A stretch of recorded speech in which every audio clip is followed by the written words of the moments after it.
What's going on? Good morning. Good morning, Tamimi. Good morning, Zishan. Good morning, Frogo.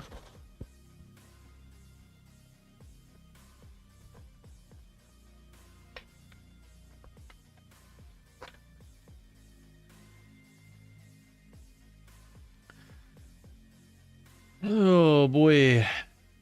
I did not want to get up this morning. At all.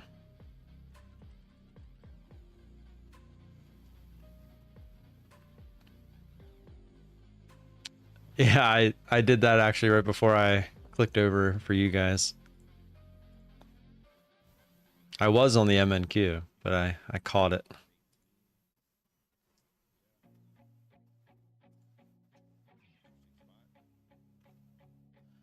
Well, looks like we moved all the way back down overnight and then we continued down.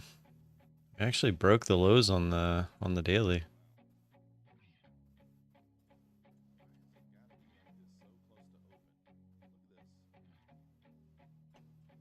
The low of that other day. Like right below it. The question is, do we go all the way down to somewhere like 19,000? Or do we pop back up into that range? Got 3 minutes.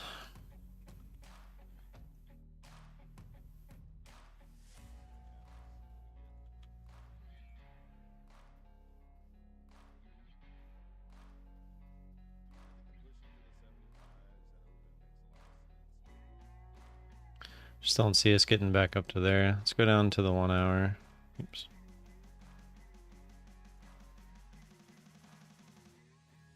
Oh, I don't need 5 years for that.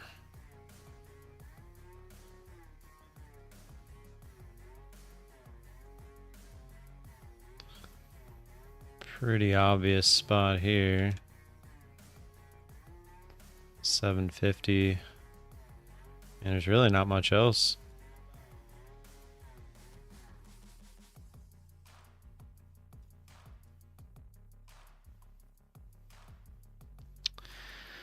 Alrighty, let's set it up.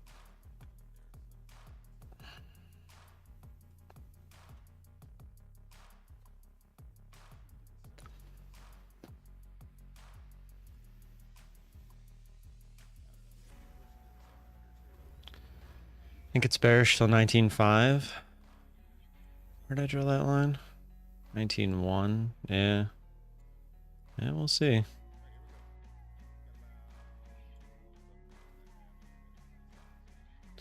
It feels like 21 ticks is probably a lot. It's not too much, I guess.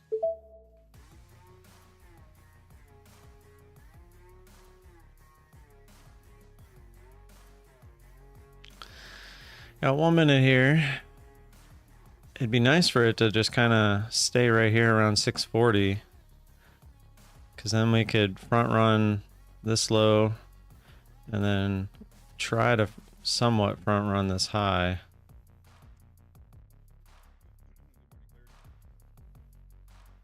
Good morning, Jason. Good morning, GDT. 1 push-up for every dollar that I make today. What if I lose money? Every 1 mile run, 0.99 in your bank account? Jeez. That would be tempting, wouldn't it? Imagine giving somebody that proposition. All right, 15 seconds here.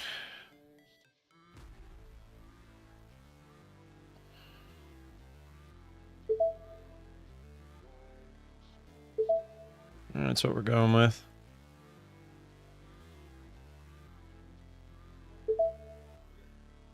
Oh no. Don't do me like that. You gotta be kidding me.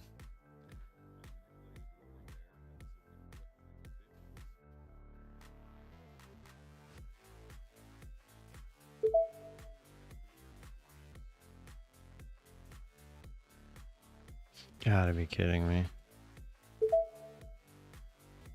625. Literally 2 ticks. Brutal.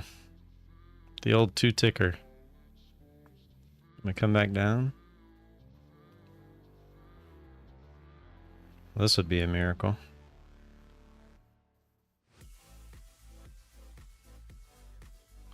Couldn't just go retest the bottom of that candle like it was supposed to. Front ran it, what I thought was perfectly.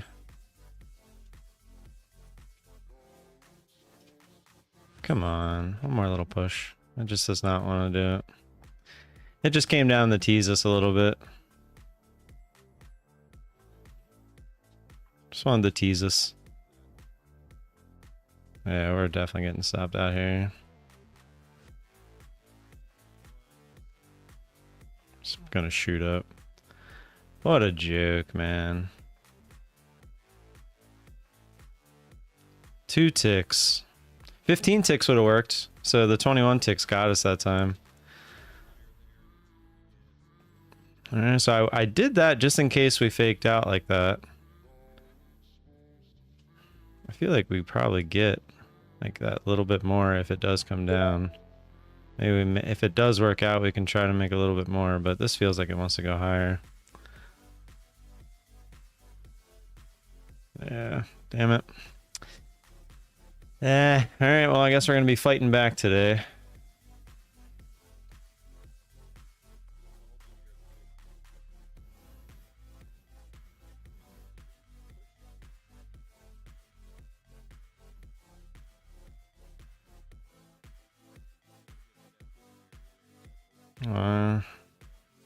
It's coming down to tease us again.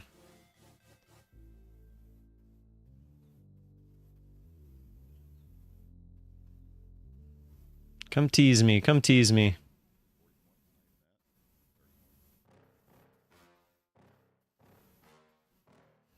It's just gonna come right to our entry. Like, haha. Haha.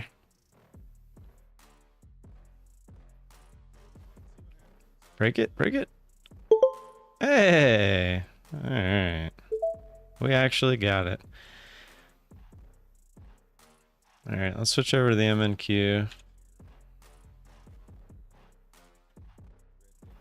What the heck is this?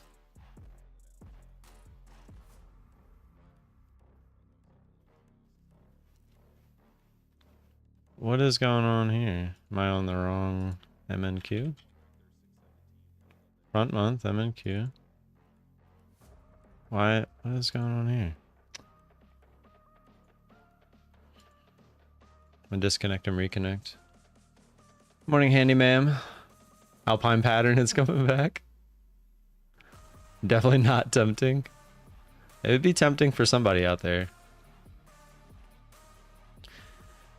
Yeah, I mean, that's why I put my stop where I did, just in case it wanted to fake out there. But it sure felt like it was not going to fake out. It felt like it wanted to shoot higher.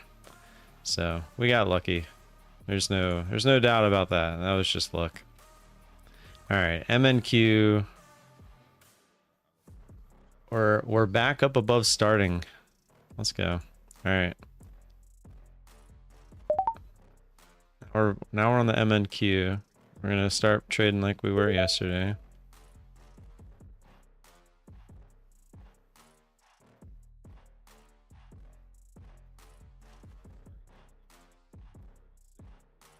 Just looking for the retest.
Yeah, there is some news at 9:45.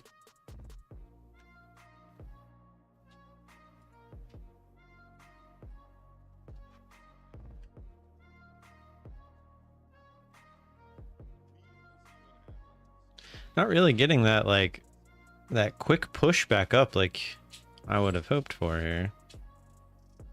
Almost like no attempt at it, which is kind of not what I'm looking for here.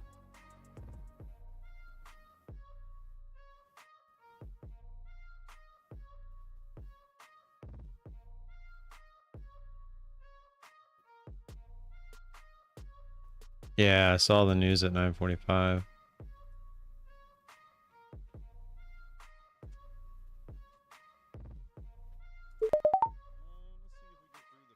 Ah, shit.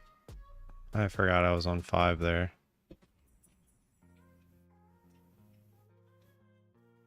Now I'm in a little bit bigger than I wanted.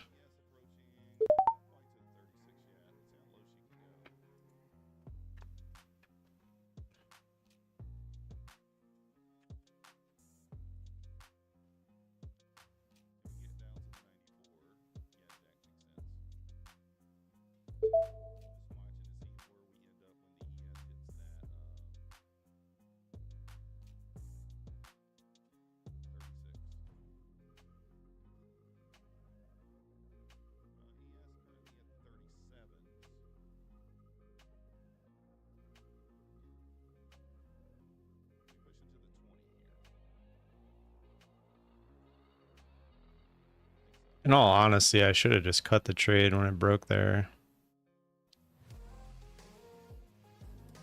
I forgot I had changed to 5 to put that limit order in the other way. Now I'm in bigger than I wanted to be.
Sorry, my average line just always finds a way.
See if we can get a quick push up here so I can try to get out of it.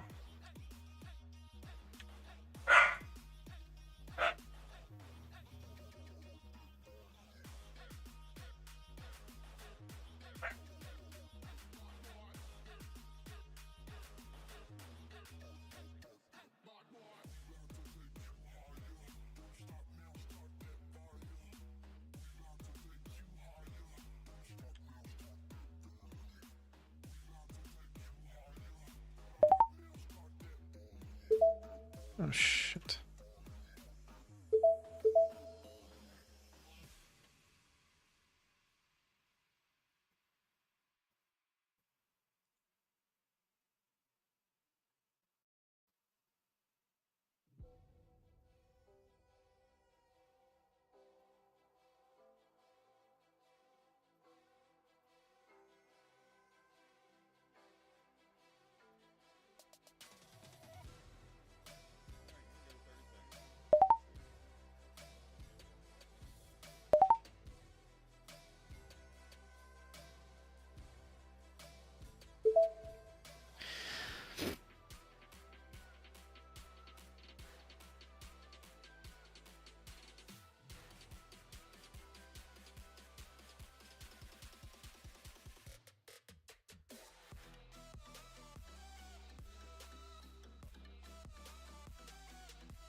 No, I'm good. I have my stop in.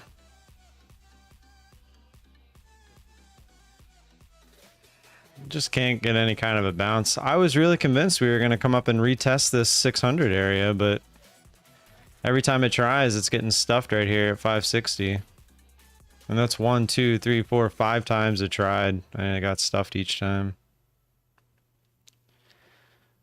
I'll give it a smidge of room just in case it wants to fake out the lows. But I'm not going to just let it go against me. It looked like we were going to ride up there and go, so I got my shares back in that I took off, but it just got stuffed again.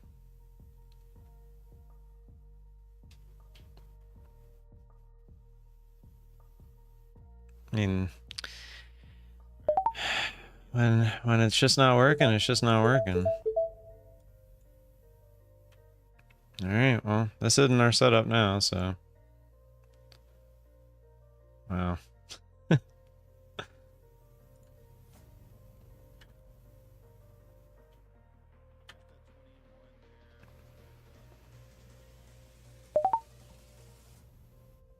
What a joke, man.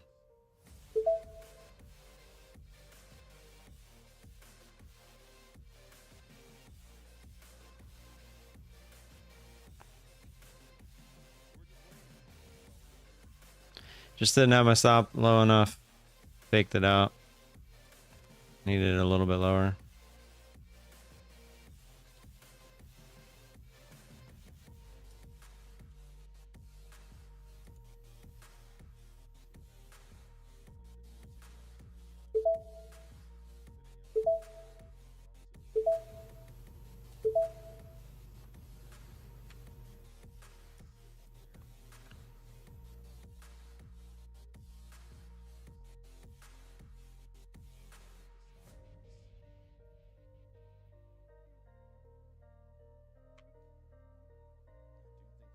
Yeah, I saw there was more news at 10. It looked like the 9:45 news was red and the 10 o'clock news was orange. Here we go again with this 960 or 560.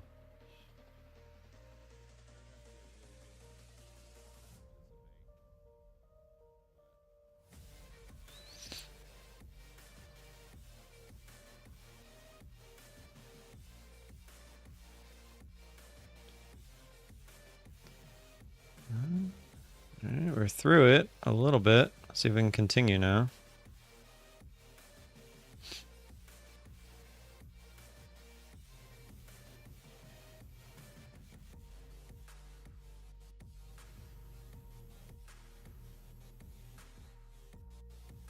Or is that just going to be a sweep? Sweep lower to a sweep higher.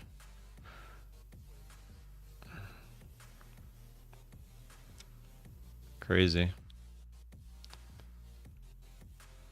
Obviously, we got to get back above there. If we can come up and retest the top of this candle, I'm going to move my stop to break even.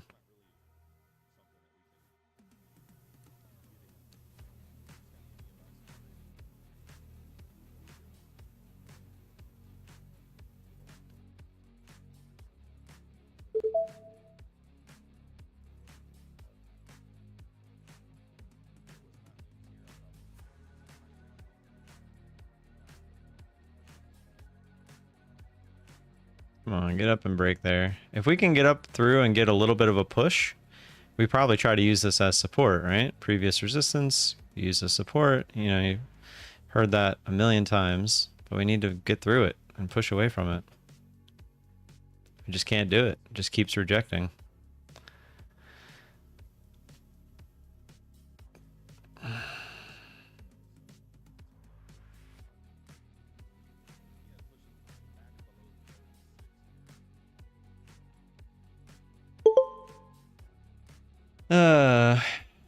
Yeah, I'm done with this move. That was my last attempt at that move.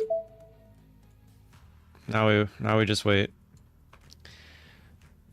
The DCA is fine. It's just very unfortunate. We could have been out several times, but to be completely honest, the trade itself should have been cut there when it broke. When it tried to bounce here and didn't, and it went lower, we should have been cutting there, not waiting and adding. And then on top of that, I screwed myself mentally because then I added 5 instead of 2 because I had put my take profit out with 5, and I just messed that up. And then I don't want to say I like tilted there by any means, but it just didn't bounce. I mean, sometimes it's just not going to work.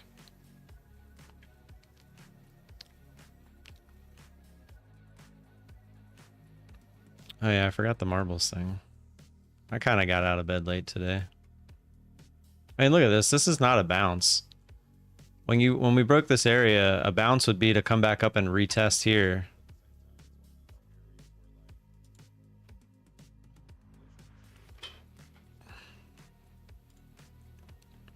Oh, okay.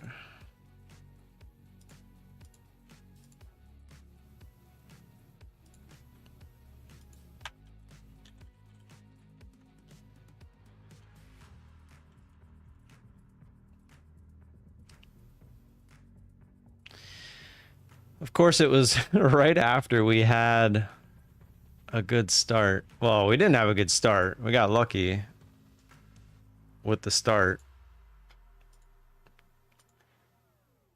But it was right after we finally got the account back to break even. Just in time to take a bigger loss.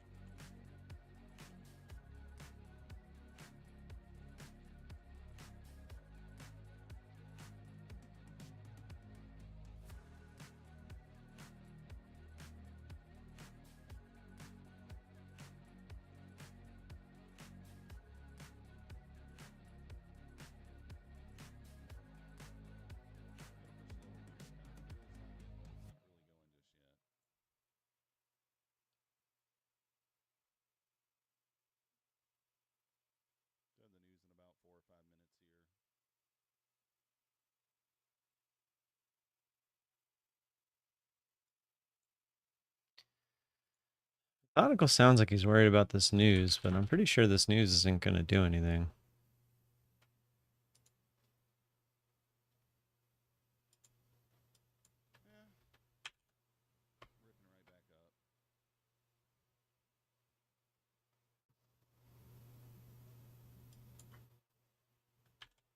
I wonder if it'll let me put out.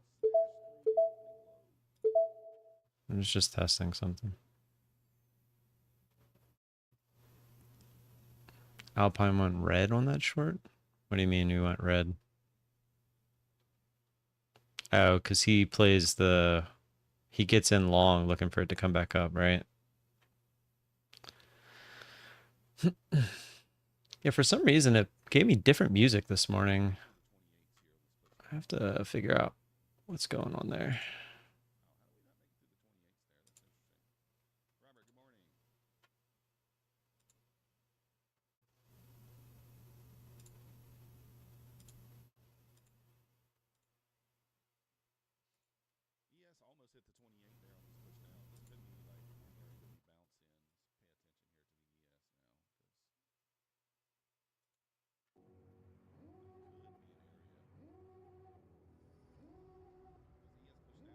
Yeah, it says it's at 10.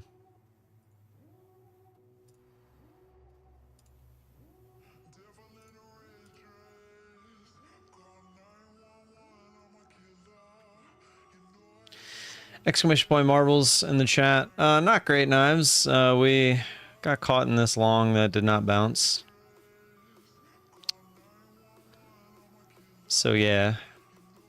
I did start the marbles if you want to do exclamation point marbles to get in there for later. Hit the like button as well. If somehow we get the 50 likes, 50 concurrent viewers, we'll play for money. Yeah, it happens. Sometimes it just doesn't bounce. I mean, so we broke this level here at 600, 608.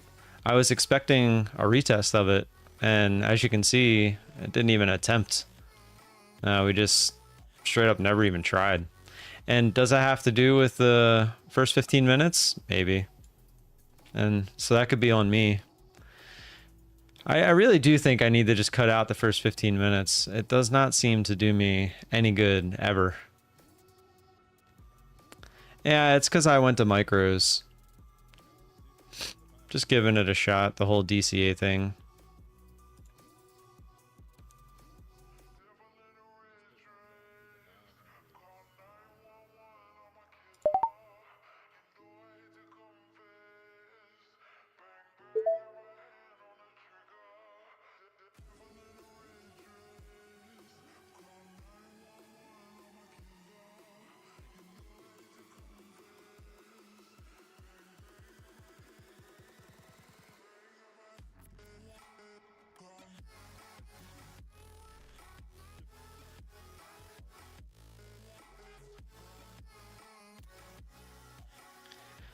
Yeah, I just can't seem to get that little extra push today.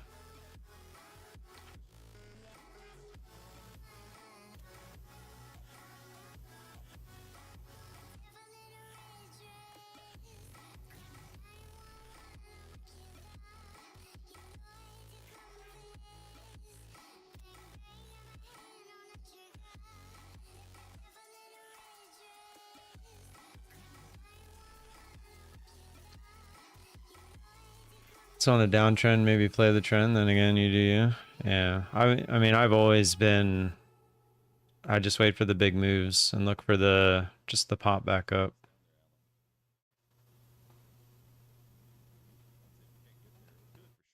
It's a trend until it's not a trend, right?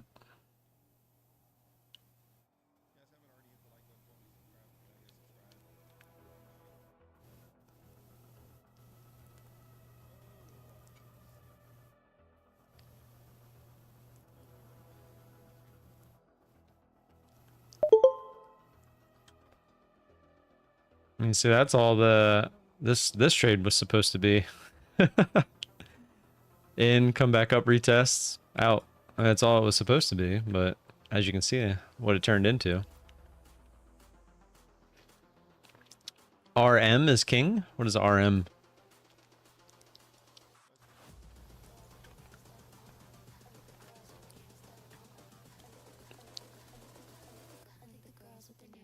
Oh, risk management. Gotcha, gotcha, gotcha. Gotcha.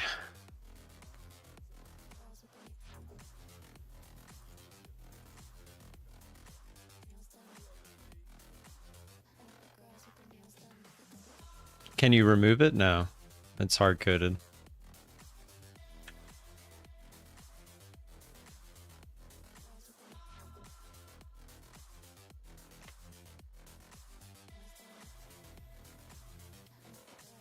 Ooh, yeah, little people getting out probably because of the news coming, maybe.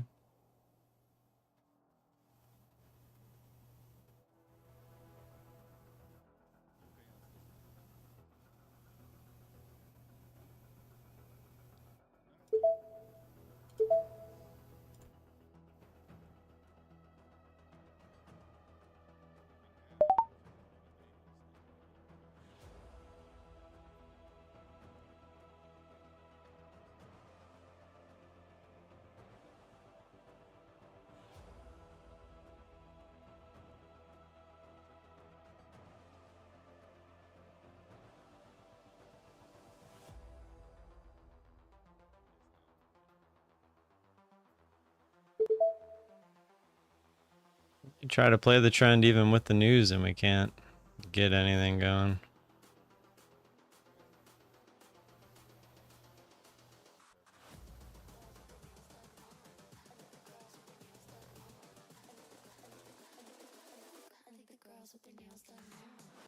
This is just a pure gamble play, seeing if the news would actually do anything. All it did was trigger us in.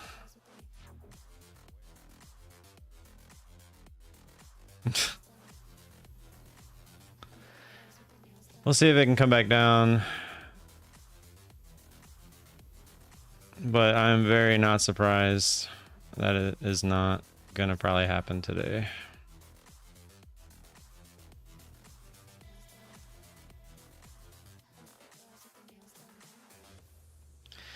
Not surprised whatsoever.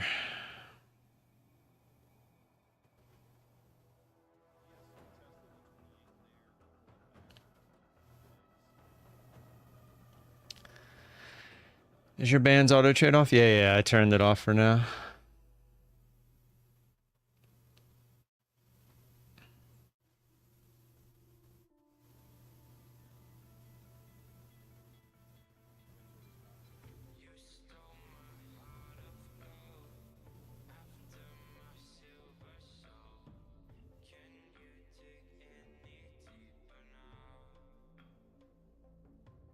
Can we get the extra push down?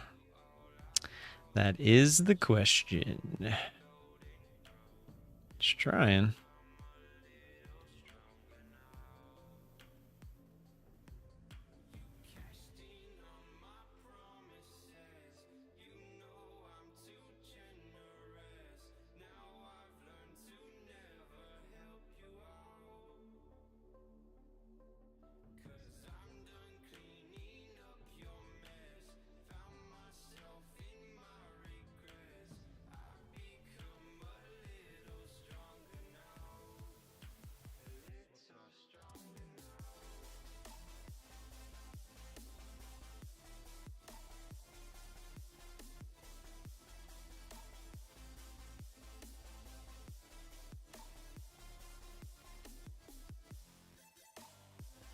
Can't say we're surprised anymore.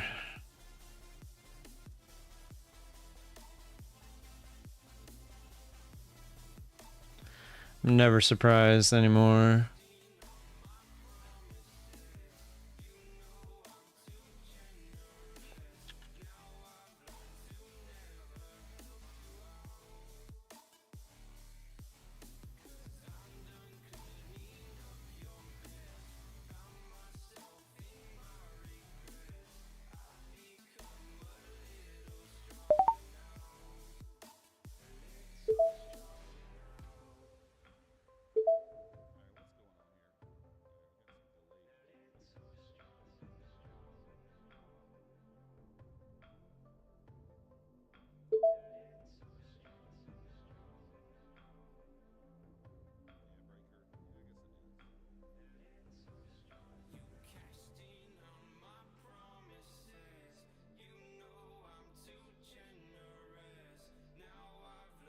Tease me, baby. Tease me.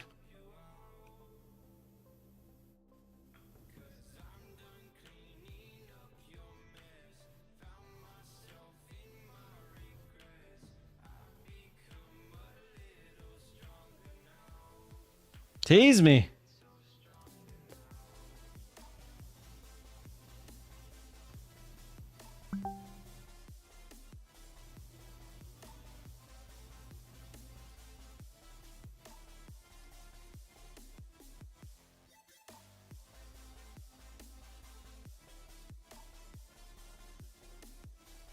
Tease me.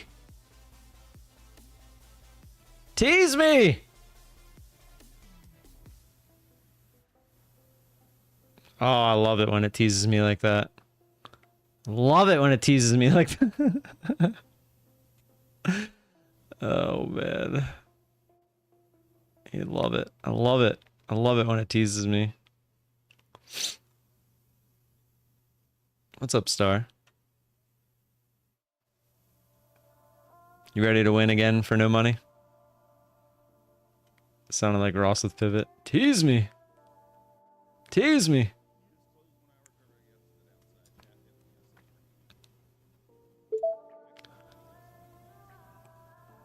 Tease me. Oh, it loves to tease me. Look at this.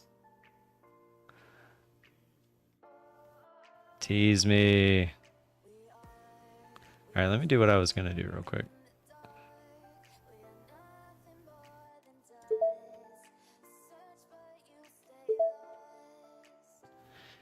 Yeah, this reeks like it's going to probably go higher. It just keeps getting bought up there, and it won't come down and give me that fill.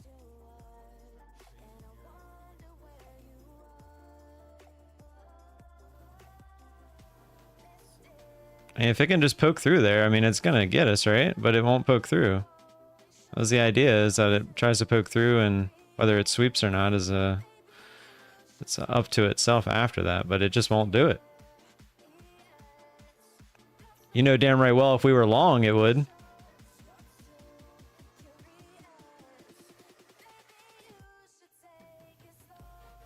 If we were long, you know damn right well this thing's coming down and retesting the lows.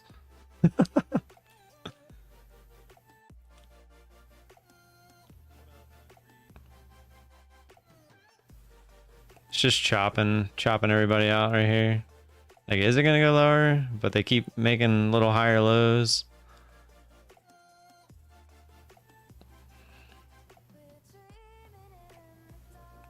And of course, it's right here where we're at too, right? It's just a giant tease. And the odds are, if it starts to go up, it's just going to shoot up, right? And go right to our stop, because that's just how these things work.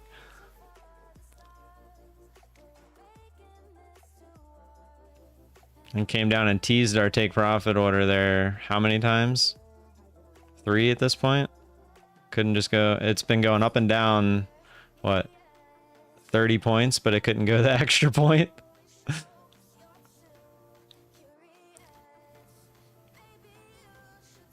Today's a no trade day once again.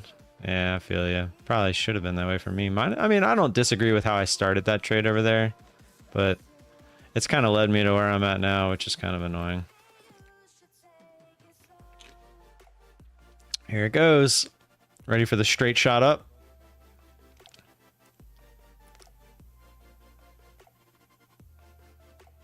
Can't get an extra point to the downside, just a bunch of teasing. Found support right above where my order was. And now in 2 candles, we'll go straight up to the stop.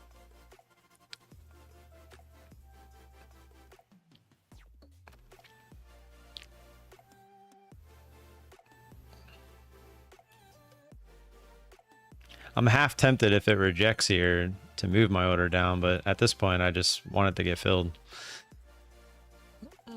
Because the odds are it'll probably come down and test the lows. But I mean, I am close enough to the low there.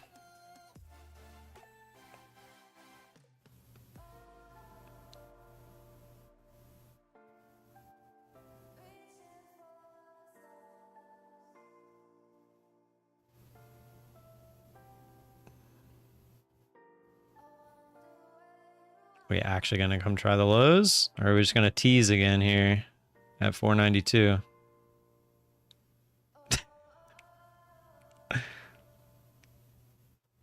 You gotta admit, this is fairly humorous at this point.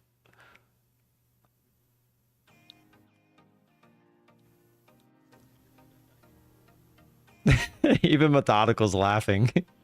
Come over to my stream, Methodical. You'll see why. No, I'm just kidding. It's pretty funny, though.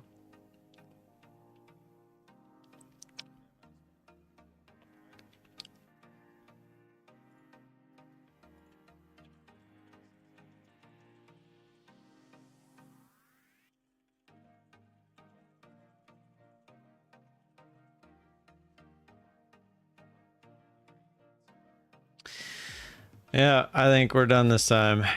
That's a pretty big wick, bottom wick. Higher lows, etc., etc. Probably should have just flipped it there.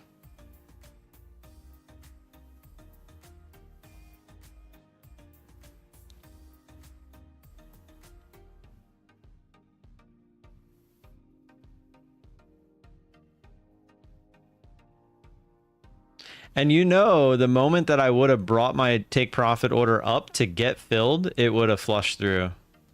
Like that's that. That's just how this crap works.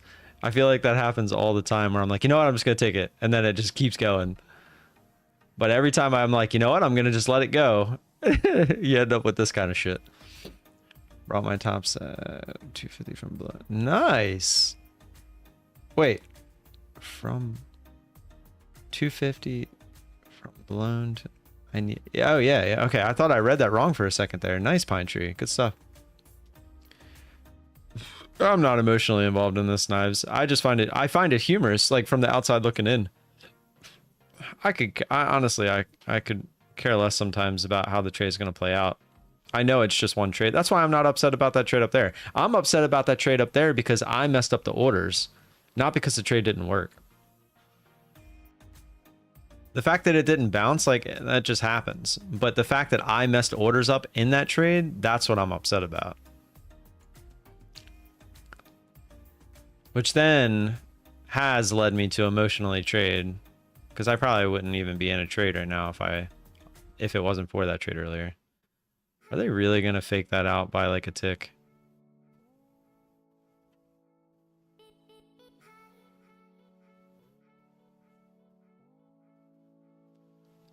The tease is real. There's got to be like a big buyer there, right? Oh, there it goes. Like they finally got through that big buyer. That's the only reason they were down there doing what they were doing.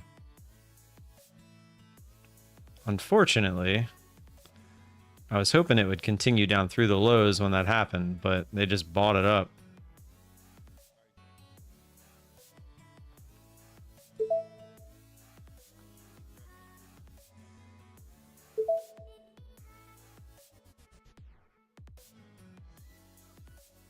I mean, they did continue to the lows, but I was hoping it would go down through and just continue. Here we go. There we go. That's what we were looking for. Now we kept someone to see if we can get the continuation. Next key level 450 probably.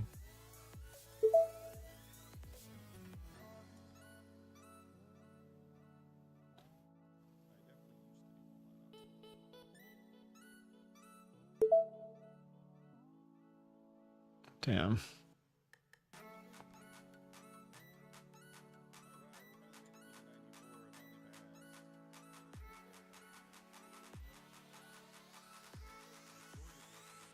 I should have flipped my position, but I didn't think about that because this is a push where I would have been looking for this exact move to come back up and retest that break. See if we can use it as resistance now and move lower. We don't want to see it go back in.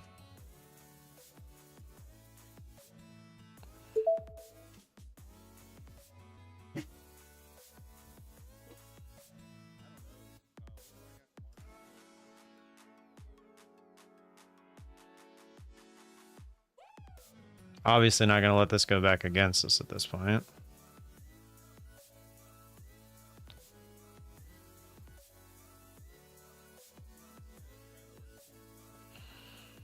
See if we can use it as resistance.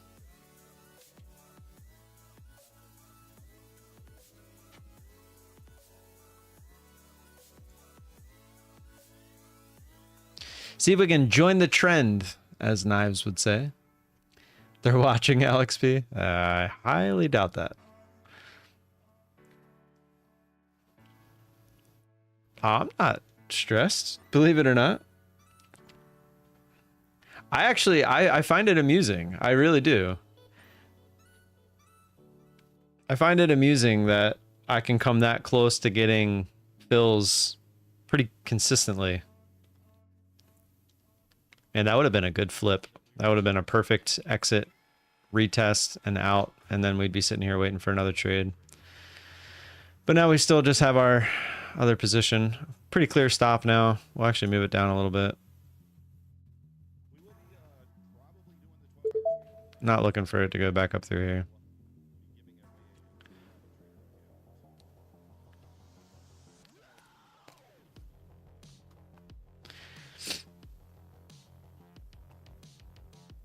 Oh, look, doggy walked in. Yeah, I have all three of them. They keep me company all day, that's for sure. They just lay around my office. Come retest the lows here.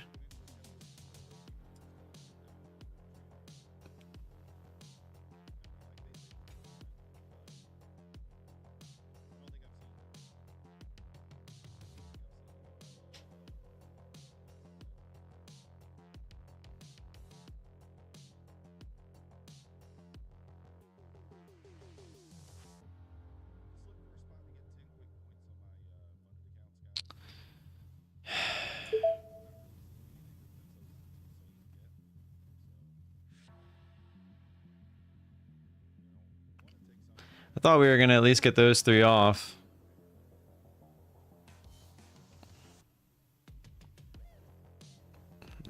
Now they're trying to make higher lows again.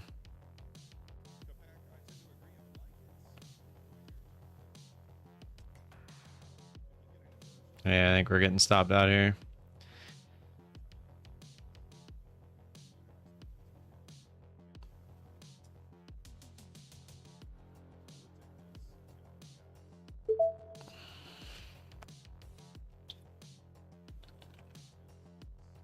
They rejected it again. Let's see if we can actually come down and test the lows this time.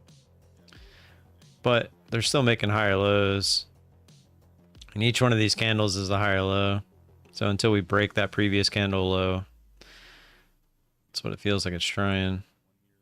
It's trying, still didn't break it. There we go. See if we can actually continue off of that.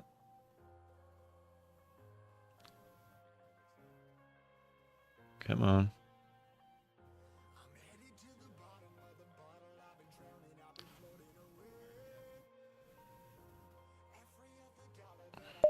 Alright, I'm just gonna take that 3 off and then move our stop with just 2 here. We'll see if we can get the 2 to go. Just trying to lock in that's all I was trying to do, was lock in some.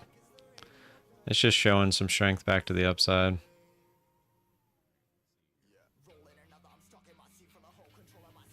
If somehow it rejects this area and goes lower, then we at least got something.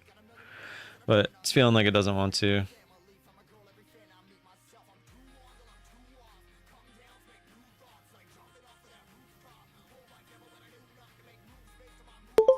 Alright. All out of that position. We did make a decent amount back there. So can't complain. Why is the account still active if the drawdown is negative? What are you talking about, Stock Butcher?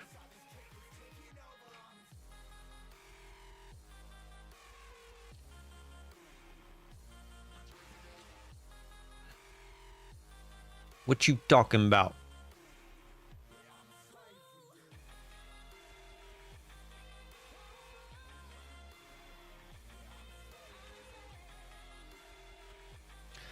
I hacked MMF for him. Get out of here. Exclamation point marbles in the chat. Hit the like button as well. If we get the 50 likes, you know what? Maybe I'll make a little text thing for that. Let's see. 50 likes, 50 viewers equals marbles for money.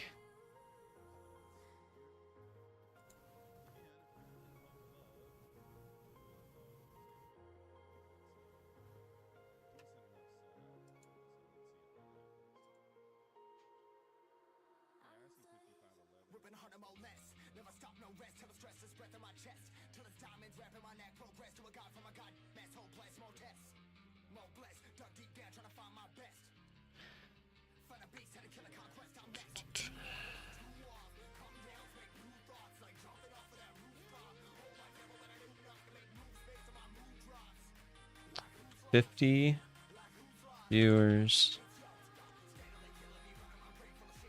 plus 50 likes equals marbles for money.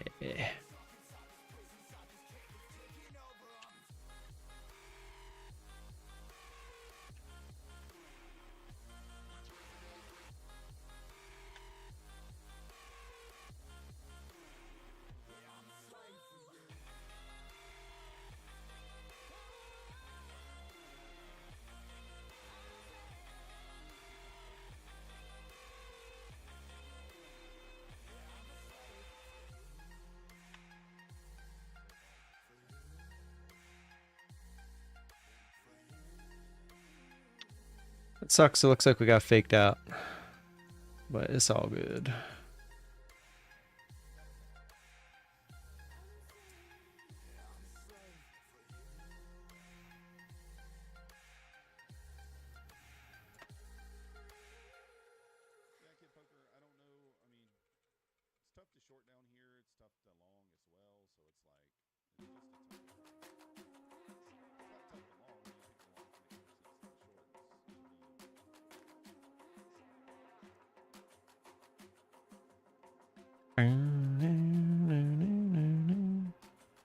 That's Alpine setup again.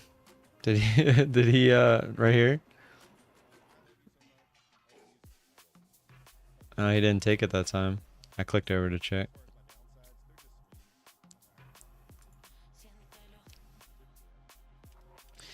Good morning, Melo.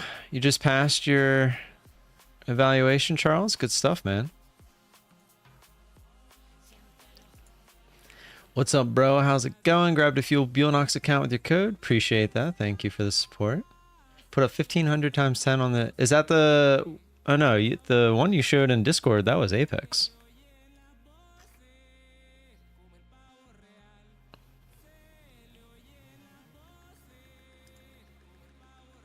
Apparently, Apex was having issues with their website earlier. P&L... Celsius Lover had a good day, it looks like. Oh yeah, I can't see it. Just says, oh, I thought it said Apex, but it doesn't. Was that the one you posted in the Discord yesterday? Or wait, that was yesterday. And you're saying, oh no, that says today, this morning. 1500. Well, these were 1625. So I'm a separate. Damn, look at you go. Stuff, man.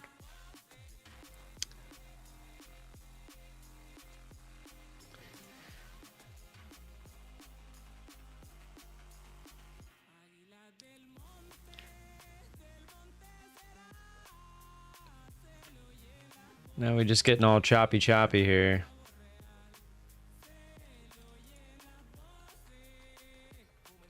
Choppy. See how David's doing. 0 trades for David. That's how he was yesterday, and then he randomly had a big trade. A couple big trades, actually.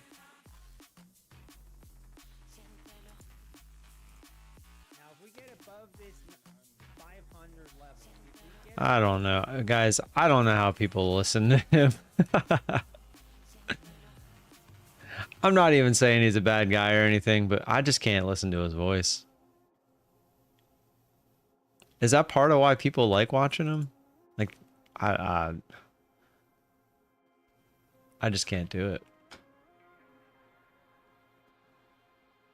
I've also heard that he's starting to become kind of arrogant through my channels of people that watch multiple streamers.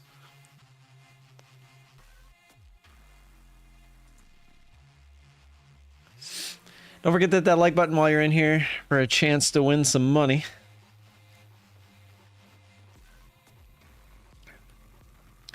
I am probably this weekend and next week going to start trying to push out some more videos. I've been thinking of a new way to deliver the videos, and I think I have a good idea of what I'm gonna do. Just informational stuff as usual. Just kind of start diving a little bit deeper into the prop firms. A firm, strong voice like mine. It's not even that it's firm, strong voice. It's just that like nasally Kermit the Frog type voice.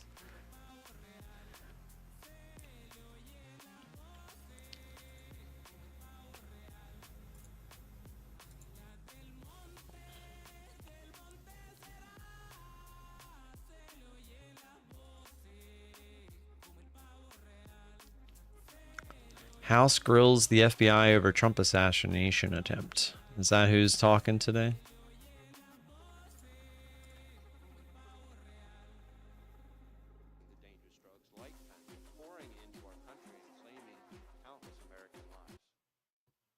Staying ahead of the threat also means continuing to disrupt the cyber criminals ravaging businesses, large and small, and confronting nation states like China. So this has only been running.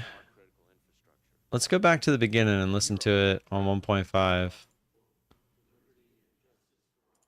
So we can hear everything. It'll eventually catch up. I want to begin today's hearing by recognizing the fact that we no longer have one of our great members with us. Sheila Jackson Lee, as we all know, passed away. She was a dedicated public servant.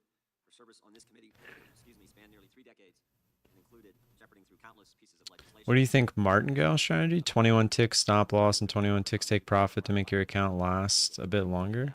She was just a pleasant spirit who What do you mean? we're thinking about her family. We all certainly will miss Sheila. Martingale is where, like, if you lose, you double down. If you lose again, you double down. Like, you just keep doing it. The problem with that is you break even a lot. I witnessed her boundless energy, her courage, and her character as she lent her voice in her legislative talents to nearly every issue that came before this committee. Whether it was advocating for just and humane immigration reform, working to protect voting rights and preserve our civil liberties, or delving into the technical details of administrative law and intellectual property, Sheila It was Martin, and who in the heck is Gale? made perhaps her greatest mark serving as the chair and later ranking member of the crime subcommittee. In this role, she opened Yeah, but eventually, if you lose enough in a row, you will blow the account. trafficking, among many other successes. She was also a leader on such issues as sentencing reform, gun safety, police accountability, and racial justice. Sheila engaged in many spirited debates, but she always had the deepest respect for all of her colleagues, even those with whom she vehemently disagreed. She deeply loved the institution of Congress, and particularly the Judiciary Committee, because it gave her platform to make a meaningful impact on the lives of millions of Americans. If Sheila took up a cause, she could be relentless in her determination to see it through, whether that meant making one extra phone call, going to one more meeting, offering one more amendment, or making one more speech. She would not rest until she thought she had So far, I haven't. I mean, it's not a horrible idea. she stayed true to her values. What is going on with my hair today? To her heart. You're all better for having known her. The American people are better for having had her in their corner all these years. But like, what are you doing? I guess is my question. Her memory be a blessing. Are you like taking a trade with like 2 contracts, and then if it loses, you go to 4 contracts? Like, is that what you're doing? We all agree spirited debate, fighting for what you believe in, are part of what makes this country the greatest nation in the world. But the First Amendment and robust political debate are not consistent in any way with violence. What happened in Butler, Pennsylvania was a tragedy that took the life of a good man, Corey Quantower, leaving a wife without a husband and 2 daughters without a father. Others were injured, and of course, former President Trump, by the grace of God, survived the assassination attempt. There are a lot of unanswered questions about the security failures that day. Questions about decisions made before the rally. Questions about Are you doing MNQs or NQ? questions about statements made after the event concluded. Prior to the rally, why was the president's security detail denied requests for extra resources? Why weren't all the buildings secured?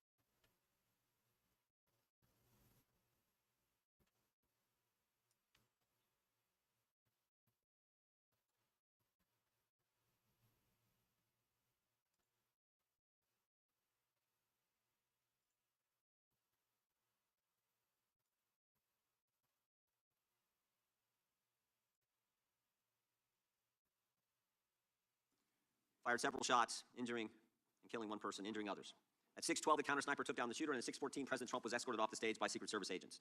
We need to know what happened play by play, moment by moment, second by second, the communications that took place, again, during that critical 5 minutes. Yeah, but even with the 50% win rate, you could still get busted if you lose enough in a row. Lied to the American people. July 14th, the day after the attack, Secret Service spokesman Anthony Guglielmi said this, quote, The assertion that a member of the former president's security team requested additional security resources that the U.S. Secret Service or the Department of Homeland Security rebuffed is absolutely false. The next day, Secretary Mayorkas said, "That is an unequivocally false assertion. We had not received any requests for additional security measures that were rebuffed." But 5 days later, top officials repeatedly rejected requests from Donald Trump's security detail for more personnel. And on the 21st of July, the New York Times, confirming what the Washington Post reported, said, quote, "Mr. Guglielmi acknowledged that the Secret Service had turned down requests for additional federal security assets for Mr. Trump's detail." 180-degree change. Why did they initially lie to us in the days after the attack in Pennsylvania? Finally, we hope to learn more today from Director Wray about the shooter, his use of the drone, the explosives that were in his car, how he got on the roof, and a host of other questions. It is our hope that Director Wray's testimony can begin to give answers. The director's like, I ain't answering any of that shit. So, Director, we appreciate you being here, and we trust that you're going to be as transparent with the committee and the country as you possibly can. Yeah, hey man, I'm not saying it can't work. You do you. Has a healthy skepticism regarding the FBI's I hope it does work. I want you to get them payouts, boy. And that skepticism is based And if it does work, let me know. Might have to give you a little bit of a copy account. They can't tell us who put cocaine at the White House. Biden-Harris Justice Department, who raided President Trump's home. And I'll go enjoy precise for nothing. Who worked with social media companies to censor Americans. Biden-Harris Justice Department, who let the country believe that the Hunter Biden laptop was misinformation when they knew at the time it was authentic. And maybe most importantly, a Biden-Harris Justice Department who retaliated against whistleblowers who came to this committee and spoke to us about... Zishang, you might like the girl that's sitting next to, I forget which guy he's sitting next to. I think it's this guy. And again, we thank you for being here today and appreciate your willingness to answer the questions that the committee is going to have. And with that, I would yield to the ranking member for an opening statement. Thank you, Mr. Chairman. Mr. Chairman, 2 weeks ago, our country witnessed a shocking assassination attempt on a presidential candidate. Now, I disagree with Donald Trump in almost every policy area imaginable. I am frequently shocked and outraged at the plans he has for our country and the words that come out of his mouth. And I have dedicated much of the last 8 years to fighting his agenda. But regardless of my strong feelings about Donald Trump's behavior, I unequivocally and unabashedly condemn with every fiber of my being the attempt against his life. This was not just an attack on a man, but an attack on our democracy. Well, she was up on the panel, so she probably got some money. Concepts of freedom of speech, of peaceful transitions of power, of a democratic government at its core, these cannot exist if political violence is allowed to fester and to go unchecked. And if you think that this one assassin's bullet was a bolt out of the blue, and not part of a wave of violence that has threatened this nation for years, then you have missed the point of what my Democratic colleagues and I have been imploring you to hear for some time. Election workers, many of them working for free, face near constant threats of violence. In one recent instance, an Indiana man pleaded guilty to threatening to kill an election worker who said that there were no irregularities in a recent election. That man said, quote, 10 million plus patriots will surround you when you least expect it and will expletive kill you. Everything's red today. In another instance, Speaker except for Spotify, apparently. Bludgeoned over the head with a hammer by an intruder in his home who had been there to capture Ms. Pelosi, interrogate her, and possibly, quote, break her kneecaps because of her liberal views. That is political violence. The death threat surging against Vice President Harris, former President Obama, his wife Michelle, and Governor DeSantis, as well as many others, including videos online of individuals holding guns making assassination threats. That is political violence. The plot to kidnap Governor Gretchen Whitmer and overthrow parts of the state government. That is political violence. The brutal, deadly attack 3 years ago against this very building, with rioters breaking through police barriers to run through these halls chanting, "Kill Nancy," and "Hang Mike Pence," and even hanging a noose outside the building. These rioters battering Capitol Police officers and forcing members of Congress and their staffs to go into hiding, squatted in spaces under desks or in closets. That is political violence. This assassination attempt, as horrific as it is, should surprise no one. And you would think a political party that almost lost their presidential candidate through an act of political violence would have something to say about the way their leaders keep talking about the next election. Donald Trump has warned there will be a, quote, bloodbath if he loses. Republican Ohio State Senator George Lang said just last week at a rally for J.D. Vance that he is, quote, afraid that civil war might be necessary if Republicans lose the November election. President of the right-wing think tank and Project 2025 leader, the Heritage Foundation, Kevin Roberts, said on Stephen Bannon's podcast, quote, "We are in the process of the second American Revolution, which will remain bloodless if the left allows it to be," close quote. Republican former Alaska Governor Sarah Palin said in August of last year of Trump's indictments, "Do you want us to be in civil war? Because that's what's going to happen. We're not going to keep putting up with this. We do need to rise up and take our country back," close quote. I could go on, but it's more and more of the same. And I hear nothing from the other side of the aisle in this room about these statements. Do you support a bloodbath if you don't get the election outcome you want? Do you justify violence if the left does not agree with you? And what exactly has preoccupied this Republican majority while their allies threaten violence to their political enemies, real and imagined? We have chased down baseless conspiracy theories designed solely to influence the 2024 election in favor of Donald Trump. We have spent millions of dollars and thousands of hours of staff time in more than 100 transcribed interviews, chasing false accusations against President Biden. What's up, Sarah? Effort that seemed designed to fail, and hunting for a smoking gun that simply does not exist. And instead of admitting that these investigations found no corruption, coercion, or unethical behavior by the Biden administration, Republicans chose to just dig deeper and spend more money. Imagine what could have happened if we had spent these thousands of hours of staff time and those millions of taxpayer dollars addressing even one aspect of the political violence that now threatens our country. Perhaps, Yeah, if the imagine. Republican majority lifted a finger to help a nation that is awash in guns. Look in the fucking mirror, bro. Would not have had such easy access to the weapon he used to fire on that crowd. Director Wray, your agency is responsible for addressing some of the most serious issues of our time. The Bureau fights gun violence, which claims the lives of 40,000 Americans every year. It protects election security from growing threats from malign foreign actors who are working tirelessly to influence our elections. It protects against domestic terrorists and violent extremists who have been a growing threat in recent years and have carried out horrific mass shootings and deadly events around the country. And so much more. Yeah, Gonzalez, I saw people talking about that one. I was kind of letting it take its course before I looked any further into it. I told myself when I mess around with precision, I'm done testing out new ones because I don't want to get caught in one that ends up being a scam. So I'm just going to go with ones that are proven and have a track record. So if they can form a track record, then I'll take a look. I may not agree with you on everything, but I sincerely thank you and every employee in your agency who continues to protect our country. The FBI is vital to keeping America safe, and I pray that today we can focus on the real, substantive work of the agency. It is the least we owe our country in these times. I yield back. Gentleman yields back. Without objection, all other opening statements will be included in the record. We will now introduce today's witness. The Honorable Christopher Wray has been the director of the FBI since 2017. He previously served as the Assistant Attorney General for the Criminal Division of the Department of Justice, the Principal Associate Deputy Attorney General, and Associate Deputy Attorney General, and as Assistant U.S. Attorney for the Northern District of Georgia. Again, Director Wray, you've been here many times. We appreciate you being here today. Look forward to your testimony and answering our questions. We will begin by swearing you in. Would you please rise and raise your right hand? Do you swear or affirm under penalty of perjury that the testimony you're about to give is true and correct to the best of your knowledge, information, and belief, so help you God? Let the record let the record reflect that the witness has answered in the affirmative. Thank you, and please be seated. We have votes coming in about 10 minutes, but we definitely want to get through your opening statement as far as we can, and this is going to be an interesting day on Capitol Hill with the Prime Minister of Israel here as well. So, Director Wray, you're recognized for your opening statement. Good morning, Chairman Jordan, Ranking Member Nadler, members of the committee. I want to begin by offering my condolences on the passing of Representative Jackson Lee, who served the people of Texas in this body and on this committee for so long. Thank you all for your support of our efforts to protect the American people and uphold the Constitution. I am proud to be here today representing the 38,000 special agents, intelligence analysts, and professional staff who make up the FBI, men and women who every day work relentlessly to counter the most complex threat environment I've seen in my tenure as FBI director, and maybe in my entire career in law enforcement. Before I go any further, I also want to acknowledge and offer my deepest condolences to the victims of the horrific assassination attempt in Butler County, to the friends and family of Corey Quantower, who by all accounts lost his life protecting others from danger, to the other victims, two of whom were critically wounded, and of course, to President Trump, former President Trump, and his family. As I've said from the beginning, the attempted assassination of the former president was an attack on our democracy and our democratic process, and we will not and do not tolerate political violence of any kind, especially a despicable account of this magnitude. And I want to assure you and the American people that the men and women of the FBI will continue to work tirelessly to get to the bottom of what happened. We are bringing all the resources of the FBI to bear, both criminal and national security. Now, there's a whole lot of work underway and still a lot of work to do, and our understanding of what happened and why will continue to evolve, but we're going to leave no stone unturned. The shooter may be deceased, but the FBI's investigation is very much ongoing.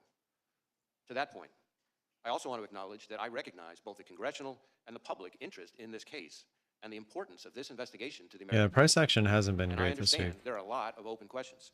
So while the investigation is very much ongoing and our assessments of the shooter and his actions continue to evolve, my hope here today is to do my best to provide you with all the information I can, given where we are at this point. I have been saying for some time now that we are living in an elevated threat environment.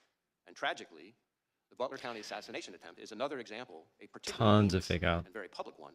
Although if you would have just went short It also and reinforces held our it, work with the FBI and our ongoing commitment seems to be stay where we're focused on the headed. threats, on the mission, and on the people we do the work with and the people we do the work for. Every day, all across this country and indeed around the world, the men and women of the FBI are doing just that, working around the clock to counter the threats we face. Just in the last year, for example, in California, the FBI and our partners targeted an organized crime syndicate responsible for trafficking fentanyl, meth, and cocaine all across North America. We charged the Mexican-based suppliers who brought the drugs into the United States, a network of Canada-based truck drivers who delivered the drugs, and the distributors in the United States who spread the poison into our communities. Staying on threats emanating from the border, I have warned for some time now about the threat that foreign terrorists may seek to exploit our southwest border or some other port of entry to advance a plot against Americans. Just last month, for instance, the Bureau and our Joint Terrorism Task Forces worked with ICE in multiple cities across the country as several individuals with suspected international terrorist ties were arrested using ICE's immigration authorities. This guy sounds like he leans FBI employees dedicated countless hours a little red, to huh? the threat and identify additional individuals of concern. Now, the physical security of the border is, of course, not in the FBI's lane. But as the threat has escalated, we're working with there our she partners is. in law enforcement See her? and the See her, intelligence Zishan? community to Counsel. find and stop foreign terrorists who would harm Americans and our interests. Oh, scratching her head for you. Concerning She felt you. those or She suspected felt you terrorists looking at her. found at the border are, perhaps even more concerning, are those we do not yet know about because they provided fake documents or because we didn't have information connecting them to terrorism at the time they arrived in the United States.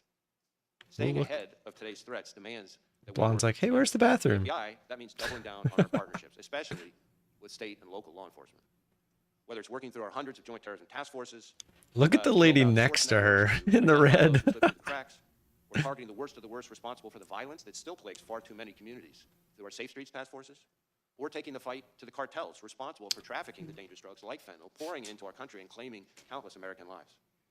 Staying ahead of the threat also means continuing to disrupt the cyber criminals ravaging businesses, large and small, and confronting nation states like China, targeting our innovation and our critical infrastructure. At the Bureau, we're proud to work side by side with our brothers and sisters in federal, state, and local law enforcement, our partners in the intelligence community, and others around the world to fulfill our commitment to keep Americans safe. Now, on Friday, the FBI will She celebrate look its good. 116th anniversary. Not your type. 116 years of protecting the American people and upholding the Constitution. 116 years of working with our partners to safeguard the communities we serve. 116 years of innovating to stay ahead of the complex, evolving, and very real threats out there. I am proud of the legacy the men and women of the FBI have built and all they have accomplished for the American people. So, if I may, as we approach this week's anniversary, I would just like to say to all those who are part of the FBI family, from our current employees to our formers and to our partners across law enforcement and the intelligence community, thank you. Thank you for dedicating your lives to this country and to its people. It is both humbling and an honor to serve alongside you, and I look forward to the work we're going to continue to do together. And with that, thank you again for having me, and I look forward to our discussion. Thank you, Director Ray. Excuse me. We'll now proceed under the 5-minute rule. The gentleman from North Carolina is recognized for 5 minutes. Thank you, Mr. Chairman. Director Ray, I'm way down here. I appreciate the Chairman giving me this because I've got to leave. But let me ask this question. Why doesn't the FBI disclose to the American people all of the investigative detail and evidence that you are gathering as it is gathered? Well, we have tried to be transparent with both Congress and the American people as we're going along in the investigation, frankly, unusually so for an ongoing investigation, given the sheer nature of it. We have provided a lot of information. I expect to continue to provide information. I expect to be able to provide some additional information here today in response to your questions and your colleagues. But part of the issue is that, as like in any investigation, as we proceed, facts evolve. Our understanding of what somebody said turns out to have more context that we didn't have before. We have additional leads out there. So part of our goal is not just to respect the ongoing investigation process, but also to make sure that we don't prematurely provide information that then 2 days later turns out to be different than what we told people, because that's very much kind of a natural part of any investigation. So did Crooks fire 8 shots? We have recovered 8 cartridges on the roof. Why was Crooks allowed to get off 8 shots?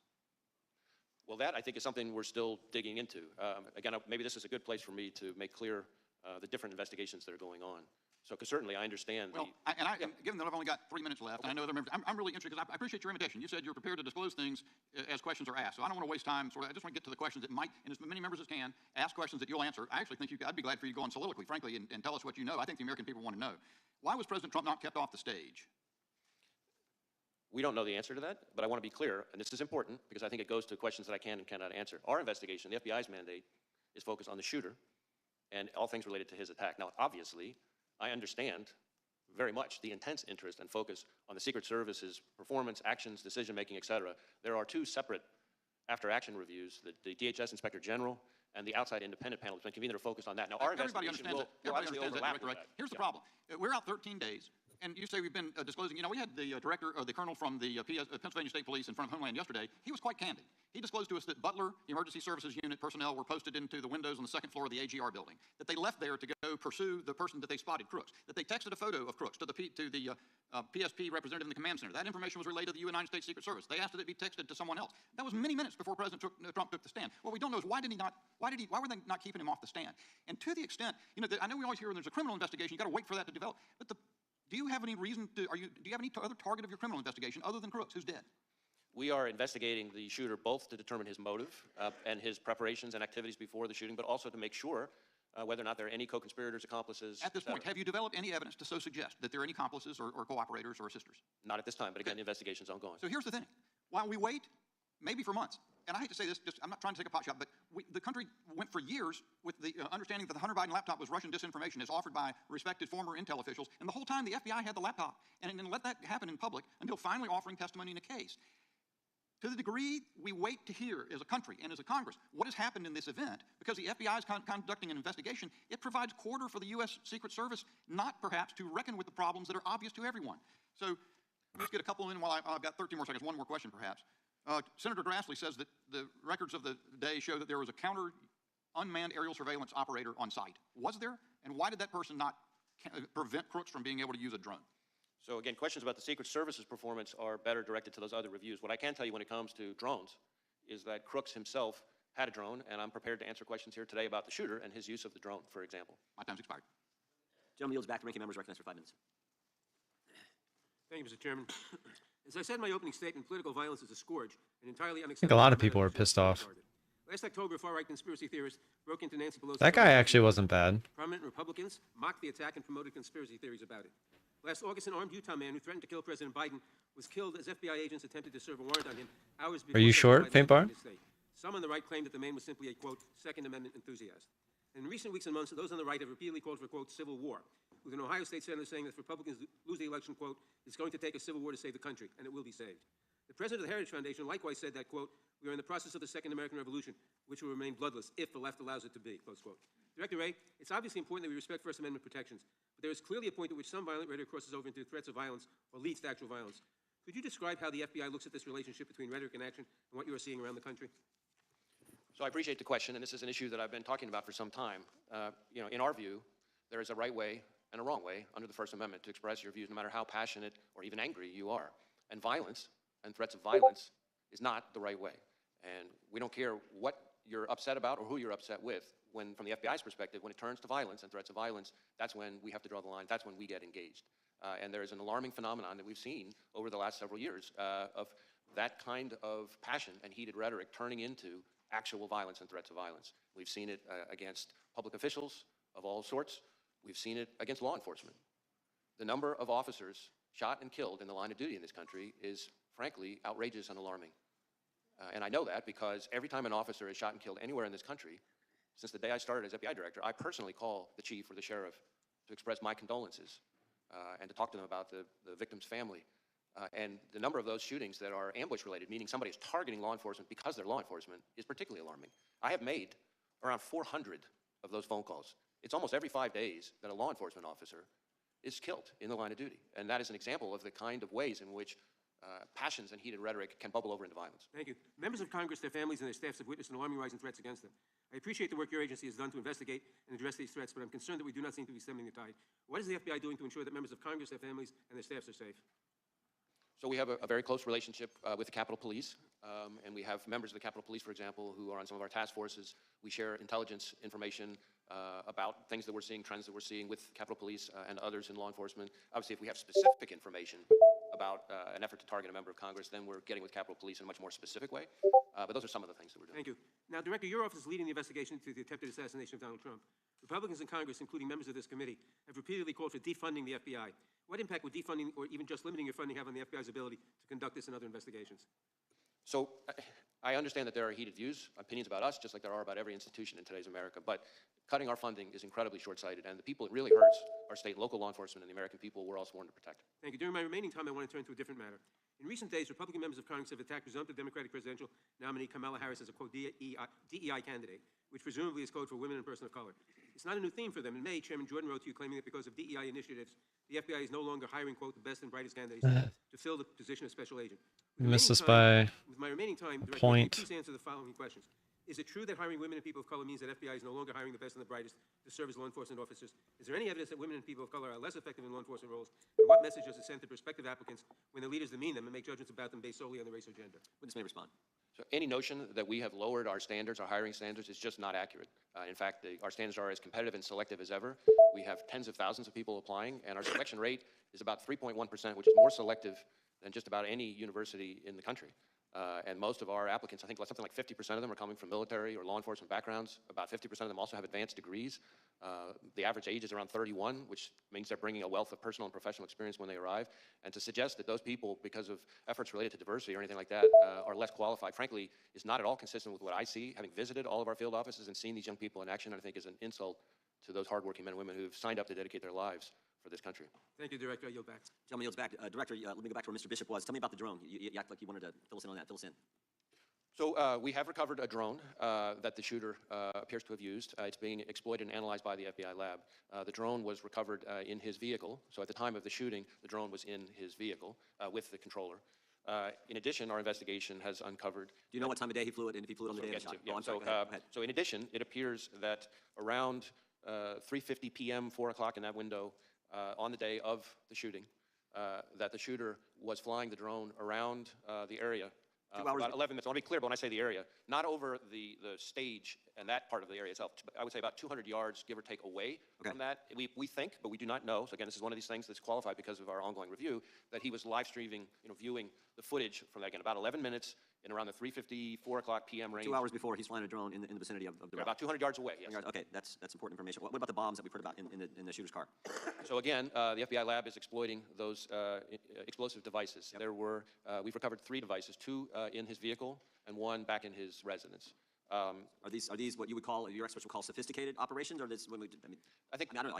That's what I've been told by people who have some understanding of this area. Yeah, I think it's, we've seen more sophisticated and less. I would say these are relatively, again, keyword relatively crude devices themselves, but they did have the ability to be detonated remotely. And so to that point, in addition to the 2 devices that we recovered out of his vehicle, there were receivers for those 2 explosive devices with the devices. And then on the shooter himself, when he was killed by law enforcement, he had a transmitter with him. Now, I do want to add one important point here, is at the moment, it looks to us, again, ongoing review, and I can't say that too many times, at a moment, it looks like, because of the on-off position on the receivers, that if he had tried to detonate those devices from the roof, it would not have worked. But that doesn't mean the explosives weren't dangerous. Well, I'm sure we're going to get into all these subjects a little bit later as well. Tell us what you can about the encrypted platforms we've heard about.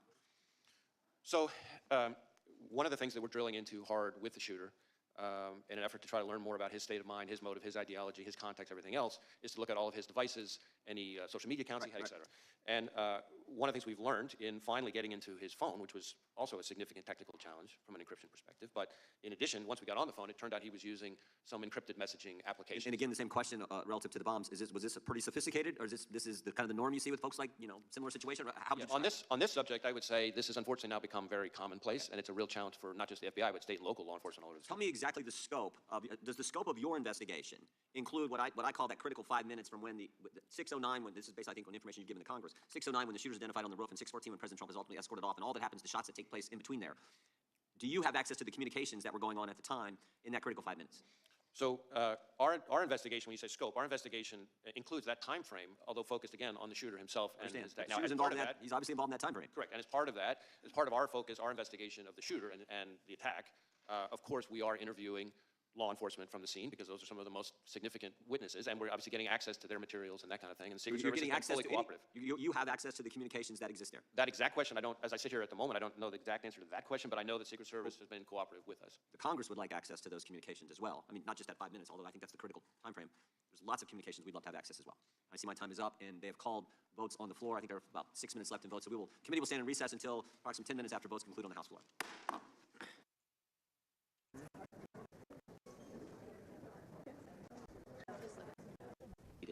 And she was just a pleasant spirit who we all enjoyed. And Just a replay? She'll make perhaps her greatest effect in terms of what thanks, David, for what you submitted prior to the rally.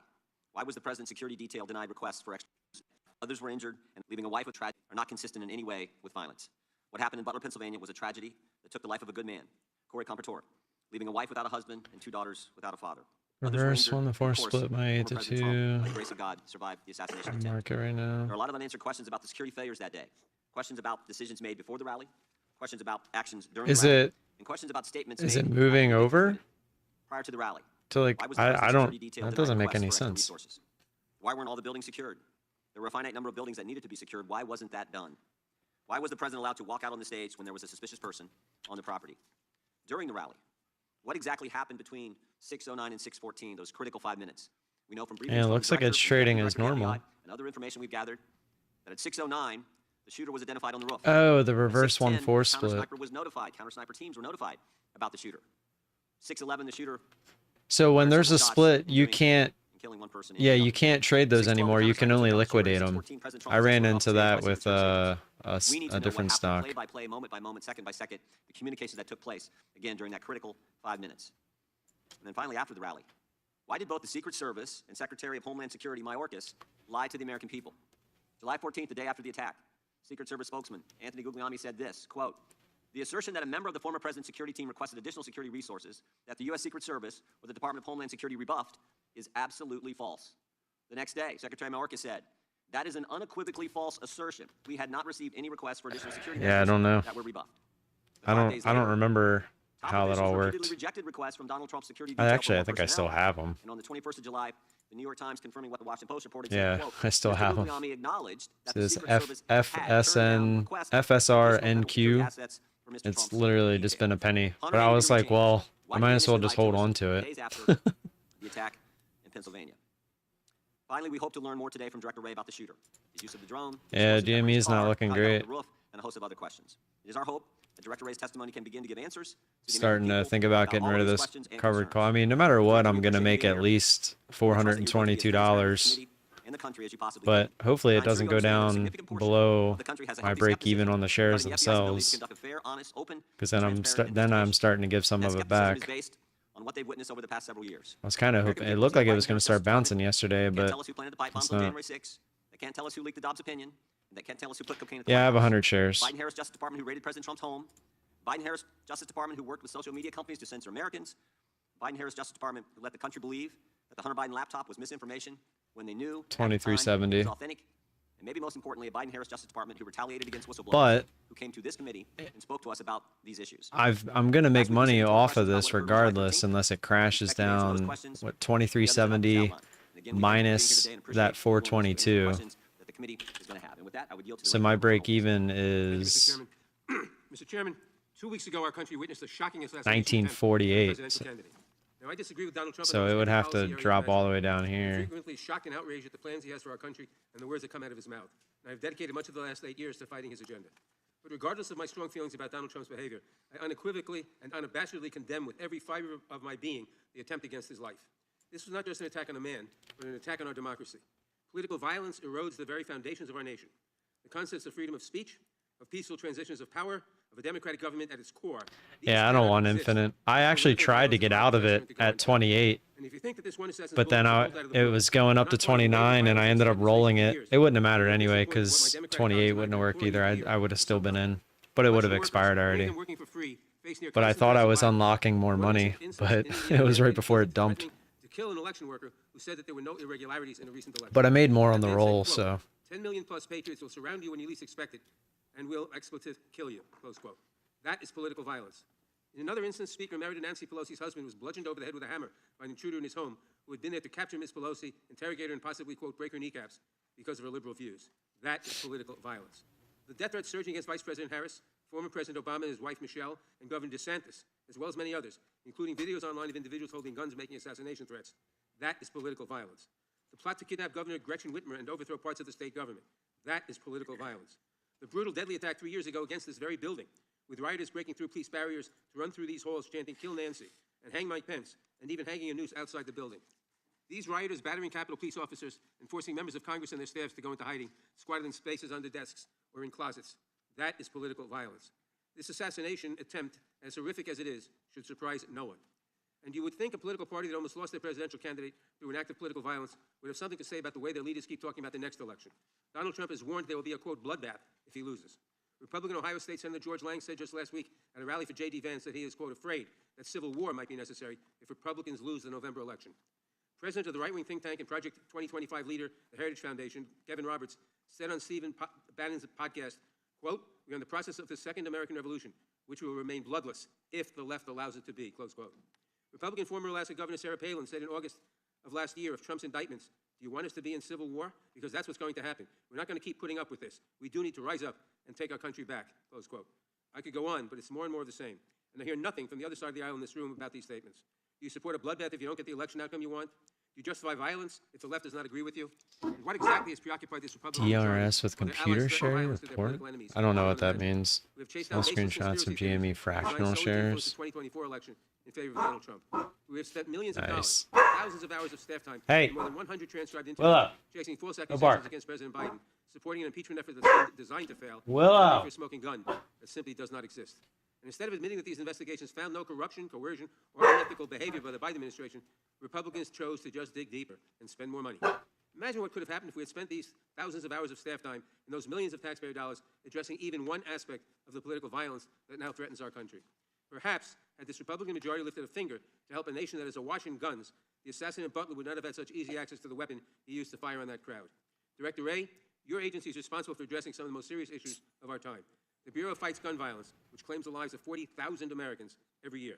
It protects election security from growing threats from malign foreign actors who are working tirelessly to influence our elections. It protects against domestic terrorists and violent extremists who have been a growing threat in recent years and have carried out horrific mass shootings and deadly events around the country. And so much more.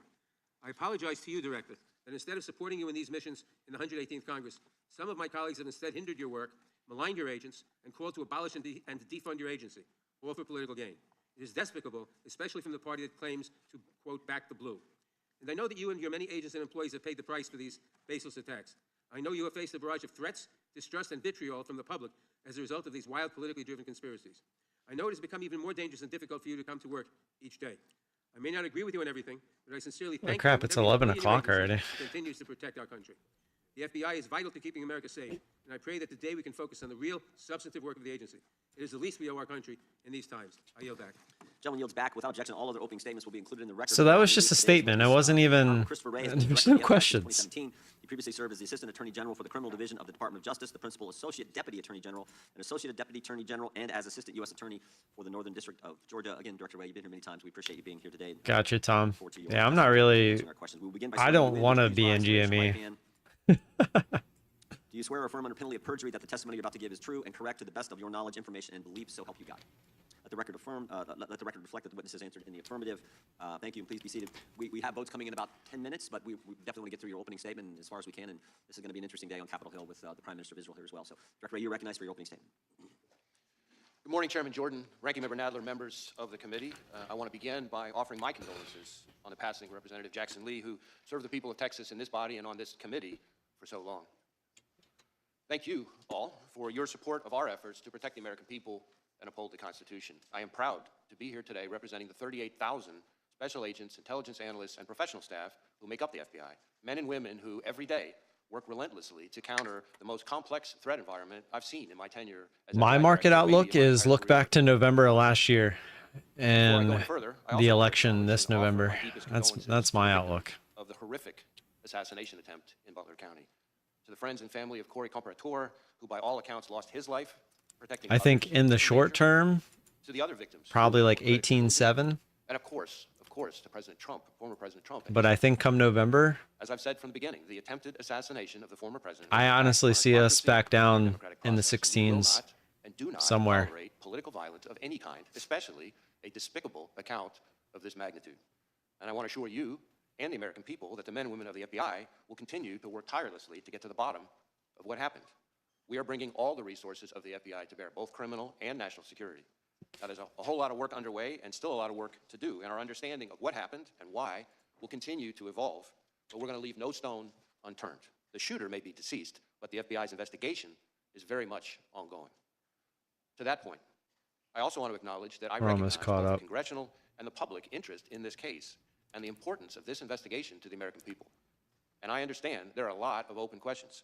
So while the investigation is am I very much long ongoing and our MNQ? assessments No, of I'm the shooter not and his actions in continue to anything right evolve, now. my hope here today is to do my best to provide you with all the information I can, given Yeah, where we're we caught are up. at this point. I have been saying for some Oh, excuse me. time now that we are living in an elevated threat environment. And tragically, the Butler County assassination attempt is another example, a particularly heinous and very public one, of what I've been talking about. But it also reinforces our need at the FBI and our ongoing commitment to stay focused on the threats, on the mission, and on the people we do the work with and the people we do the work for. Every day, all across this country and indeed around the world, the men and women of the FBI are doing just that, working around the clock to counter the threats we face. Just in the last year, for example, in California, the FBI and our partners targeted an organized crime syndicate responsible for trafficking fentanyl, meth, and cocaine all across North America. We charged the Mexican-based suppliers who brought the drugs into the United States, a network of Canada-based truck drivers who delivered the drugs, and the distributors in the United States who spread the poison into our communities.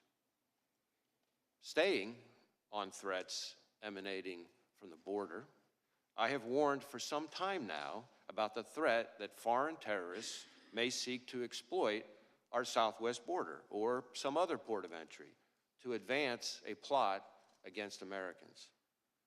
Just last month, for instance, the Bureau and our Joint Terrorism Task Forces worked with ICE in multiple cities across the country as several individuals with suspected international terrorist ties were arrested using ICE's immigration authorities.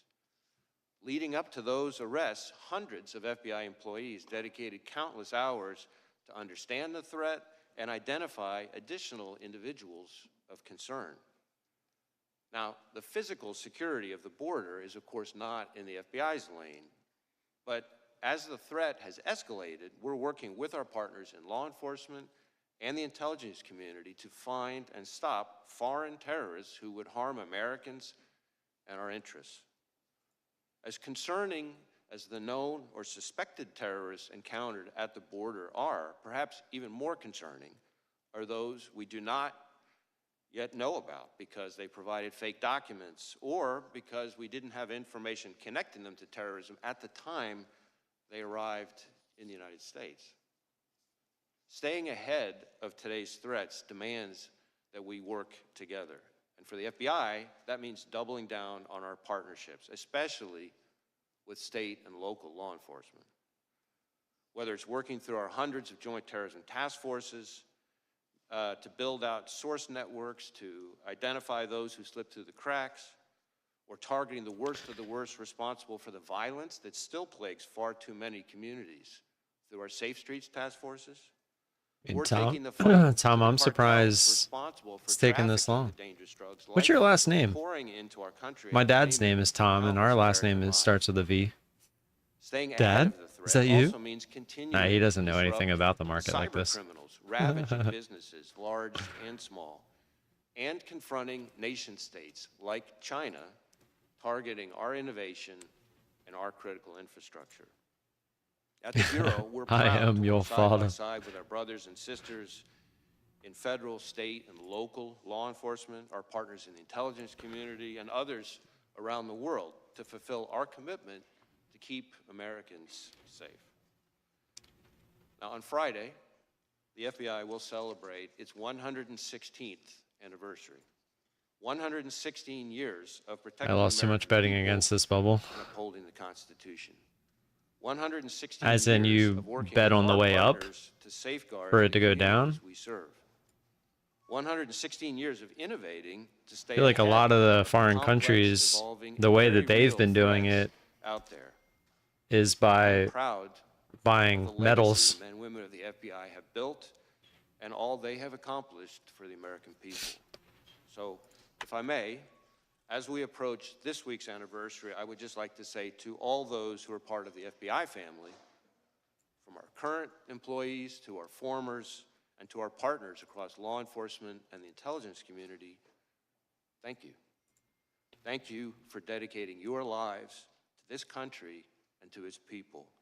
It is both humbling and an honor to serve alongside you, and I look forward to the work we're going to continue to do together. And with that, thank you again for having me, and I look forward to our discussion. Thank you, Director Ray. Excuse me. We'll now proceed under the 5-minute rule. The gentleman from North Carolina is recognized for 5 minutes. Thank you, Mr. Chairman. Director Ray, I'm way down here. I appreciate the chairman giving me this because Wait, are they just replaying? But I thought all that sounded. Oh, it does say earlier. So they're still on. They're still on let me break. ask this question: Why doesn't the FBI disclose to the American? I'll mute that for now until... I was wondering why that all sounded the exact same.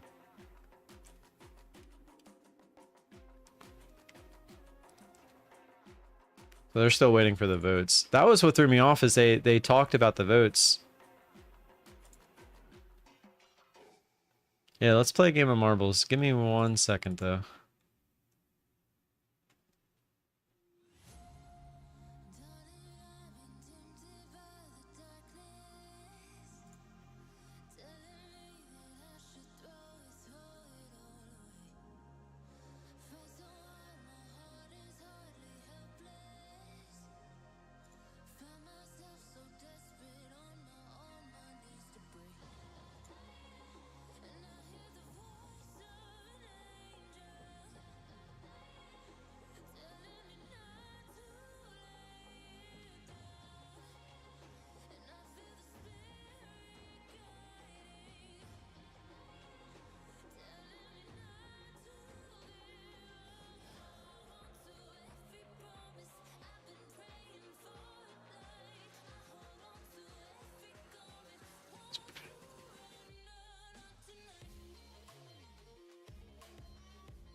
No, I look for the reversals. So I look for big moves one direction.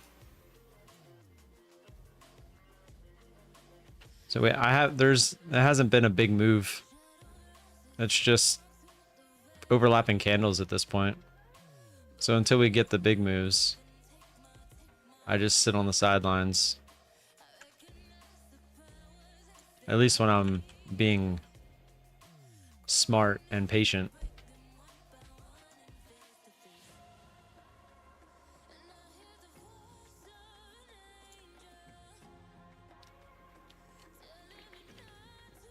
Yes, Tom. I just look for big breaks. So like, if this were to actually get moving, I would look for the big push down and I'll get long, and then I'm looking for the retest of that area. That's what that's what I was doing here at the open, but we never got the bounce. We just kept going lower. So that's how I ended up taking the bigger loss earlier today.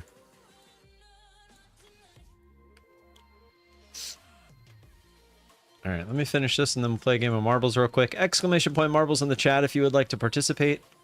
Don't forget to hit that like button as well while you're in here.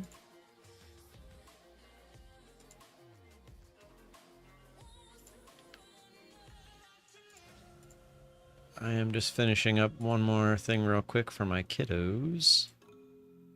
I was actually buying some more shares in their custodial accounts.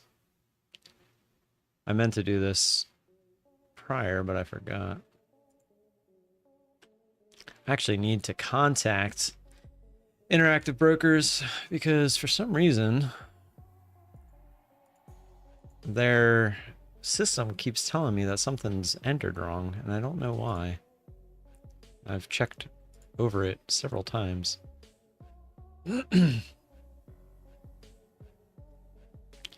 You ever wonder how many people like die suddenly? Like someone of my age, and you're like the only one that knows like the information, or even that there is money in something like this for a custodial account, and it just sits there. Like I wonder how many people have like custodial accounts but their parents died and they never gave them the information, etc. Like I wonder how that works. Is that money just sitting in that account literally forever? Like that's crazy. There's got to be some kind of like, but like, how does Interactive Brokers know that you passed? And like the trusted contact on there, like if something were to happen to me as my wife, like she knows about the accounts but would probably forget about the accounts. So it's like, I wonder how all that works. Well, I know, but how do they know you died? I do have the beneficiary form filled out, but how do they know someone dies? Crawford, you bought the MFF account this morning. Use your code. Thanks, man. I appreciate that. I am not able to trade with NT yet. Why is that? What's keeping you from trading with NT?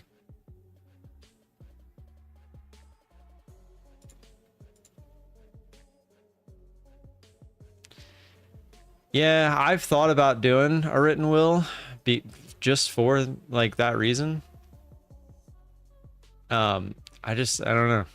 It's crazy. It's stuff you don't even think about until you're older. But it is 100% something I should probably look into.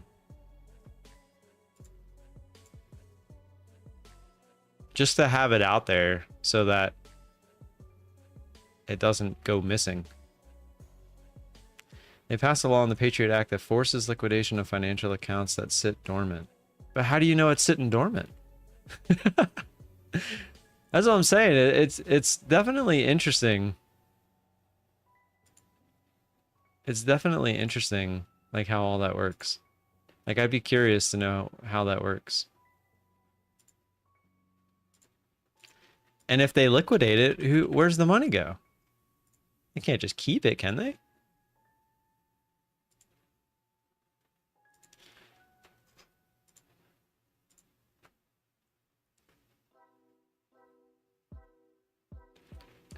Waiting on IT to call me back. What part isn't connecting?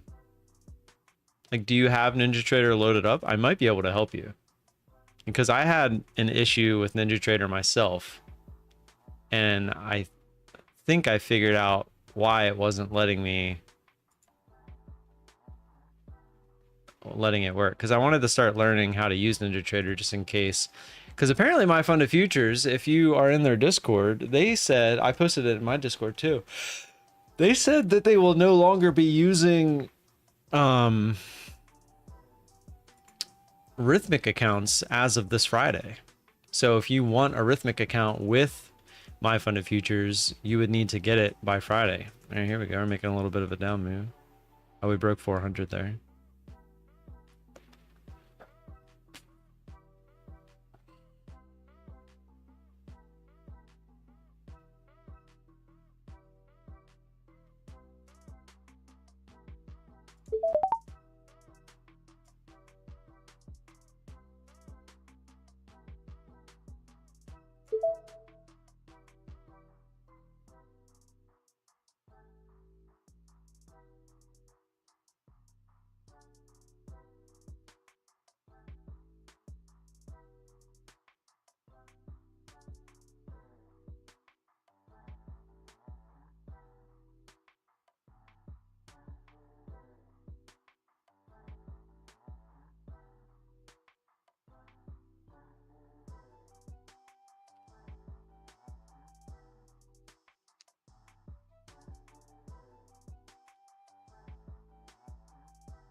Isn't the tax escrow or something?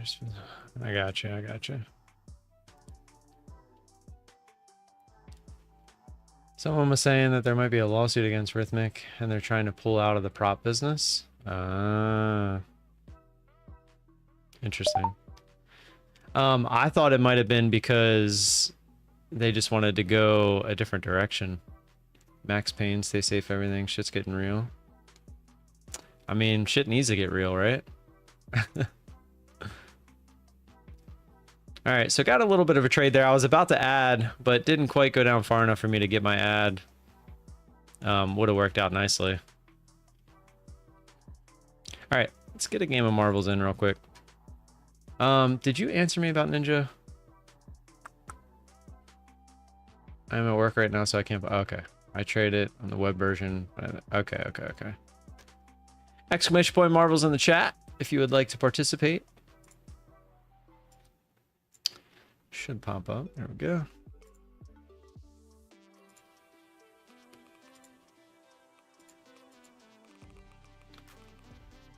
Amused Funderful Camp.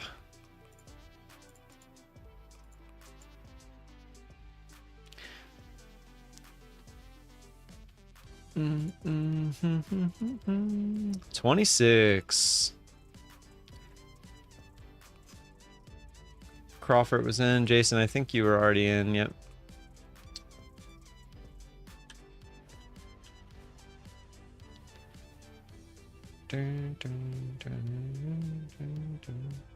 I did want to bring, let me grab this, copy, paste, just in case I end up getting into a trade. Oops, no.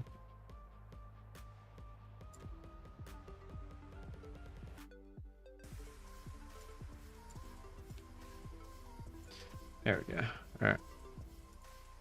I'll keep it off there unless I get into a trade, then I can click it on. All right, 26 bots. Let's get it.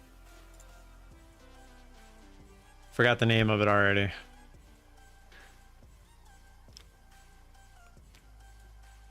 What the? I'm confused. Is it gonna shoot you up? I'm very confused. 3, 2, 1, go. All right, so down. I don't really know what just happened or what is supposed to happen here. Is this just a quick one? What was the point of that up there?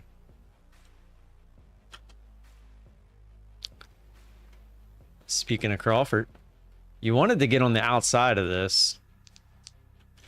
Smitty in first. Is there any more catch-up factor? Or is that it? I don't see any more catch-up factor. Oh, there's some bumps there, but that doesn't look like catch-up factor. Whoa! Whoa! Whoa! Smitty gone. Crawford gone. Wait. Oh! Oh, that... What? Oh, never mind. Alright, yeah, that's crap. That's crap. So you wanted to bounce over that because you land on there. That is not one we're going to replay. Congrats, Smitty. On the lame victory. As Froggo just said. He said you're lame.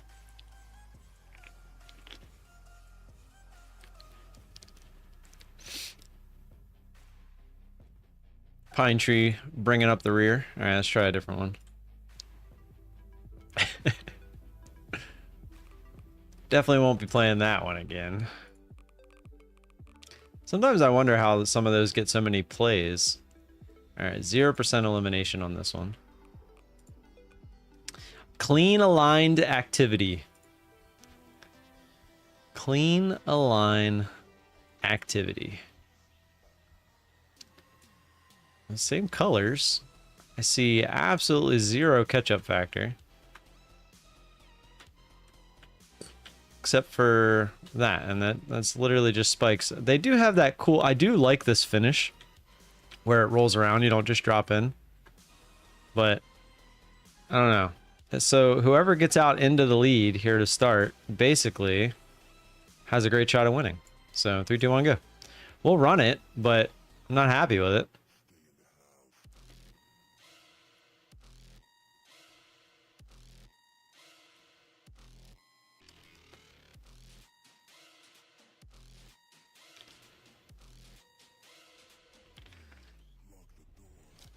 Ring around the rosy, pocket full. Ooh, might be missing a trade here.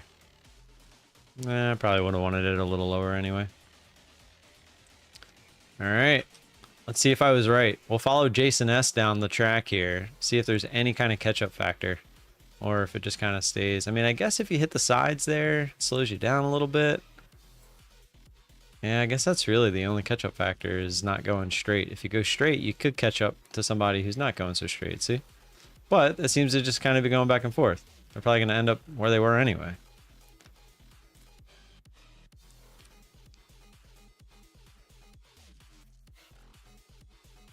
So it's really going to come down to who can find the hole at the end and maybe avoid some of these spikes. I guess if you go on the outside of these spikes, you would technically have an advantage. Here we go. But you really can't, can you? Antonella did. Look at, oh, it went straight through. Okay. So I guess that is some catch-up factor. But you got to find the hole. And he's in. Almost. Oh, they're like little test tubes. That's kind of cool, I guess.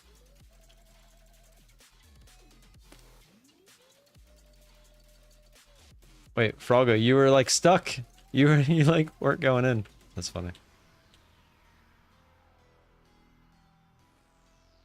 Oh no, you aren't. It just hadn't registered yet. Crawford, what? You were in like first place. Yeah, wouldn't play this one again, but it was all right. Congrats to Antonella. All right, this is back on. We got the creepy lady talking.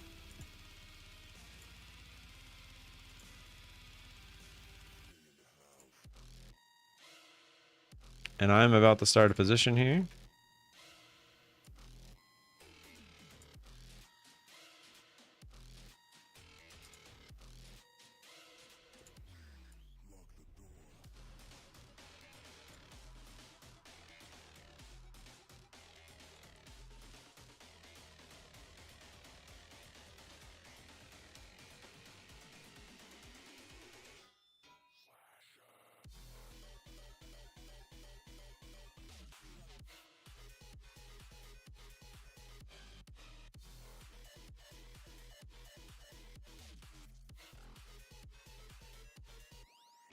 Come on.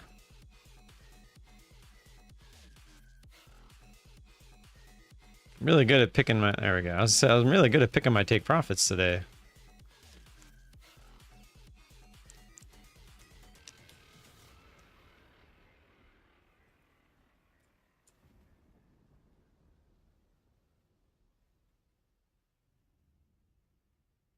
That guy in the background kind of looks like JD Vance a little bit, huh?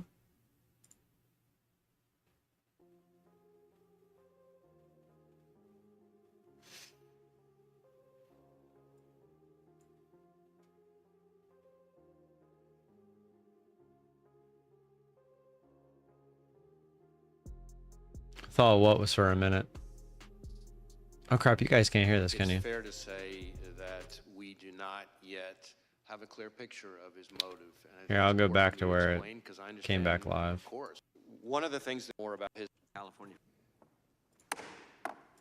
Committee will come to order. The chair recognizes the gentlelady from California for 5 minutes. Thank you, Mr. Chairman, and thank you, Director Ray, for being here with us today. Before I ask anything, let me just echo the comments. Oh, you thought it was JD JD Vance. Gotcha, gotcha. Yeah, it kind of looks like him. State of political violence in this country. It's got a little bit of a fatter face, but...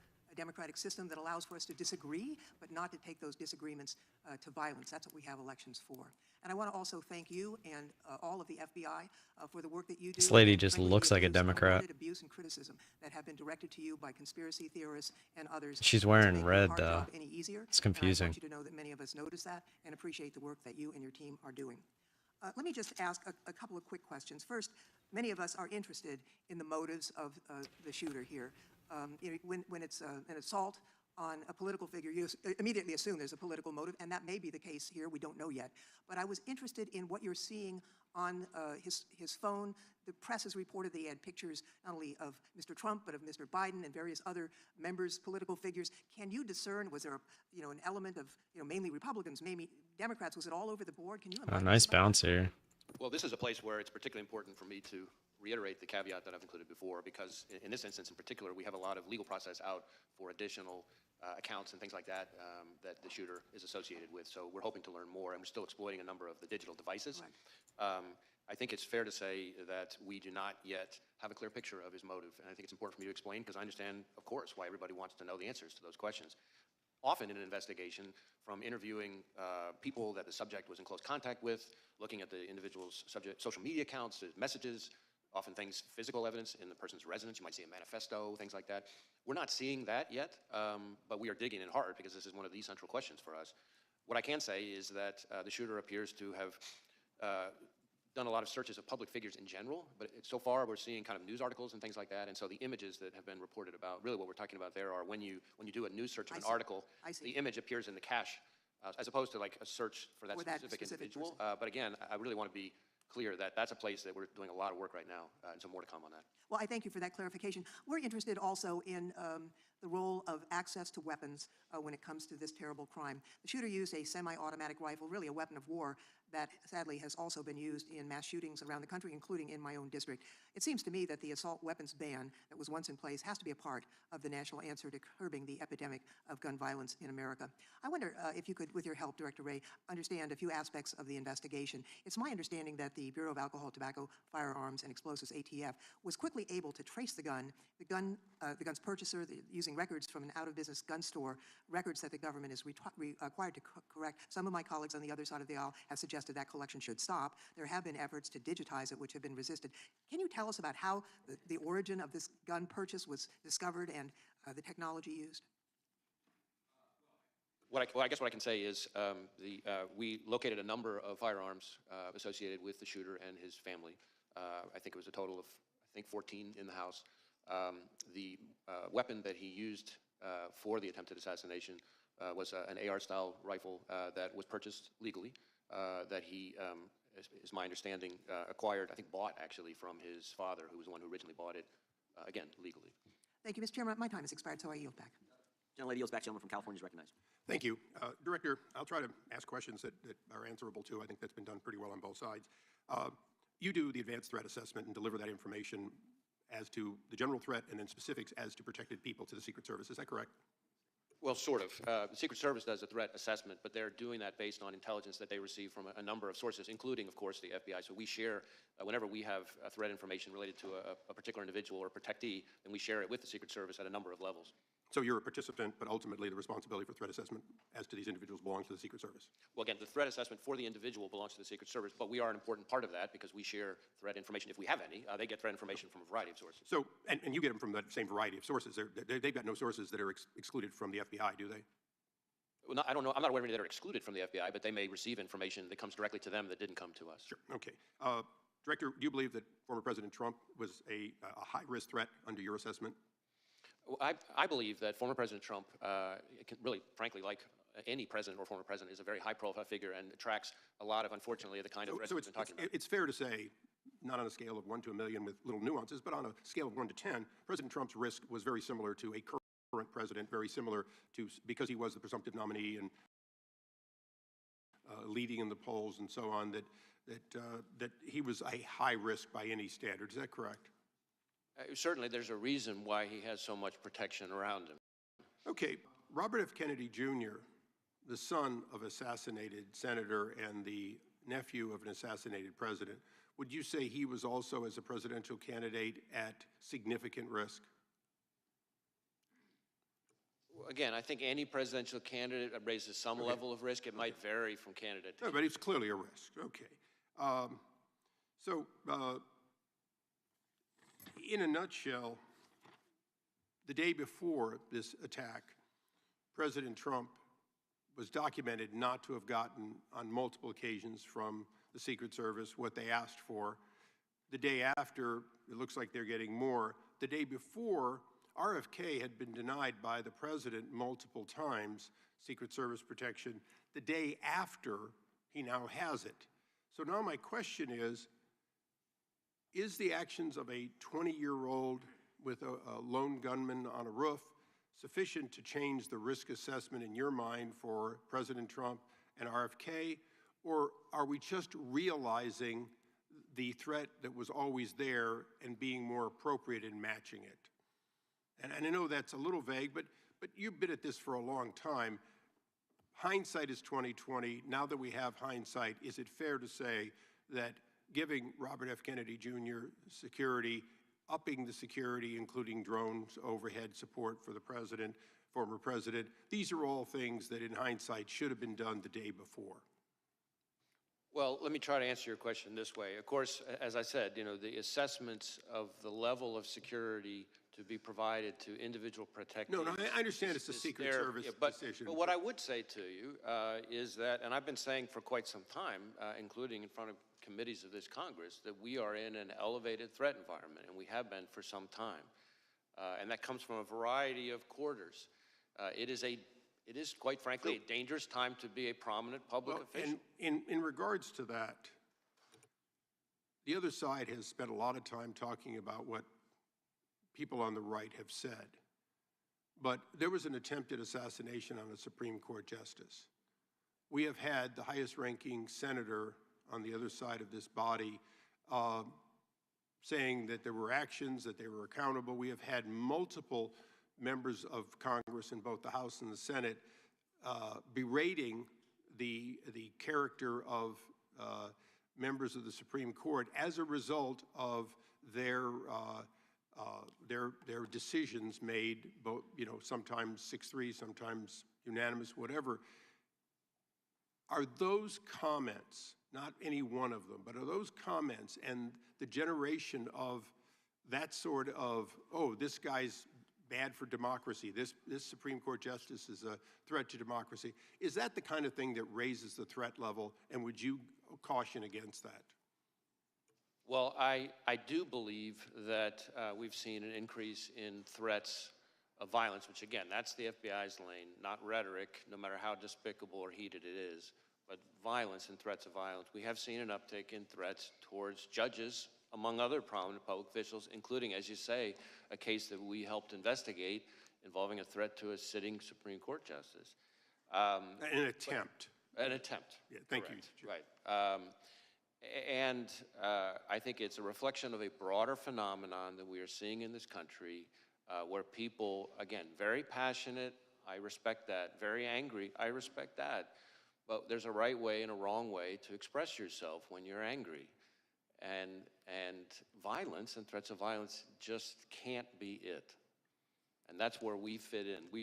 It's not my role as FBI director to call out particular people's rhetoric.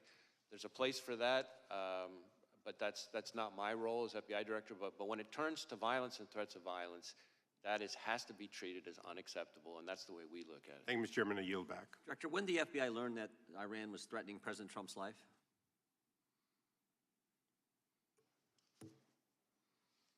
So I want to be a little bit careful here, not to talk about specific classified information, but we have been for quite some time, and I'll stick with what's in the open record. We, for some time, and I in particular for some time, have been calling out the efforts by the Iranian government to attempt to retaliate for the killing of Soleimani by going after current or former prominent U.S. officials, and we've even had an indictment against it. And I think that we need to recognize the brazenness of the Iranian regime, including right here in the United States. And I expect that we're going to see more of it, and I expect there'll be more coming on that. I'm not aware of any threat information related to protectees that wasn't, passed in a timely way, but I can't really get into specifics here.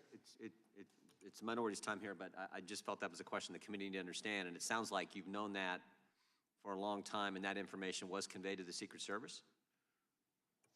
Any information related to threats against the former president, which again, as we've sort of talked about, happens all too often, is something that we have a whole process we routinely share with the Secret Service at a number of levels in a timely way, and to my knowledge, that has consistently been followed. Gentleman from Georgia is recognized. Thank you, Mr. Chairman. Thank you for being here, Director Wray. Director Wray, the FBI is the independent law enforcement agency under the Department of Justice. Is that correct? Yes. And does the FBI director currently report to anyone? Well, you mean in a chain of command reporting structure kind of thing? Yeah, so the FBI is part of the Justice Department. On the org chart, you would see that the FBI director, and this has been true for decades, reports to the Deputy Attorney General, who reports to the Attorney General. Obviously, reports in a communication sense, I report to any number of people. As opposed to a micromanagement reporting system. Correct. And you would take issue, would you not, with any proposal that would change or alter that chain of command and place you or place a FBI director in the position of reporting directly to the president? Would you not? You would oppose that? I don't think that would be a wise reporting structure. I think the structure that we've had for decades now makes sense. I think there's a difference between independence in a sort of organizational structure perspective and independence in terms of the way you do the work. Obviously, the FBI is part of the Justice Department. Well, reporting directly to the president would eliminate your independence, would it not? I don't think it would help. Yeah.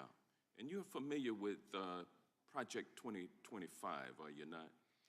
I mean, I've seen, news reports about it. I'm not You're aware particularly familiar with it. You're aware that it is a game plan for President Trump's first 120 days in office, correct?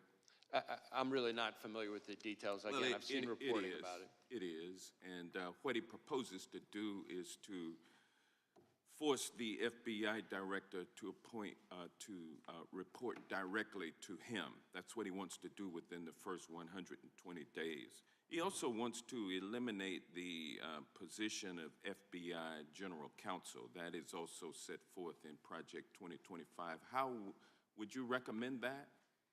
I think the FBI's Office of General Counsel serves an incredibly important role, including in terms of advising our workforce. We have 38,000 people. The idea of having an organization like ours, an independent law enforcement agency like ours that doesn't have its own general counsel's office doesn't make sense to me.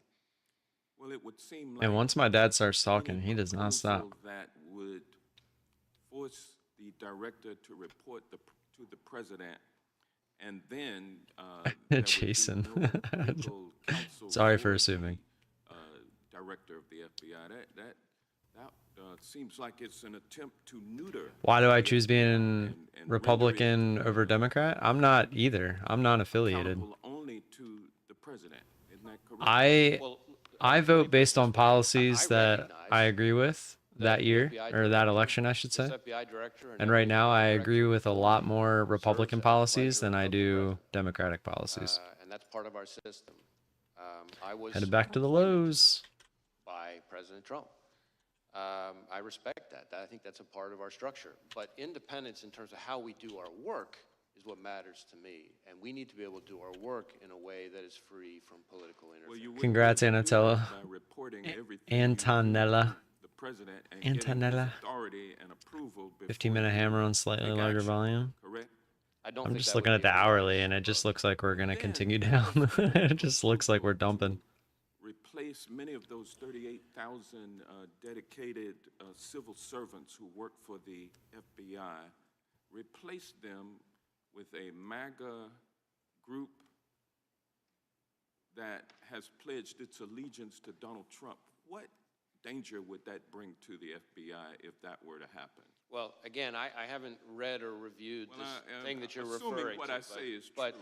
But What the FBI is impact would made that up of have? the FBI is made up of 38,000 dedicated career law enforcement professionals. It has no political appointees of any kind, unless you count me as a You don't nominee want of the that to former change president. either, do I you? don't think that should change. You I don't think want that is a bunch that is of MAGA part of how we do loyalists our work.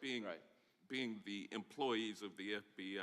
We're coming up on 116 it would- years of the FBI, and that's the way it has been for 116 It would years. be crazy to That was a nice pop take there. 38,000 MAGA loyalists and put them at the FBI. That's frightening. That's what Project 2025 proposes, and I'm glad to know that you are not with that program, and with that I yield back. Gentleman yields back. Gentleman from Florida is recognized. Was the shooter on the FBI's radar in any way prior to the assassination attempt? We did not have any information about the shooter. He was not in our holdings before the shooting. No communication in any chat rooms, no CIs or confidential human sources have any interaction with No, we've run a thorough search for the subject through all of our holdings, and he was not in them anywhere. Were there any FBI agents or informants present at the Trump rally in Butler? Not to my knowledge. And Mr. Jordan was talking to you about Iran. Were law enforcement resources diverted from the protection of President Trump to John Bolton as a consequence of concern that Mr. Bolton might have been the target of Iranian malign efforts? That's really a Secret Service decision. I don't know the answer to that. That's really something they would know better. What I can tell you is that there are a number of individuals. You mentioned one who we've brought a case a specific criminal case for the Iranians targeting for assassination, but how the Are you Secret gonna Service get that answer allocates- to us, whether or not resources were diverted from Trump to Bolton? Is that just gonna be part of your review? I think that's going to be part of the reviews by the Inspector General. The Inspector and General for after- DHS, right? Of DHS Right, and the I- outside got it. panel. And I after think that's action. an important point because the Inspector General for DHS has really fallen out of favor with the administration because he's been pointing out all the problems on the border with Mayorkas and Biden, and we're always kind of worried that they're about to fire him, which would be a really bad idea now that this role that you've identified is so critical. Be a bad idea to fire the IG for DHS during the pendency of this, right, Mr. Director? I don't think that would be a good idea. I'm with you on that. So I want to zoom out a little bit. How often do you brief President Biden? You mean on this No, just specific generally. case? No, in your role as FBI director. I mean, I don't know that I could give you a number. Is it like weekly, monthly, daily? It's not at a regular cadence. There have been times when there have been months at a time when I haven't, and then there have been times when several days apart I have. Okay. It's always with other people. The vice president, is she typically there? Often has been. Okay, so when did you notice his decline? In my interactions, in my role, all my interactions with the current president have been completely professional. Right, but I mean the cognitive decline. I'm not saying he treated you unprofessionally, just maybe not picking things up as quickly as he used to. Again, I don't meet with him very often, but what you Yeah, described that's me is probably a something good that question I've to observed dodge. during my interactions. I mean, Later, Zishan. we've had it observed so often that the ranking member and Mr. Schiff on this committee have said that he could no longer continue as a candidate. And so, since you're the FBI director, I was just sort of wondering, like, who's running the country? Like if something bad happened, you'd have to go brief President Biden about it right now? God forbid? And on any number of occasions, I have briefed the president, and as I said, those briefings have all been uneventful and unremarkable. Oh, I can imagine them being uneventful. But in the work where the vice president's also present, like you say, there's like more than half the time there's these briefings, she's there too? I don't know if I'd said more than half the time. Certainly, there have been times where she's been present. There have been other times where she hasn't. I take you at your word when you say this is the most complicated threat environment you've ever observed over a long career in law enforcement. And I'm just kind of wondering, with this assassination attempt, with the invasion at our border, with all the Hamas that have been let in that you've talked about and briefed about, like, is Biden up to it? And if he's not up to it, and you're a guy who's been regularly briefing him, like, who's been in on this conspiracy to hide the real Joe Biden from all of us for years? It never occurred to you that this guy wasn't up to it in all these briefings you did? As I said, my briefings with the president have all been completely fine. Were they I've between briefed, 10 a.m. and he's 4 asked p.m.? questions. There hasn't been anything of note in the area that you're talking about. Yeah, did you ever have to brief him before 10 a.m. or after 4 p.m.? We hear those are as good hours. I certainly times that I have briefed have included outside those hours. Right, okay. I just, I think the American people want to know how we got to this point with someone who's so diminished his own party has basically put him out to pasture. And since you had close proximity and the vice president had close proximity, I'm just kind of wondering if you were being straight with all of us. Because they got the money to pay for the nice haircuts. You can count on me to be straight with you, sir. We'll see. Gentleman yields back. Gentleman from Tennessee is recognized. Thank you. Firstly, I'd like to recognize, unfortunately, the fact that our colleague and my colleagues side by side made for many, many years in this committee. Sheila Jackson Lee is no longer with us. She was a great member and a force for America, and her loss is felt and great. Secondly, I'd like to say to the FBI director that there were some She was only 74. remarks saying that people don't have great faith in the FBI. Yeah, just had her birthday too. I have great faith in the FBI. Oh no. I think most of us on this side of the aisle do. We appreciate your work. Never mind, that's when she passed. Some on the other side of the aisle have cast aspersions upon the FBI and upon law enforcement. She was born They don't want to January support law 12. enforcement. That's their business. But I support law enforcement, and the FBI is the top rank of law enforcement in our country. So I thank you and all of your people that work with you. Secondly, there's been some questions about the FBI maybe being weaponized. Did President Biden ever ask you to get involved in the case in Orlando, Florida, where Kevin McCarthy says that Mr. Gates is investigated for some sexual involvement with a 17-year-old girl? Did the president or anybody in the Democratic Party, as Mr. McCarthy has suggested, weaponized you and tried to get you involved in that case? Kevin, this guy doesn't have good hair. Good, thank you. Sure of that. Butler, Pennsylvania, I read something about a ladder. He used a ladder to get up on that roof, and that the ladder was found somewhere a distance away. Is that true? So we do know that he purchased a ladder. I think, if I recall correctly, it was about a 5-foot tall type of ladder. But importantly, we did not find the ladder at the scene.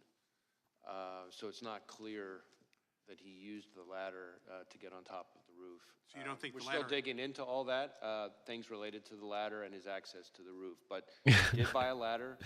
Maybe he used to have the nice hair. Ladder didn't have any feet on it. It didn't walk off. Oh, yeah, right. Thank you, sir.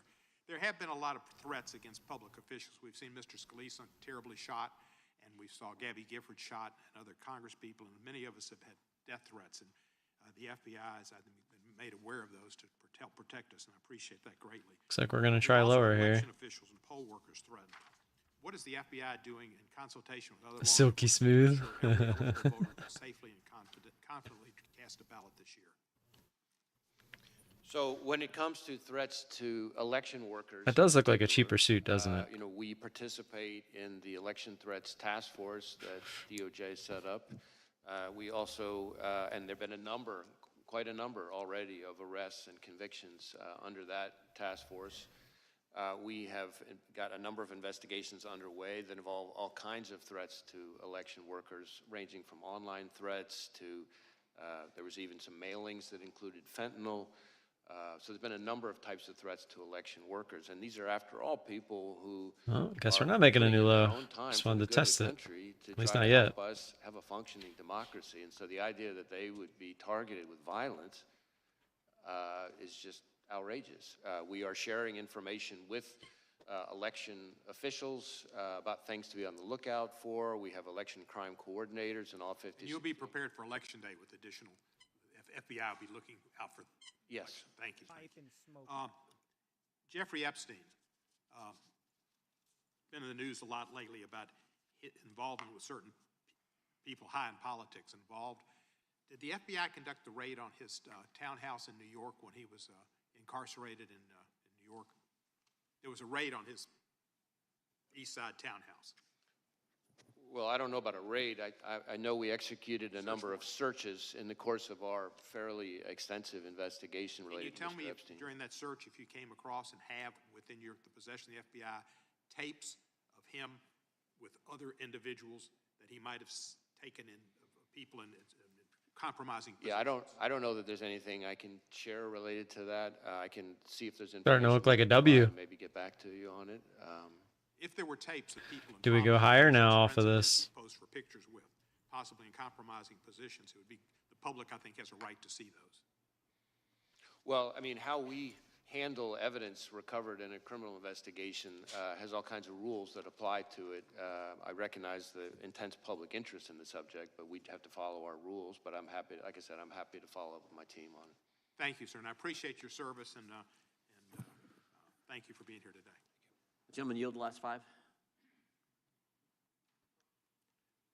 The chair now recognizes the gentleman from Arizona. Thank you, Mr. Chairman, and thank you, Director Ray, for being here. How many shots did the shooter fire? Well, we recovered know that he 8 fired shell casings. At least 8, because we recovered 8 cartridges on the roof.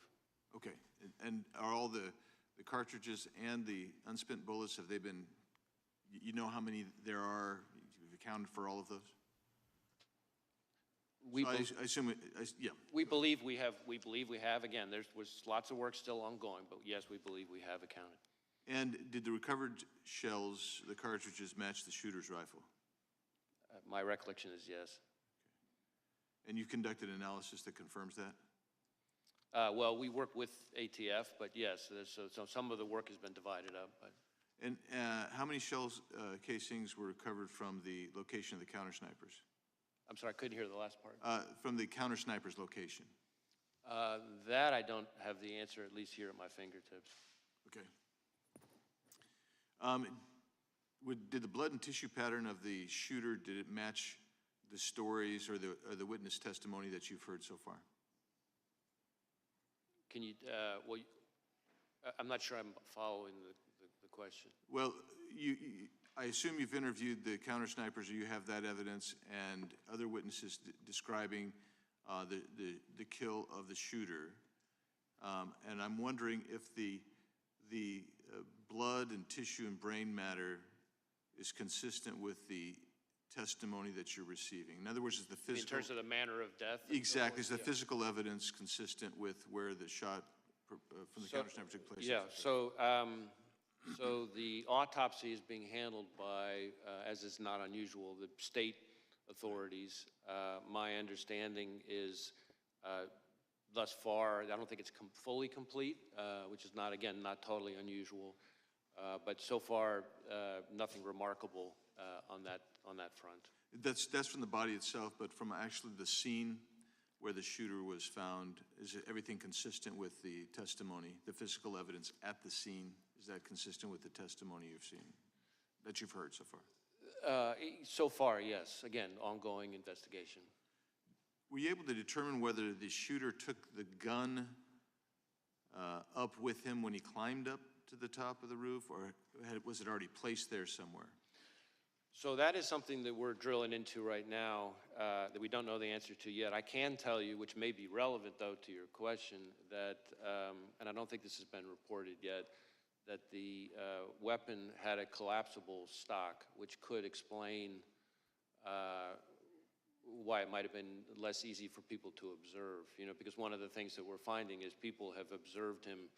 The first people to observe him with the weapon were when he was already on the roof, and we haven't yet found anybody with firsthand observation of him with the weapon walking around beforehand. So that doesn't mean he wasn't, obviously, but the collapsible stock is potentially a very significant feature that might be relevant to that. Did he have a scope? I believe so, but as I sit here right now, I don't remember. Okay. You mentioned. How do you not remember? 2 hours before the Everyone on the internet knows he had a red dot. And he was using a drone. Instead of me putting words in your mouth, just tell me how you discovered the drone, how you discovered the time, and how you discovered. If you can describe what he would have been observing with the drone and how you determined that, please. So this is something that's very much ongoing right now. We're going back and forth with our lab as they continue to do work on it. What I would say is the drone was in his car. As I said, we've been able to, by exploiting the drone, determine its use and flight paths. There were no pictures or videos on the drone of the day of the rally, for example, but we have been able to reverse engineer the flight path of the drone from the day of the rally, and that's how we know that for about 11 minutes, from I think it's around 3:50 p.m. to 4 p.m., somewhere in that range, he was flying the drone, and we have the flight path. It's about 200 yards away from where former President Trump would ultimately be speaking. And so that would have primarily given him a vantage point. I'm trying to think how to describe this. If the former president's podium is that way, yeah, the drone would be over here looking, say 200 yards again off this way, looking back. So it would have shown the shooter, we think, again, we're still doing more work on this. I really want to qualify what I'm saying, but I'm trying to be transparent and lean in here. We think it would have shown him kind of what would have been behind him. We're going to try in the lows When again. you say behind him, behind the shooter. Correct. Like, in other words, almost like giving him a rear view mirror of the scene behind him, except again, he wasn't flying it overhead while he was later back for the assassination. But he would have had, with the drone, he would have been able to also assess kind of because the stage, I assume, was already set, he would have been able to assess that angle with the rooftop as well, forward and backward, I assume.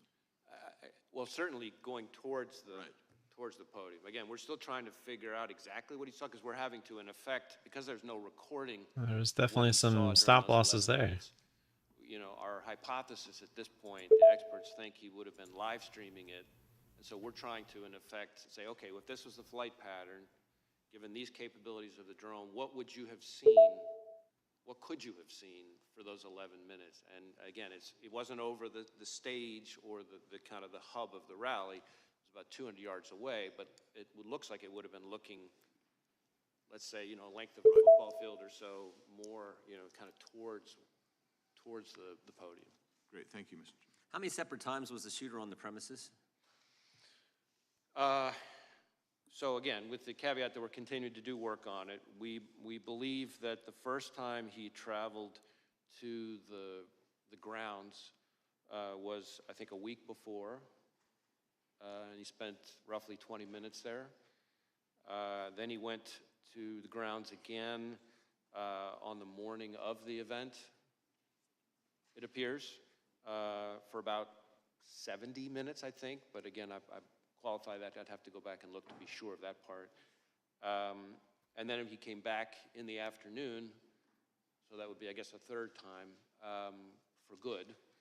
But that included things like this drone activity we just talked about.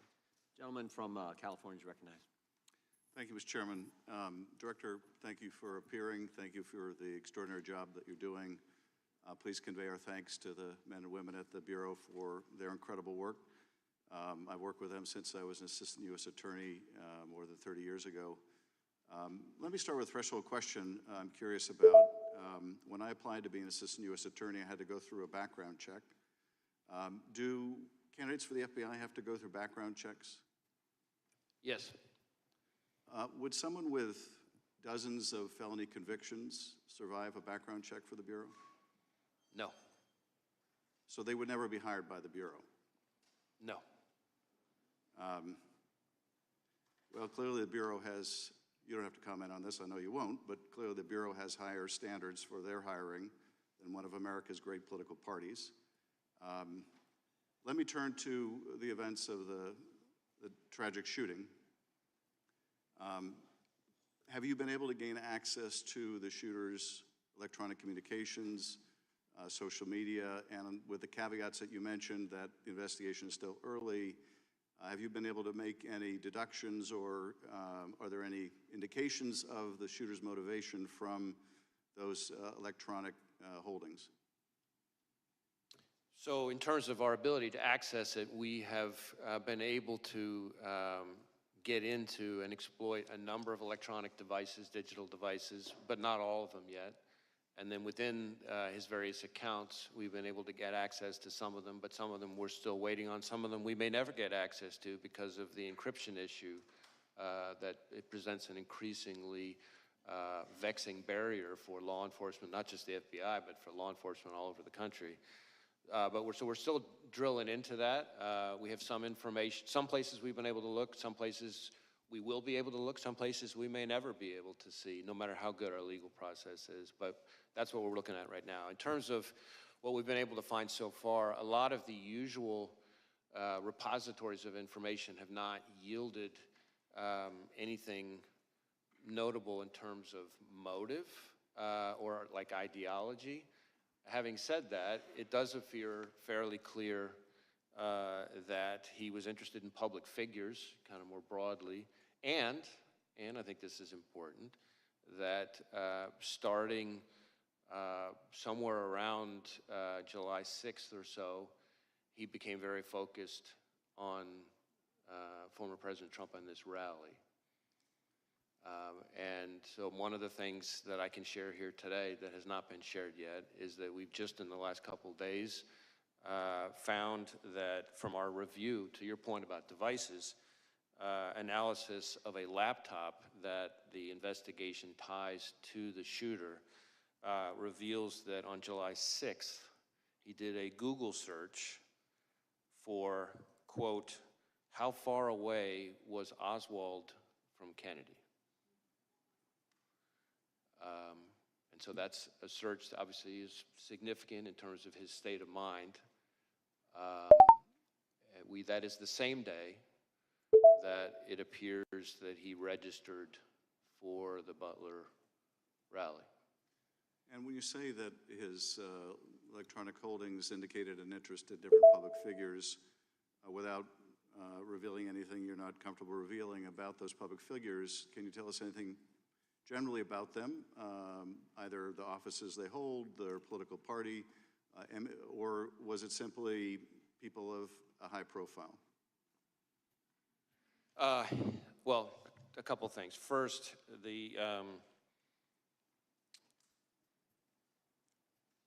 the images that we've recovered so far from, I can't remember which of his various devices, appear to be what we call cached images from searches of news articles. So if you do a news article search, of course, if there are photos on it, those photos get stored automatically in your cache, as opposed to me searching or him searching for a specific person and getting up images of that person.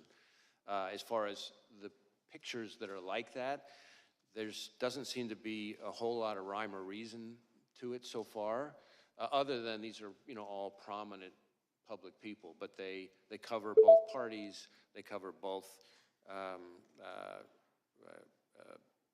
U.S. people and even some foreign public officials.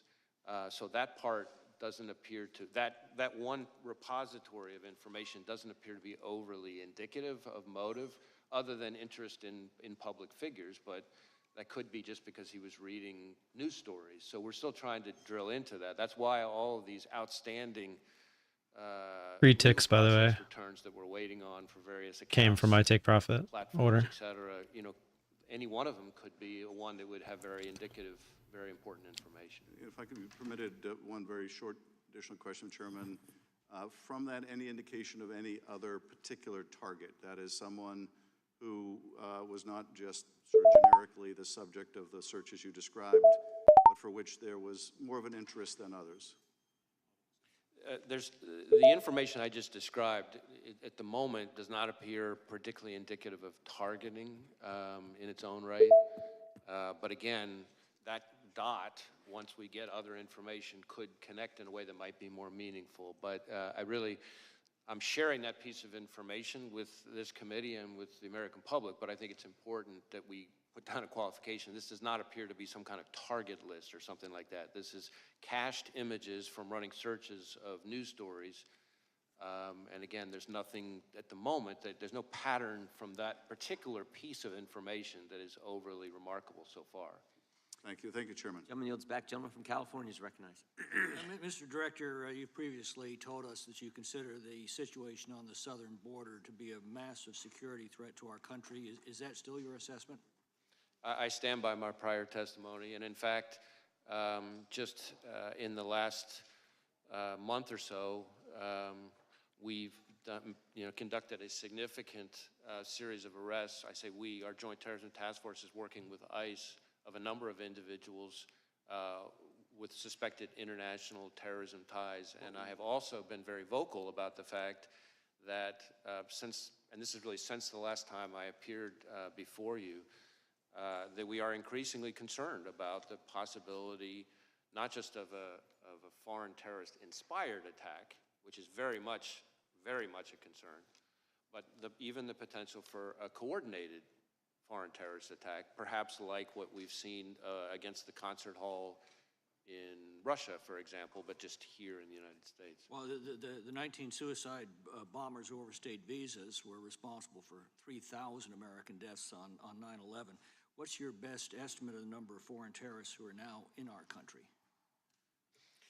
I don't know that I could give you that number. What I can tell you is we have lots of foreign terrorism-related investigations, but that doesn't mean that all of them came in, illegally or anything like that. It seems to me that the simplest act of terrorism would be for dozens of guerrillas to attack low-security, high-density venues, for example, Friday night high school football games all across the country at the same hour with bombs and automatic weapons. That would produce thousands of casualties from coast to coast in a matter of minutes. How likely is such a scenario? Well, what you're describing would require, of course, a lot of coordination But what I will tell you, and I think you're onto a particularly important point from my perspective, which is that unlike the 9/11 attacks, which, again, I was in FBI headquarters on the day of 9/11, and so I remember it vividly, and I've spent plenty of time in the period after that in my prior positions engaged with the families and the victims. But what we're seeing more and more with the foreign terrorist threat, and frankly also the domestic terrorism threat, is a focus on kind of like what you're talking about, well, what I would call soft targets, which is really for the American people's benefit, just intelligence community speak for where everyday people live their everyday lives. What terrorist groups have now infiltrated our country that you're tracking? Well, I don't know that I would say infiltrated. We have investigations as we speak that relate to ISIS and its affiliates. We have investigations as we speak that relate to Al-Qaeda. We have investigations as we speak that relate to Al-Shabaab. We have investigations as we speak that relate to the Iranian proxies, Hezbollah, and so frankly, even the IRGC Quds Force itself. What foreign criminal gangs are now in our country that you're most concerned with? Well, foreign criminal gangs, I mean, we obviously have investigations, a lot of investigations into, gangs like MS-13, for example, and some of its counterparts. Although I think if you were to talk to most sheriffs, like I'm doing every week, well, Knives, that's kind of the whole point of this. Underestimate how prevalent neighborhood gangs are. Really, it's a lot of the gang violence. Well, I'm concerned about those that we've allowed in through the southern border and what threat they are now posing. Do you believe that the vetting performed at the southwest border is adequate to ensure that aliens with terrorist or criminal gang ties are not being released into the United States? Well, it's not really for me to speak to the vetting. What I would tell you is that you have to deal with it once they're released into the United States. And one of the concerns that I have, which I touched on briefly in my opening, is there's been a lot of focus on the number of known or suspected terrorists encountered at the border, and that number has increased over the last 5 or 6 years, and that should be of concern. But frankly, to me, the bigger concern is individuals who weren't either weren't on the watch list at the time they came in because there wasn't information known yet that ties them to terrorism, and it's only after they get in that some new piece of information develops somewhere overseas. Is this some kind of a joke? That's a bigger concern. You've been warned that they basically vet against a blank sheet of paper. Is some kind of a joke that it was literally a tick. I saw it right there at the last second. Any record there. That's crazy. In the country, and you find out later of the dangers. Or if they use fake documents and there aren't biometrics to. In theory, this should come back up and retest here. I think sometimes I was gonna hold one, but I didn't like the way. Because of the nature of the threat information. I didn't like where I was in that one, so I was just happy to get out. There wasn't, I was gonna just take. I was gonna leave one as a runner, but is one really worth trying to get that little bit extra? Fake ID. And of course, and there's no probably reason not. to connect them. And of course, the 2 million gotaways you know absolutely nothing about. Exactly. Well, I don't know about absolutely nothing because we may come across them in other things. I mean, one of the key parts of our collective defense here is that we work with 800,000 sworn law enforcement across the country, and we train them on the right questions to ask and things like that so that we can build in additional eyes and ears if they, do a traffic stop or whatever happens to be. We run a greater chance of leveraging all that to pick up people who may have slipped through the cracks. Gentleman yields back. The gentleman from California is recognized. Director, we're about 100 days until the election. Russia has attacked our democracy in past elections. Are they seeking to do it in this one? Make the chart bigger and the YouTube video smaller. I don't care about the the Russian oldies. government continues to want I guess I to could. influence, Like if I did something like and in this. various ways interfere with our democracy. And then with I our can electoral add them process. In fact, somewhere. just in the last few weeks, we announced a significant disruption of a generative AI enhanced social media, bot farm essentially. Actually, of the could Russians, put them over there. that was designed to be an influence operation, and some of the fake fictitious profiles of those bots purported to be U.S. persons. So they're still at it. We've seen that in election cycle after election cycle. Do the Russians have a preferred candidate?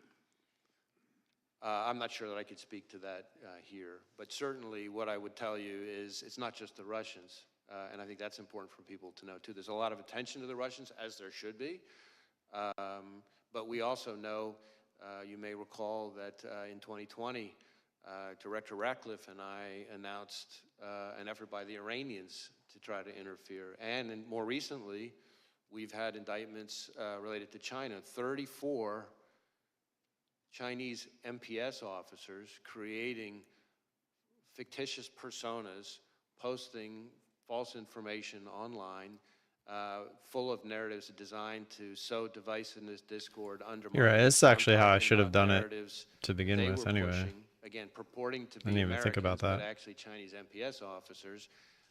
For example, trashing any suggestion that COVID came from a lab leak, or trashing U.S. law enforcement on the occasion of the anniversary of George Floyd's death. And shifting to the attempted assassination on the former president, I want to make it clear, in America, violence has never been the answer. Not on a certain day in January or a recent day in July. And I just want to go through the shooting. Just Hey, look, we're going to retest that area. how many armed officers were within the perimeter? Just ballpark figure.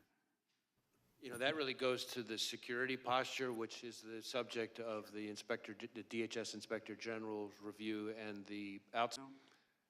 I have to believe that number, but I don't have that number at my fingertips. Our focus is on the shooter and his attack. And the shooter was able to get 8 shots off before he was killed.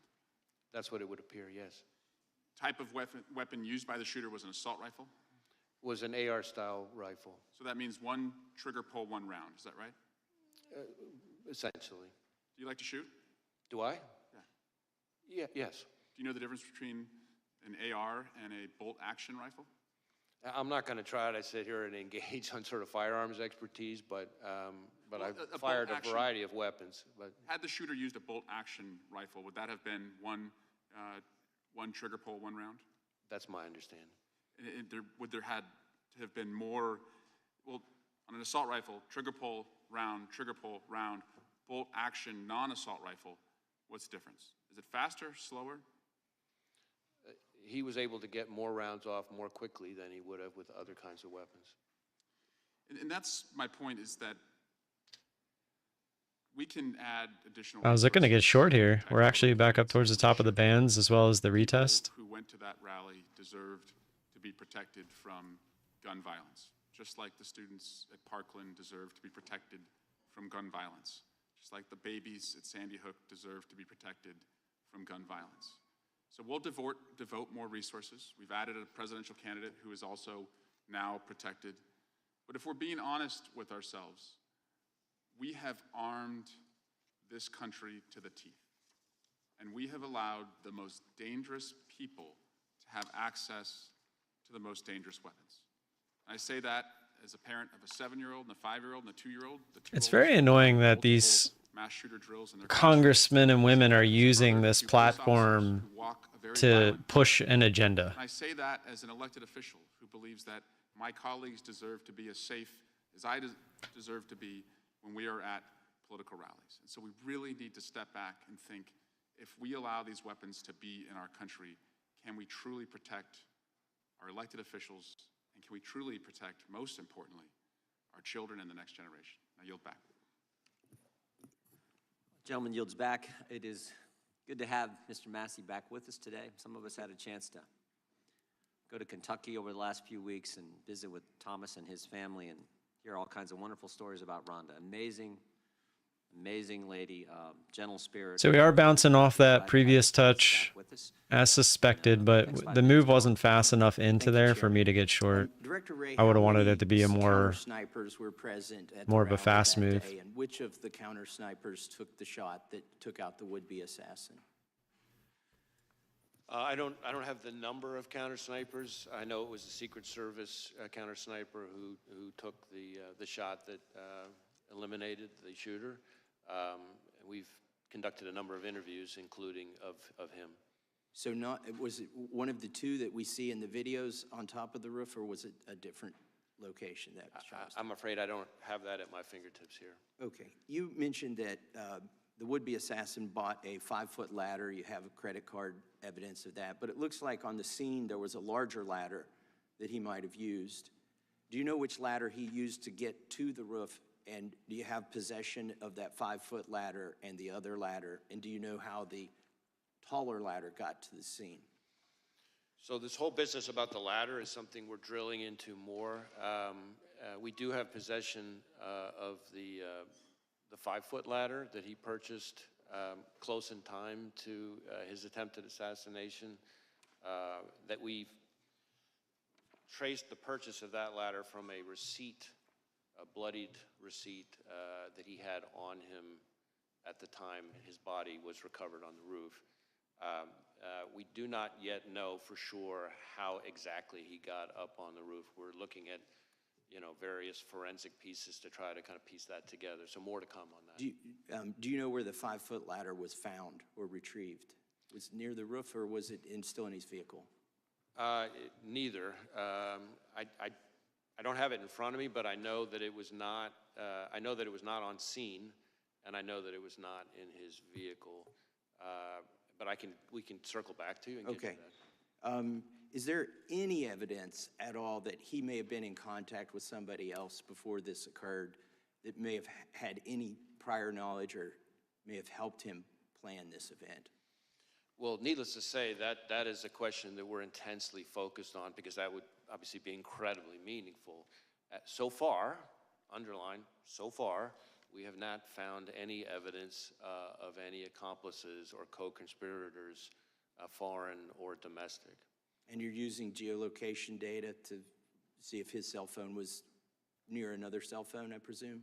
Right, we're doing lots of different kinds of cellular analysis, geolocation stuff, looking at his accounts.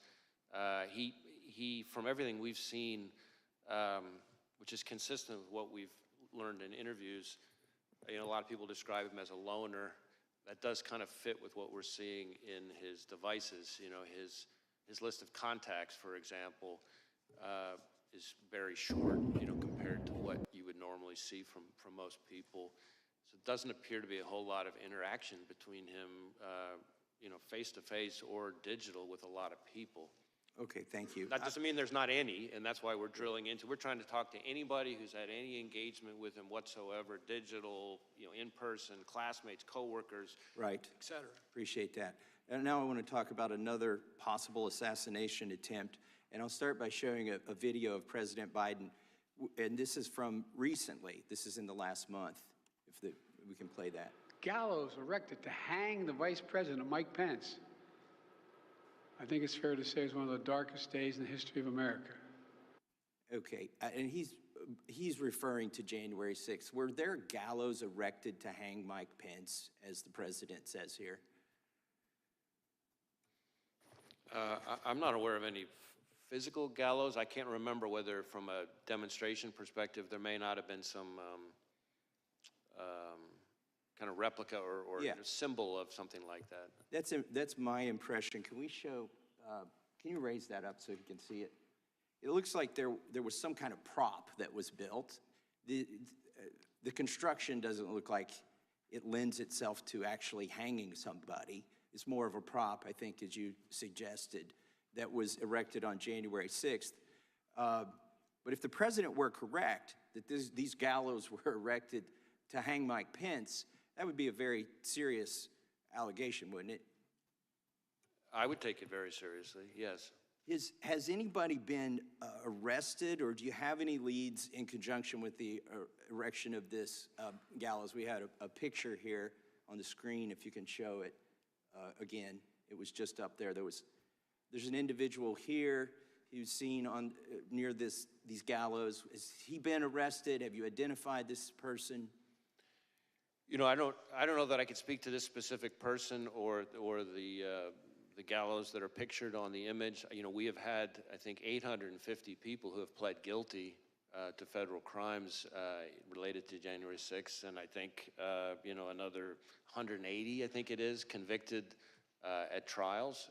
So I can't be sure. And some of them merely for going into the Capitol, but here the president suggests that individual intended to hang Vice President Pence, which seems like kind of a wild claim myself, given the construction of those gallows. But if we are to take him seriously, or even if we aren't, let me just finish by saying this. If you have no leads, or you're not sure if anybody who erected those gallows was arrested or is being investigated,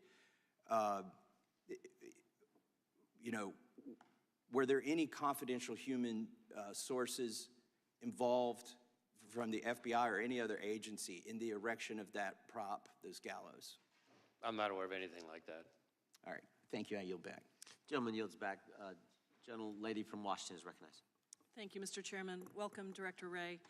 Political violence of any kind is dangerous, unlawful, and totally unacceptable. Just as we all watched and then unequivocally condemned the attempted assassination attempt on our former president, I wish that we could all come together to unequivocally condemn the act of political violence on January 6th, instead of defending props that were used, that were harmful, dangerous props of gallows, attempting to show what people wanted to do to Vice President Pence. Extremists attempted to subvert our democracy in the worst assault on the U.S. Capitol since the War of 1812. Many of us were trapped in the gallery that day. We feared we would not make it out. Insurrectionists were chasing down former Speaker Nancy Pelosi and then Vice President Mike Pence. And I myself have been the direct target of political violence when an armed man with a gun showed up at my door, threatened me and my family, and we actually ended up having to move our home. So I understand the increased tenor of political violence that is racking our country. It has been on the rise, fomented by violent and dehumanizing rhetoric from top public officials, including the former president and members of Congress, sadly, and bolstered by the proliferation of easily accessible guns, including assault-style weapons. All of this violence is unacceptable, and I wholeheartedly condemn it. I just hope we condemn all of the violence, not just one or two incidents. Mr. Wray, today I want to focus on the role of the FBI and the need for the Bureau to remain politically neutral and independent. The FBI cannot and should not be subject to the whims of any president. The majority apparently doesn't think that the FBI needs to be politically neutral and independent. They want an FBI subordinate to the president, not accountable to the American people. That is one part of a larger plan to undermine our democracy, to remove the checks and balances that have protected us, and ultimately to subvert our freedoms.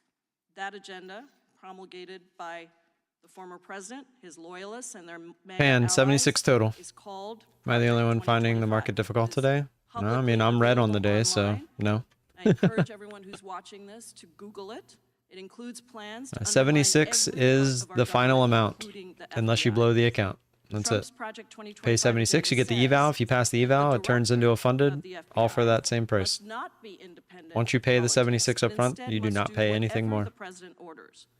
Under Trump's Project 2025, Trump loyalists would undermine the non-political and independent structure of the FBI. Project 2025 openly calls on the next conservative administration to support, quote, a vast expansion of the number of political appointees in every office across the DOJ, especially the FBI. And so, Mr. Wray, given your extensive experience as a law enforcement professional at DOJ across multiple Republican and Democratic administrations, why do you think it's important that the FBI maintain political independence from the president? I know there is a cap, FBI but is and needs to stay independent. Hold on. And that means protecting the American people without fear or favor, upholding the Constitution and the rule of law, and it means following the facts wherever they lead, no matter who likes it. And I add that last part because the essence of independence and objectivity is not that an investigation so it's this is directly from their site. It's up to $1,200. This is the 50K account. Up to $1,200 for each payout until 30 winning days, or $6,000 in payouts. So after the first payout, your any number of times we're disappointed and frustrated by the results. your trailing drawdown goes to that 50,100. So it's 1,200 for the first 6,000. The only thing that distinguishes Or if you have 30 one total winning investigation days. from another is power. And that's what you Recorded see a in video some recap of the day. authoritarian countries around the world. So I'm not familiar with this particular No, I didn't ask you to Project comment on that. 2025 thing. I don't know anything about it, but what I can tell you is, from my perspective, the FBI needs to be functioning as independent. Doesn't mean it's not part of the executive branch. It doesn't mean the FBI director doesn't serve at the pleasure of the president, but it does mean that the way we do our Stop! work. You're not. You're making what I said sound not I have right. a question about the role of attorneys at the FBI Office of General Counsel. How do we protect that work? I'm sorry, could you repeat the question? The role, what role do the attorneys at the FBI Office of General Counsel play in ensuring that the Bureau respects the constitutional rights of American citizens? How do we protect that work? So in my experience, the lawyers in the Office of General Counsel play an incredibly important role in ensuring that our agents have their questions about how to comply with the law and conducting their work answered. And ensuring that we conduct our work in the right way, which means scrupulously adhering to the laws and the rules that apply to us. I just wanted to say before I yield, Mr. Chairman, that the Project 2025 also eliminates the FBI's Office of General Counsel in-house lawyers who are responsible for that role. I appreciate your indulgence, and I yield back. Gentlelady yields back. Gentleman from Wisconsin's recognized. Yeah, thank you, Mr. Chairman. I think it was when you were here December of last year, Mr. Ray, that you said blinking lights were going off in regards to the southern border and what is happening down there. Has the border situation improved in terms of your assessment with the security of Americans since you were last here in December? Well, I guess a couple things, and I appreciate the question. So first, the blinking lights comment that I made refers more broadly to the threat environment that I'm seeing as FBI director across a wide range of threats. Contributing to that in a variety of ways are the threats that emanate from the border. So it's not a comment just on the border issues, it's the threat environment that we face more broadly, in my experience in law enforcement. I am increasingly concerned that foreign terrorists could seek to exploit vulnerabilities at our southwest border or at other ports of entry or in other aspects of our immigration system to facilitate an attack here in the United States. I think that is something we have to be concerned about. There's been a lot of focus on numbers of this, numbers of that, and I understand that. But as I think was referenced in an earlier question, it doesn't take very many foreign terrorists to be a real problem. We had 19 hijackers responsible for the 9/11 attacks. And we just, not that long ago, had a case, some of the members of the committee will remember, where we charged an individual for trying to smuggle individuals in to assassinate former President Bush. Are you concerned that the Border Patrol chief, former Border Patrol chief Rodney Scott, said that he was concerned about very, very minuscule data that they were receiving? So there's all this, we are told that illegal aliens are vetted against databases, but oftentimes they're doing biometrics as they come into this country, but not looking behind it in their home countries. Does that concern you when there's not a review done in the home country? Well, we certainly need as much help as we can get from the countries of origin of these people. And when I say origin, not just where they come from originally, but countries they've come through. And the biometric enrollment piece is, of course, an important one. We have situations where even if... Are we doing a thorough enough job of reviewing them, their actions, and their lives in their home countries before they came here? Well, I mean, we need more help from our foreign partners. There's no question about that. And I think that's an important part of it. How about our domestic partners, like the CIA and others that are supposed to protect us?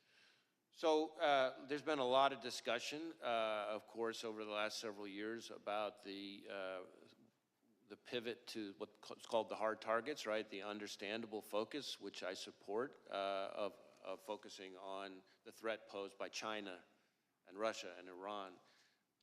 But with that comes, if you look at, for example, the withdrawal from Afghanistan, we start to lose sources of information about foreign terrorist threats from overseas, and that is a concern to me. Yeah, my time's running out. Has Vice President Harris met with you in regards to the border? Well, I've been in meetings that have included the Vice President that have in different ways touched on border Has she issues. specifically asked you for a meeting in regards to the threat that is at the border? You know, I'm not going to get into sort of specific meetings, but I can tell you that I've been in meetings that have included, among other people, the Vice President that touch on border security issues. Did she ask you questions about what you thought needed to be done in regards to reducing this threat to the American people? You know, I really can't get into specific conversations. Is support for President Trump a security concern within the FBI? I'm sorry, I couldn't hear it. Is support for President Trump a security concern amongst your employees? No. Is objection to the COVID-19 vaccine a security threat? Not from my perspective. Who improved what is termed the Trump questionnaire within the FBI that was done by SIIS? Dina Perkins, Jeffrey Ventry were behind it. Who was responsible for that? And did you know that there was a Trump questionnaire out there? So the document you're asking about is an interview outline that we only recently learned about, and in my view is completely inappropriate. I asked my team to get to the bottom of what happened and to ensure that doesn't happen again, and I've learned that it's not an FBI form, that its use was isolated, that it was created not by an FBI employee, but by an outside contractor, and that individual is no longer affiliated with the FBI. But we are sending what we have found to the Office of Inspector General, and we'll cooperate, of course, with anything they find. Mr. Chairman, I'll just close with this. We keep hearing about these isolated examples, whether it's Richmond Catholics, this instance. When isn't it a pattern? I yield back. Gentleman goes back, Mr. Correa. Thank you, Mr. Chairman, and Director Wray, welcome again to this committee, and I want to thank you and your agents for the good job you're doing to protect Americans. Earlier this week, I was part of the group that went out to visit Butler, Pennsylvania Homeland Security members. I agree with my colleagues that have said violence has no part in our democracy. And I trust you will investigate the events surrounding July 13th thoroughly. I'm going to ask you a question. I hope you'll keep it in mind as your investigation proceeds, which is, who's in charge? Who's in charge at a campaign rally, setting it up? Secret Service or a campaign? And I ask this question because when I was there, had a couple of law enforcement individuals alluding to that question as well. They gave me an example. They said, if a Secret Service says you need to set up a line of dump trucks behind the stage to serve, to protect the candidate, and the campaign says that's bad optics, who ends up winning the debate? So my question is, who's in charge? And as you investigate this crime scene, hope you ask the locally elected officials. I spoke to a county supervisor, local police and sheriff. They all had information they wanted us to know, to relay. We just didn't have the opportunity to sit down and talk to them. There was a lot of concern that they weren't given enough time to prepare for this rally. They thought there were things that could have been done better. And ultimately, what I keep thinking, what I keep coming back to is the question, who's in charge at these rallies? I think it's an important one because we have an election right around the corner. Pennsylvania, Butler, these areas, battleground states around the country will continue to be areas where our candidates, both sides, will show up, and the threats will continue to be there. So I hope, Director Wray, that you'll keep that statement in mind as you continue to investigate this crime scene. Well, I appreciate the question. I will tell you that we've conducted well over 400 interviews, but we have many more still to conduct. And as is not unusual in an investigation, I'm sure there will be situations where we have to go back to people we've already interviewed with follow-up questions. And our interviews cover a wide range of people. I do think it's important to make sure that the committee and the American I mean, you people can't get rid of tax understand, completely.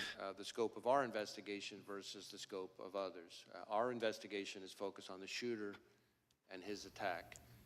There is, of course, and I understand completely why, there are two separate reviews, one by the DHS Inspector General and the other by this outside independent panel that's been announced, that are focused on the security posture, the adequacy of the security posture at the rally, Secret Service decision-making and actions and things like that. And so I certainly understand why there are all those questions. But those are in scope of those two other reviews. And of course, whatever Congress chooses to do. Our investigation, though, because of our interviews of people who are on the scene, will relate to that in some ways, and we're going to share. Just move to a state that you have no state tax. I'll help you out. I'm going to flip quickly to your good job resources. Move to Earlier California. This year in the Appropriations Committee, you testified that Sure, they'd love to have you. for 2024, your budget was $500 million below what you needed to sustain your 2023 efforts. A few minutes ago, you talked about foreign terrorists. The last few weeks, I know information has emerged. That information came from FISA information that was able to be collected overseas on these possible terrorist threats. What we have here today is a domestic terrorist, what looks to be a lone wolf. Your statements, there's nothing really there that would have tipped anybody off to this individual. Is that what I'm hearing from you? Well, I don't know that I'd go quite that far because we're still investigating a lot related to the shooter. It does appear so far that we're seeing less in his... My 6 seconds, I would just say, I would ask that you let us know what resources you need to protect the American public and our candidates in our democratic system. I appreciate the question. I would just say this. We are in, as I've said consistently today and for quite some time now, we are in an elevated threat environment covering a wide range of threats, and the FBI is central to protecting the American people from those threats. And state and local law enforcement, who depend on us every day, rely on us for all sorts of services, databases, forensic support, training. I could go on and on and on. And a lot of those departments, unlike the FBI, have had a hard time recruiting. And so this is not a time to pull back on our funding because we're going to leave our brothers and sisters in state and local law enforcement twisting in the wind. And then by extension, the American people we're all collectively sworn to protect. Thank you, and Mr. Chair, I yield. Gentleman yields back. Gentleman from Texas recognized. Thank you, Chairman. Thank you, Director Ray, for being here.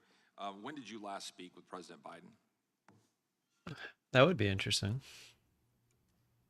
I don't have the exact Algo date, is trolling but it's us. been certainly since the since the shooting. So you have spoken to the president since the assassination attempt on President Trump's life? Yes, sir. And what was the mental state of the president?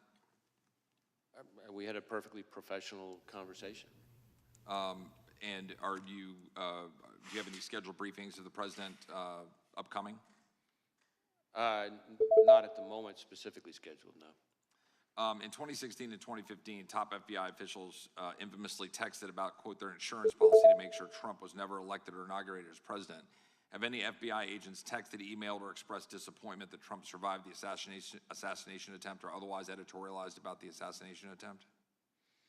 I don't know about any agents. There have been at least 2 instances, I think, or 1 instance of an individual who posted something that I consider outrageous and totally inappropriate and unacceptable. And that individual has been referred to our inspection division, which is the arm, our sort of internal affairs investigatory arm that does the disciplinary process. Okay. Will you report back to this committee any other incidents? I'll do my best to share information with the committee. You testified earlier that the FBI maintains high standards irrespective of so-called diversity efforts.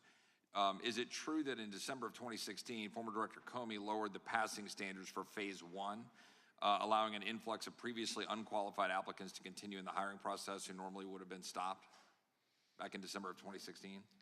Yeah, I can't speak to Director Comey's what were the changes. standards? I can tell you that at least since I've been director, changes that we have made to. Well, we're standing on a specific question. Were standards changed? Phase 1, this is a specific part of the process. Were they changed in 2016? Well, I don't recall if they were changed in 2016. Obviously, I started, as your question presupposes, after that. What I can tell you is, since that time, we have made changes to various phases of the process, but none of them, this is important, none of them lowered the standards. In fact, if anything, they actually increased. Are you familiar with reporting that we have, and we've asked questions to you about this, I'm not sure the result of the questions, that to more, quote, easily accommodate a larger pool of available applicants, FBI special agent hiring standards have been relaxed and requirements measurably lowered.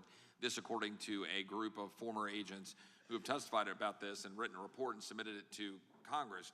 In addition, specifically, minority people with 20-year careers, one in particular, a minority who served for more than 20 years, wrote in this report and submitted it to Congress saying that these standards were in fact lowered, and that in fact, if you were hiring, you were moved off of hiring if you put quality Womp above womp.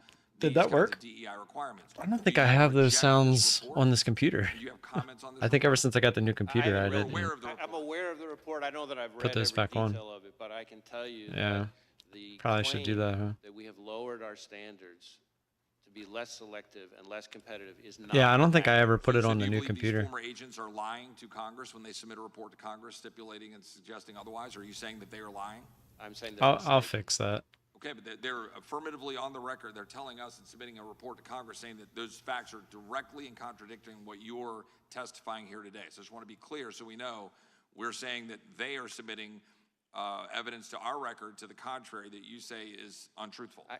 I encounter all the time when I travel around the country have conversations with our agents, and one of the things I try to do is have meetings with some of the Apparently, it is already in serving here. agents without executive management. That's okay. My only question is and my point here's the implication is it's untruthful. So, but I need to move on. I got 1 minute left. Are you familiar with the case of Paulette Harlow?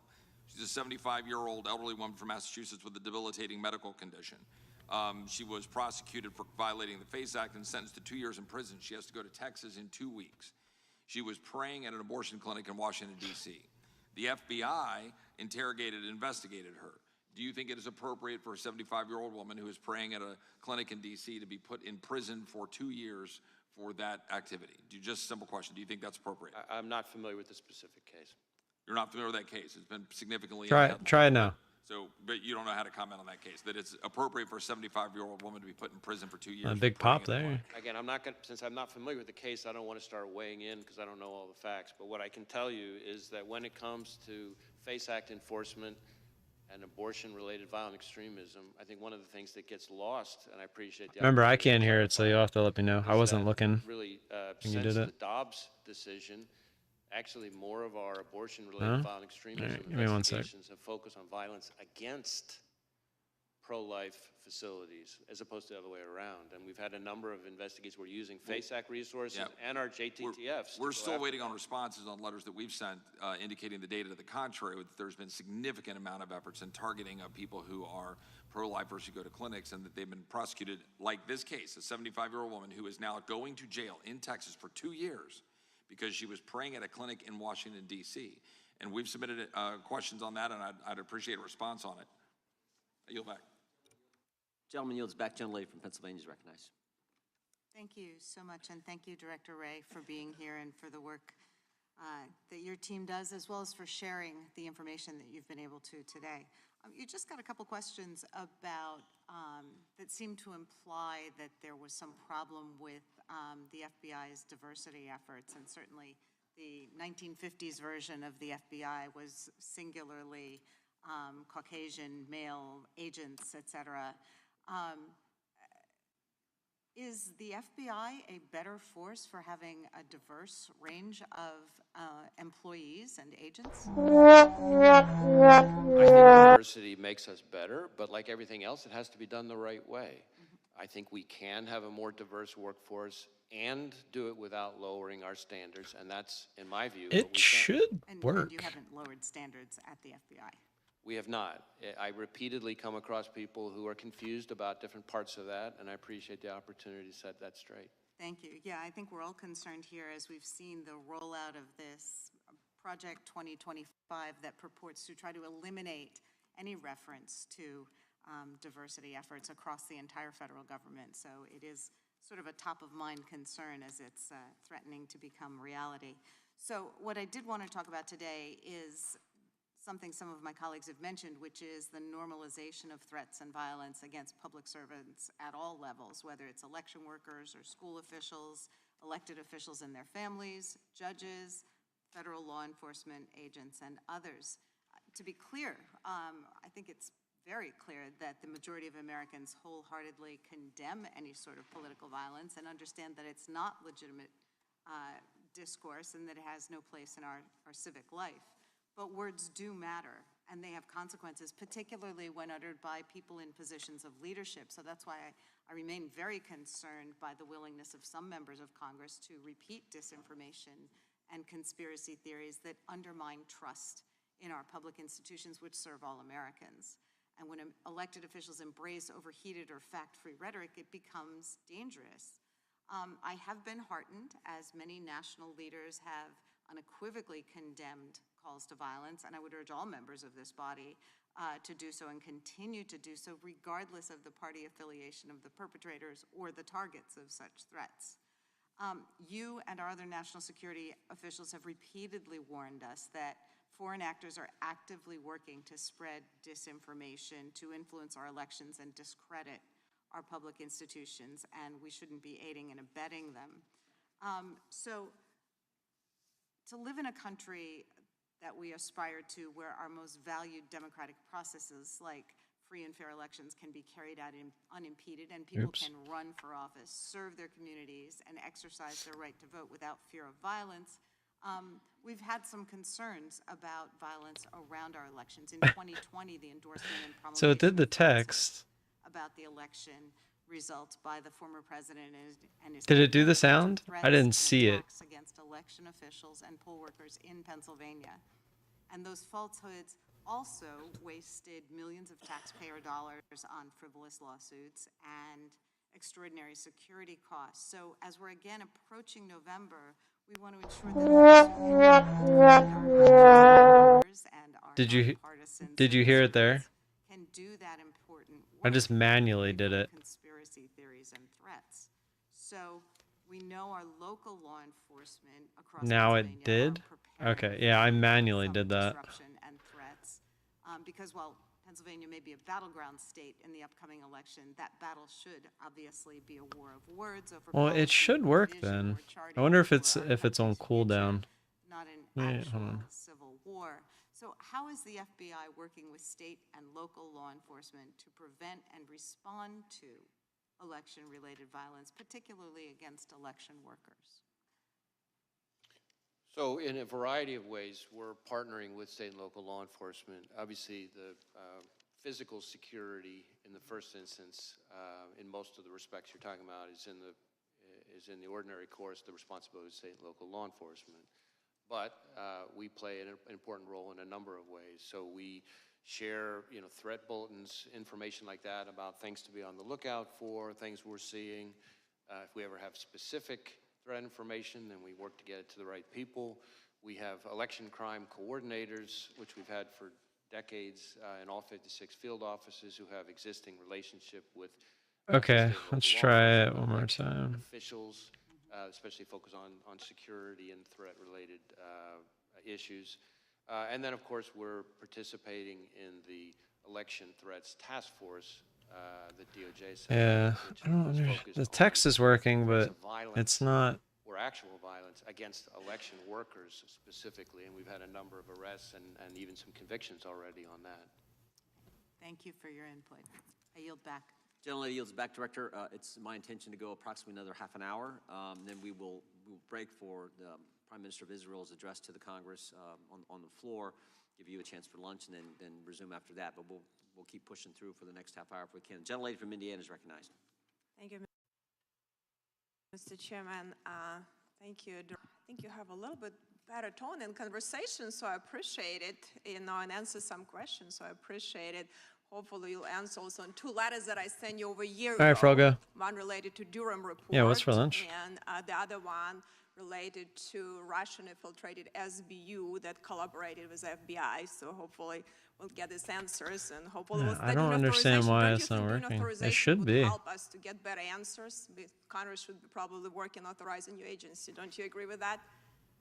We work very hard to try to get information to this committee and to other committees. But authorizing spending probably would be a good thing for us to do. Don't you agree? Oh, I'm sorry, authorizing what? Our spending, not just doing appropriating, but actually doing authorization of spending through this committee. Yes. Okay, thank you. We might start doing that.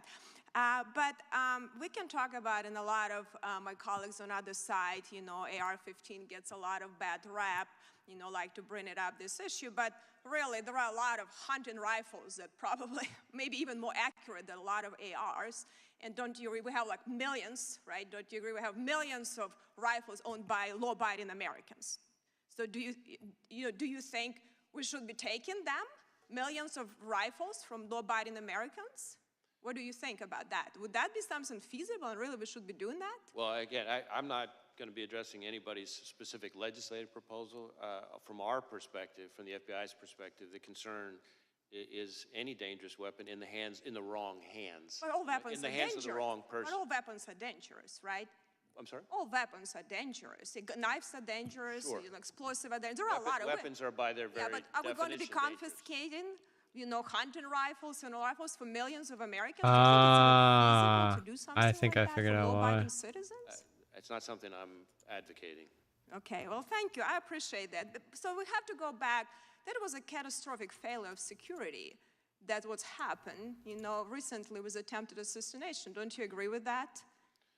Well, I think former Director Cheadle has already publicly acknowledged that it was, I think her words were, a significant operational failure.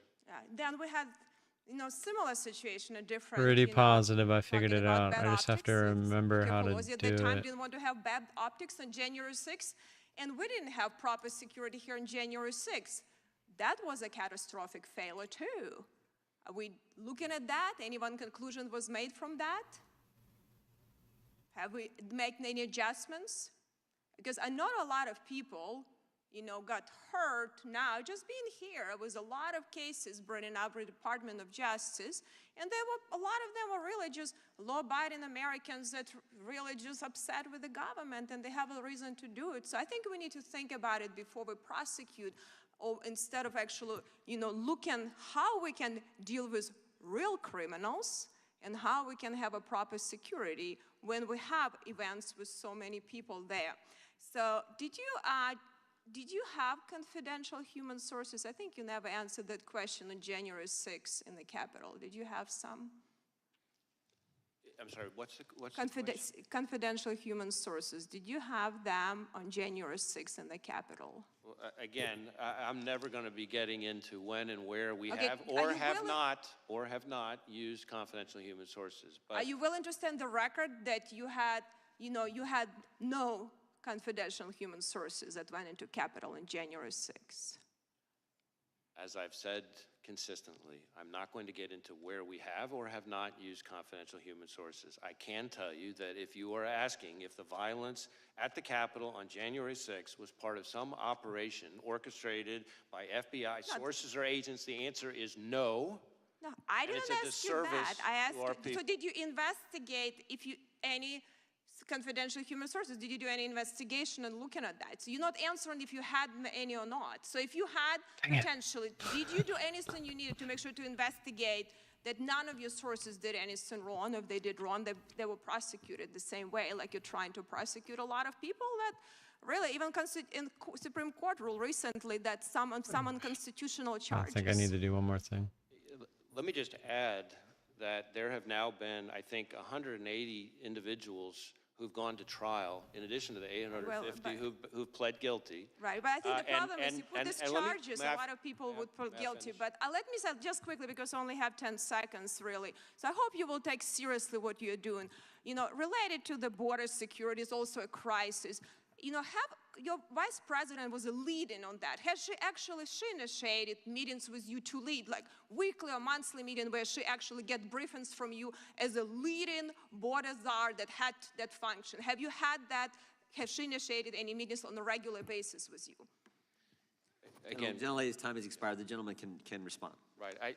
On this issue of confidential human sources, Found number it. one, I will say there is a DOJ OIG review that's underway that I think addresses some of these kinds of topics, I believe, but I won't speak for the Inspector General. Second, as to this suggestion, which I've heard all too many times, that somehow January 6th was orchestrated by FBI agents or sources, I will note that in addition to my prior comments, that there have now been 850-ish individuals who've pled guilty, another 180 who've gone to trial. They've all had access to defense counsel, discovery, all the things the Constitution and the rules provide them. It's been in front of something like 15 different judges, I think dozens of juries, and not one has given credence to this notion. And in fact, I don't think any of them have even really seriously tried to raise it. So it's not just my word for it. Look what's happening in the cases. Thank you. The gentleman from Colorado is recognized for 5 minutes. Thank you, Mr. Chairman. Thank you, Director Wray, for being here, for your testimony today, for the work that you do each and every day, and that your frontline agents across the country do each and every day to protect Americans, to keep our country safe. Also grateful for the work that you're doing in investigating the horrific events of July 13th and the attempted assassination of former President Trump, which everyone must and has condemned. I would first just ask, do you believe that the FBI has the adequate resources to ultimately ensure that your agency gets to the bottom of it and fully investigates this terrible crime?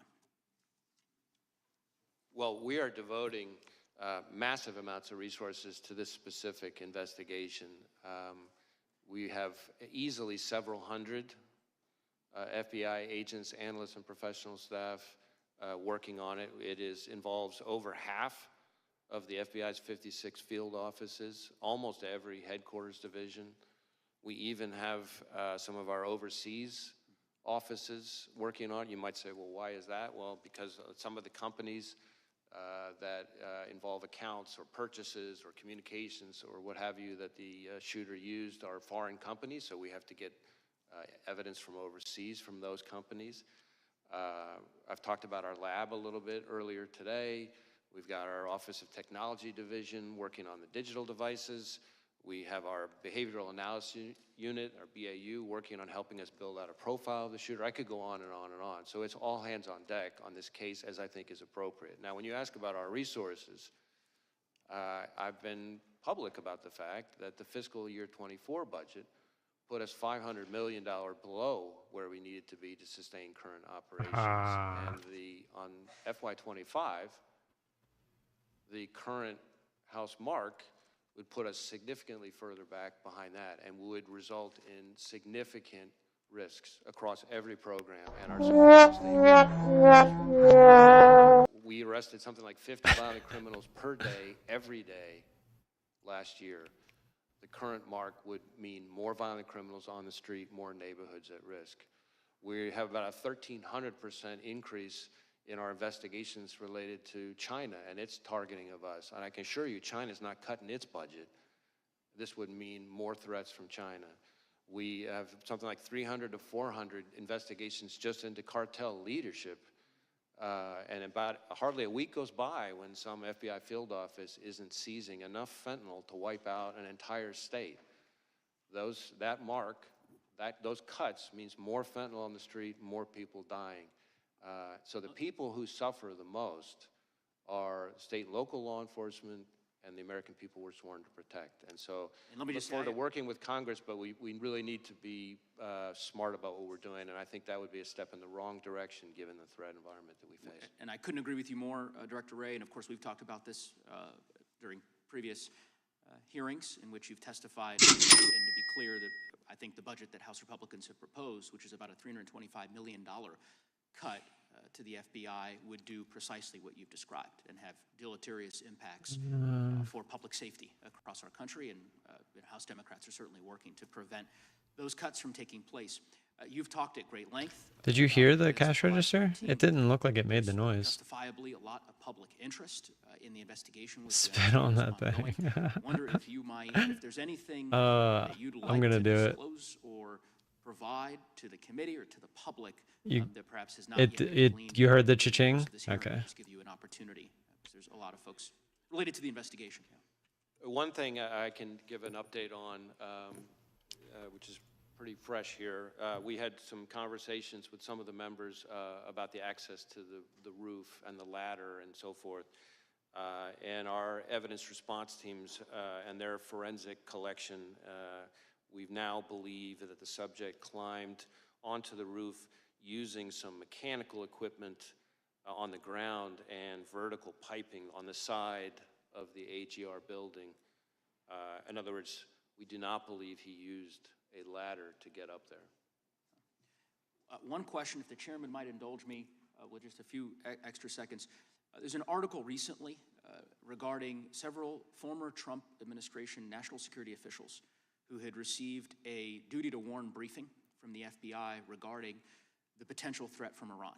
And I think there is, this article made clear deep concern that these individuals have, justifiably so, about the threat level, and particularly given the events of the last several months, and the need for there to be an increased security posture and security personnel for former officials who may very well still be at risk.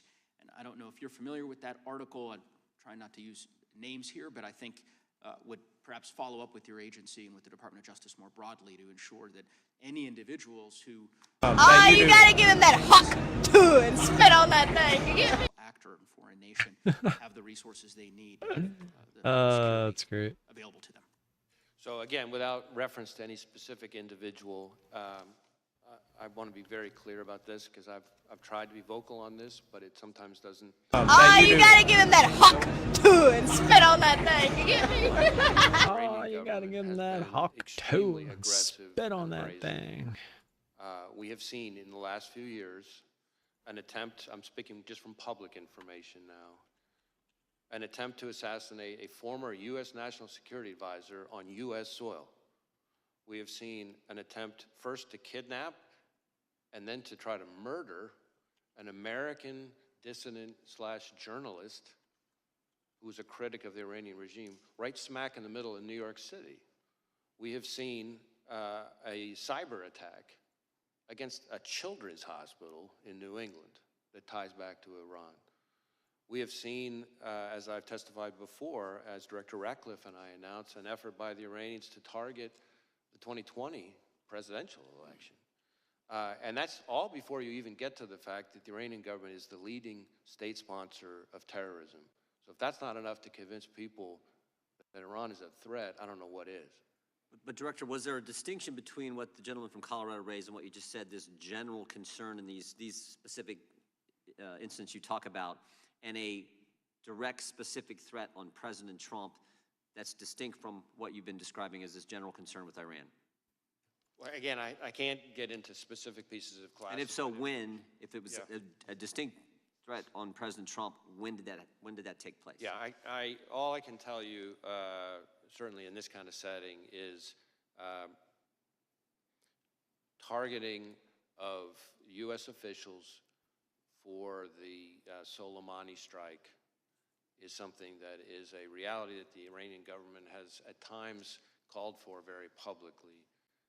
And whenever there is reporting, let me try to answer your question this way. Whenever there is reporting about any of those protectees, we share the information in a variety of ways, working with the intelligence community, working with whoever is the protective service with responsibility for that individual, and we do it in a timely way using the duty to warn process that was just referred to. And to my knowledge, everything along those lines that's relevant was shared in a timely way with the relevant people. Thank you. The gentleman from Wisconsin is recognized. Director Ray, thanks for being here. Where were you when you heard that President Trump was shot, and then what were like your immediate actions, response to that as director? I was about to have dinner with family, and I was horrified and angry. I'm just thinking, the reason I asked the question is because I'm still trying to figure out kind of the lanes, what the FBI would respond to and what the Secret Service has the responsibility to respond to. Can you just kind of cover that again? Sure. So the FBI is not responsible for, has never really been part of our mandate or mission for the physical security of venues, of specific protectees or anything like that. That's, if it's somebody within Secret Service's scope, that's their mandate and mission. We are a law enforcement and intelligence agency, and so if you think about it this way, we're the Federal Bureau of Investigation. We're not the Federal Bureau of Security. You might say, well, what's the difference? Well, there is a difference. We investigate crimes, we investigate threats to national security, but we don't, questions about security posture, the adequacy of resources and assets that were deployed to protect a specific individual, whether there's enough security, and certainly the staffing of that security is not something the FBI, again, we're 116 years old, has historically done. So at this point, have you been able to go through the shooter's home and kind of document kind of what you found as far as evidence goes? So we have been able to search the shooter's home. So again, just sort of tying your first question to your second question now, our role is to conduct an investigation of the shooter and the attack. And so we're going to conduct a painstaking, intense investigation of that. We have, among other scenes that we've processed using evidence response teams, in addition to the rally scene itself, of course, we have been through the shooter's home, his bedroom, other parts of the house, et cetera. Have you been able to establish that he did go to a range and either zero that weapon in or, at least target shoot that weapon prior to the assassination attempt? So we do assess that he went to a shooting range the day before, not the only time he went to a shooting range. He was a fairly, avid might be a little strong, but a fairly avid, shooting hobbyist. And so he went to, belonged to different sort of clubs and went to certain ranges and that kind of thing. We do believe, based on what we've seen so far, that he went to a shooting range the day before and that he shot an AR-style rifle at that range the day before. I'm not sure we know for sure that it's the weapon that he used, but I think we assess that it probably is. Have you been able to interview his parents? Yes, we have. And was there anything that was gained from that interview that would lead you to believe that they certainly were aware of what was going on? I guess I want to be careful about talking about specific people's interviews, but I would say that his parents were cooperative with us. And as I've said before, and hopefully this gets at your question, we have not identified any accomplices, co-conspirators, or anything along those lines. So it's the FBI's position right now that he still acted independently. Again, we're still, I know it seems like a lifetime since July 13th, but we're still early stages, but we have not seen anything so far that would suggest to us that he acted with others. How does the FBI view not just a Trump rally, but political rallies versus other types of events, from a security perspective, compared to a college football game or any mass, large crowd type gathering? Because I think one of the things that's most difficult to really to swallow at this point is that the idea that these Trump rallies have been happening for years and that there could be such a lax approach to the physical security of those fairgrounds that day. And I'm wondering, where does this fall? And then on top of that there were other presidential candidates out there that didn't have full Secret Service protection. RFK Jr. has been the most vocal about it. I was wondering if you could comment on the facilities as well as providing security for presidential candidates. Well, again, I want to be a little bit careful to stay in my lane because, again, security posture and the adequacy of the security posture is really the core expertise and responsibility of agencies like the Secret Service. But certainly it is, I think, fair to say that outdoor events, whether they're political rallies or, as you say, a college football game in an open stadium, a concert, these are places that are often, particularly challenging to secure adequately because the range of threats that can face them are higher. In addition to that, as has been discussed a little bit here already in today's hearing, just threats to public officials, including politicians, is an increasingly pervasive part of today's landscape, and so that adds to the challenge. So you're talking about the combination of individuals who are increasingly targeted for violence, combined with venues that are softer and harder to secure targets, I guess is the way I would answer. But again, those kinds of questions, the adequacy of the security posture, What would demonetize me? all the resources that were, Oh, the Quantower? all that stuff, is my understanding, would be very much in scope for the DHS Inspector General investigation and this outside independent panel that's been appointed. I yield back. Oh, you gotta give him that hawk too and spit on that thing. You get me? And then we have to get to the floor for the Prime Minister. Gentlelady from Georgia is recognized. Thank you, Chair Johnson, and thank you so much. Did it do the for sound? Director I didn't see a for, sound. your transparency and your testimony today.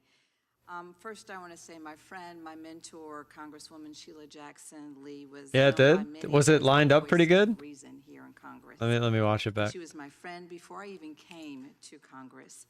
And in my freshman year, she kind of took me under her As wing and Director she kind of Ratcliffe showed and me I the announced, ropes. I don't know, And she was a general- force to be reckoned with. And I often, can for a say little that bit she will never up ever be for- replaced. for And the- she was a trailblazer. Oh, you gotta give him that hawk too and spit on that thing. Director I was a Ray, little actually, off. one question for you today, but investigation before we get to and that outside point, and independent I'd just like to reiterate today that political. Oh, you gotta give him that hawk too and spit. Regardless So I of gotta how start different it. our Start political the values and views are, attempted assassination sound a little bit. to the very democratic ideals of this Oh, nation. you gotta give him that hawk too and spit on that thing. You get me? Hill on January 6th, where a Why? literal Oh, house hold was on. erected on Capitol The grounds, GIF should last. I intended thought for the GIF Vice was like the President whole Pence and thing. Speaker Emeritus Nancy Pelosi. Just- Political violence against election workers, that has been expressed today. An attack on Paul Pelosi, Nancy Pelosi's husband. Threats against the FBI agents, as you have expressed, and prosecutors, and threats to the staff who serve the public every single day. Congressman Connolly's staff was targeted and attacked last year.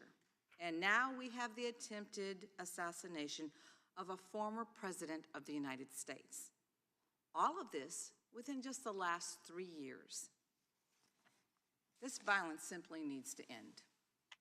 The assassination attempt on Donald Trump was, by the grace of God, a failure. Oh, you gotta give him that hawk too and spit on that thing. You get me? Oh, that looks better. AR-15 generally has a shooting range up to 600 yards and shot Mr. Trump from almost 150 yards away. Shooting weapon has the ability to kill multiple people in Oh, you gotta give him that hawk too and spit on that thing. You get me? Quantower lost his life because of So I gotta this man start. and because of this gun. Mr. Quantower's I family gotta start never the made this sound trust me. before I understand that more than anyone else in this room. the GIF. Is the near loss of a former president enough for this Congress to finally take action?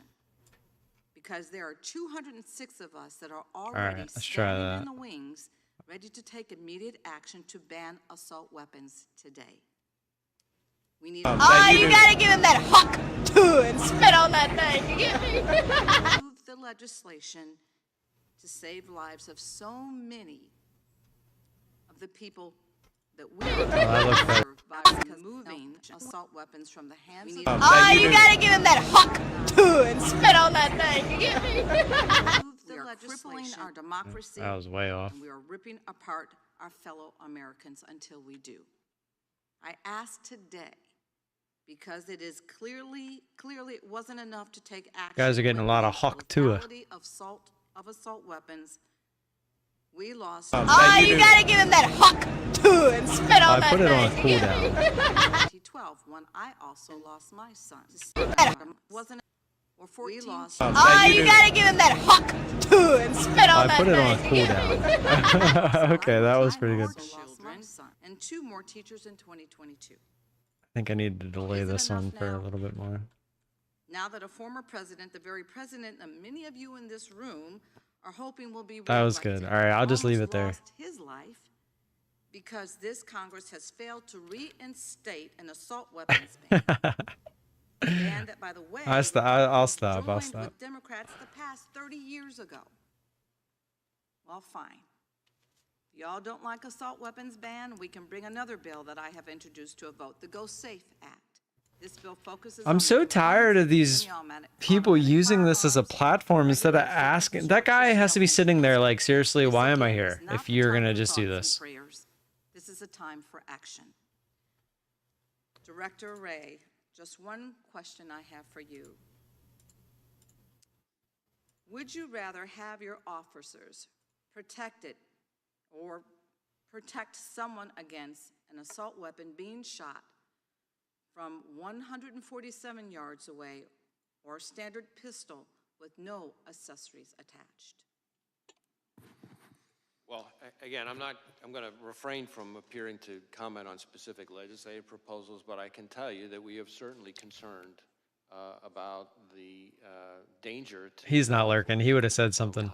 any kind of high-powered weapon in the wrong hands. And it hits close to home for us because just not that long ago, 2 great agents, Laura Schwarzenberger and Dan Alphen, down in Miami, executing a search in a crimes against children case, were shot and killed by a subject with an automatic weapon. So again, dangerous weapons in the wrong hands is something that, of course, from a law enforcement perspective concerns us. But I'm not going Even if you take guns away from law-abiding citizens, the criminals are still going to have the guns.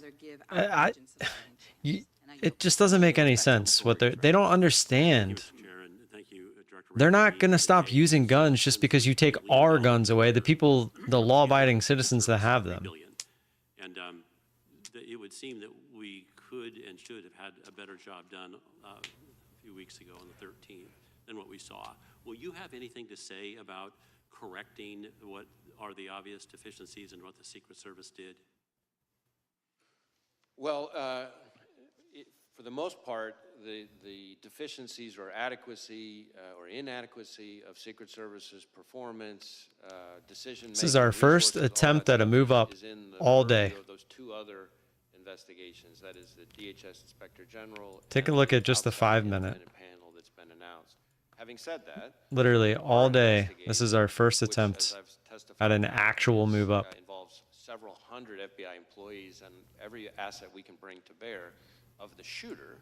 Again, our investigations of the shooter and his attack, of course, involves interviewing law enforcement, including lots and lots and lots of Secret Service people. So we'll share all that with those reviews so that they can answer those questions. The reason I'm asking this is because this isn't the first time the Secret Service has been before Congress. There was a 435-page report issued in 2015 by Congress saying there's no way Kamala wins presidency. They were better off like trying to find someone else. I think it was 18 or 19 different specific things they were supposed to do. They'd done some, but certainly not all. There was another follow-up in 2022, and again, the Secret Service had not done what Congress had asked. I guess my question to you, Mr. Director, is what should Congress do? A 435-page report 9 years ago, and still the Secret Service didn't do what it was told to do then. Can you help, Director Wray? Because this type of performance is not acceptable. Well, I think even former Director Cheadle has acknowledged that this was a significant operational failure. If there are ways for the FBI to be helpful beyond what we're already doing in terms of our investigation, we stand ready to try to be helpful. I do want to say, as somebody who's been in law enforcement for most of my career, I've worked with some just phenomenal Secret Service agents. I'm going all the way back to my time as a line prosecutor, and they have an incredibly hard job, and I have a lot of affection and respect for the men and women of the Secret Service. I'm sure you do, and I'm sure you're right.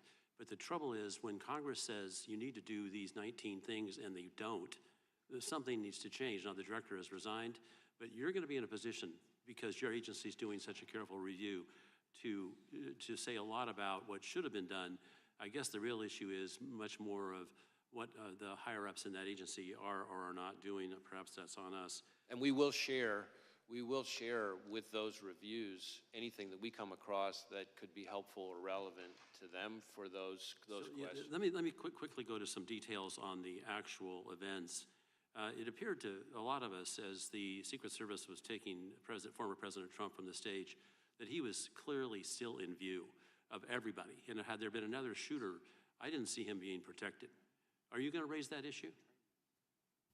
I think that's really more in scope of these two other reviews. Let me go both of them. Okay, that's fine. Let me go to the shooter as he was on top of the roof. Apparently another officer from another police division saw him and quickly ducked down because the shooter aimed a gun at him. And then the shooter, apparently, was he prone at the time he took the shot toward the president?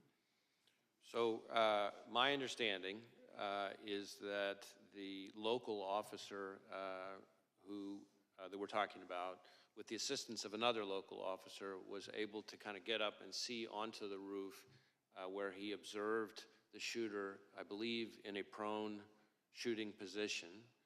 The shooter then turned and faced him, the local officer, with the weapon. From the prone position. That's my understanding. And then he went back to the prone position. And this is all seconds before the shooter took his But that entire time, the shooter was in the scope sight of the counter sniper, correct? That one I'd have to double check on. I know we've interviewed the counter sniper, but I'm not sure I know the answer. But the counter sniper didn't take a shot until after the assassin attempted to shoot the former president and others. He got off 8 shots before the counter sniper shot the shooter. What's with that protocol? Can you get that fixed? Well, I really want to be careful not to be, given the scope of our investigation, somehow second-guessing the very difficult act and decision it takes for a counter sniper to kill another human being in that situation. It's all happening in seconds. So 8 shots. Yeah. And that was after he'd been seen for 20 minutes. I yield back. Thank you. Director, that's an important question, though, because you've talked to the counter sniper. And that, I mentioned this in our opening statement, that critical 5 minutes from 6:09 to 6:14 and what takes place there is critical. And I think that's what the gentleman was getting at. And we were hopeful that you could tell us something about your interview with the counter sniper. yeah, I guess I want to distinguish a couple things. There is some individual, not law enforcement, I believe, who spotted the shooter on the roof a few minutes before. But I think law enforcement spotting him with the weapon on the roof is seconds before the Okay, shot. but So, that's important. yeah, 'cause so there's two different things I think going what you're on saying there. is it wasn't maybe that if the bad guy shoots at 6:11, then you're saying this encounter with local law enforcement that Mr. Bentz was just getting into happened just seconds before that and maybe not 2 minutes before that? That's my understanding. That, in other words, that there's different things here. There's an individual, at least one individual, I can remember, the public, who observed him on the roof. Not clear whether or not the individual saw a weapon or not, but saw him in a way that was concerning. That is some number of, not many, but like just a handful of minutes. I think separate from that, as far as law enforcement goes, in terms of a weapon, this local officer that we just talked about observed the individual, again, literally just seconds before the shooter took his shots. Separate and apart from all of that, roughly, I think, maybe a little less than or around an hour before the shooting, there were local law enforcement officers who observed the shooter, not up on the roof, not with a weapon, but with I believe, a rangefinder, kind of like you would use if you were playing golf or something, in a way that was odd and suspicious.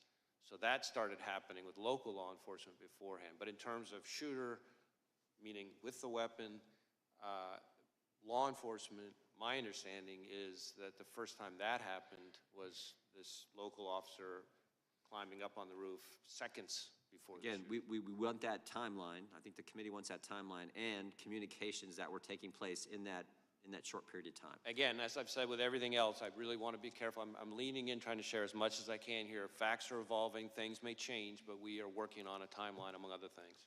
Committee will stand in recess until after the Prime Minister's remarks conclude.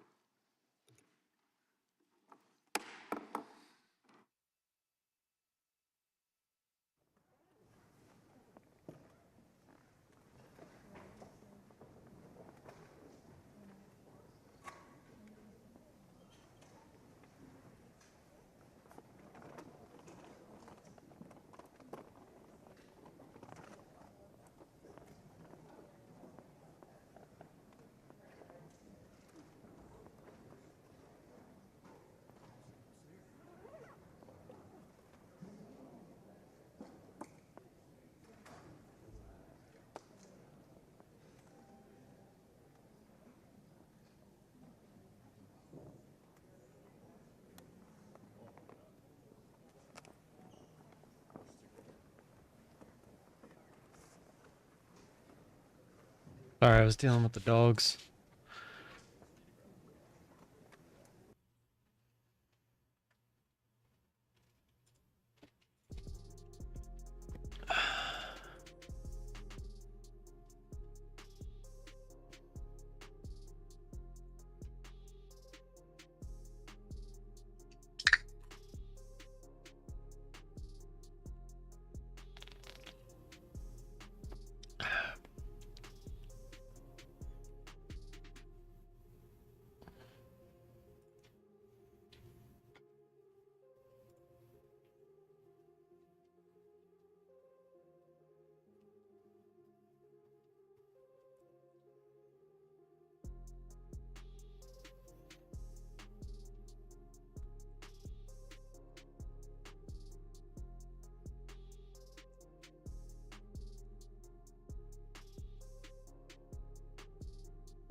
Sign it, Joe.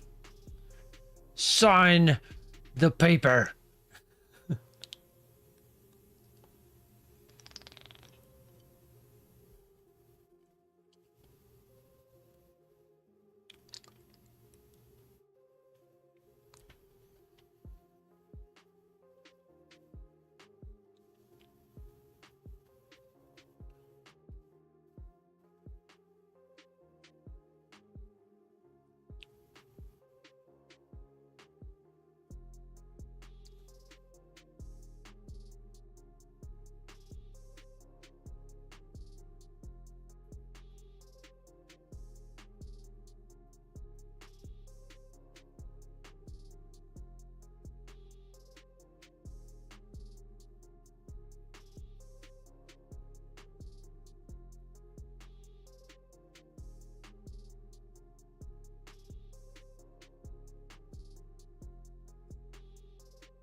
How's it working for you? I hope it works for you, man. I'm actually just interested in how, like I guess you still need a reason to get into a trade, you know?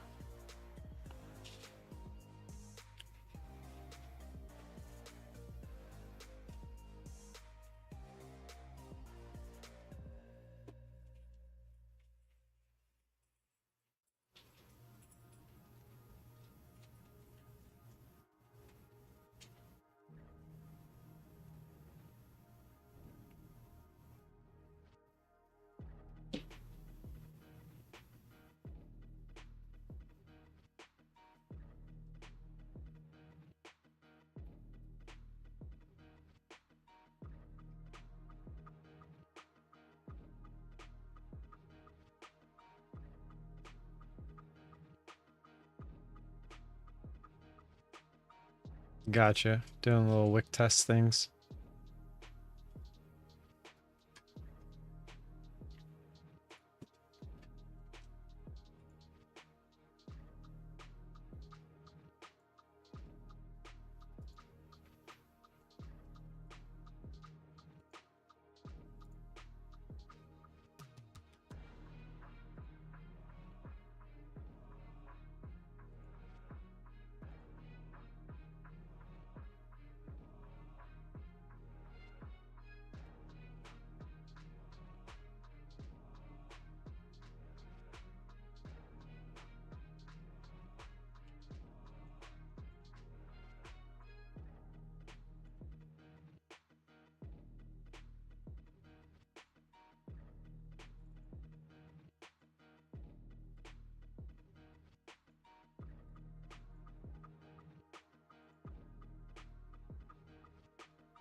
This is the future.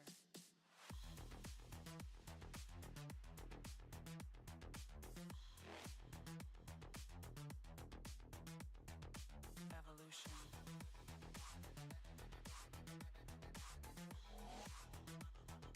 This is the future.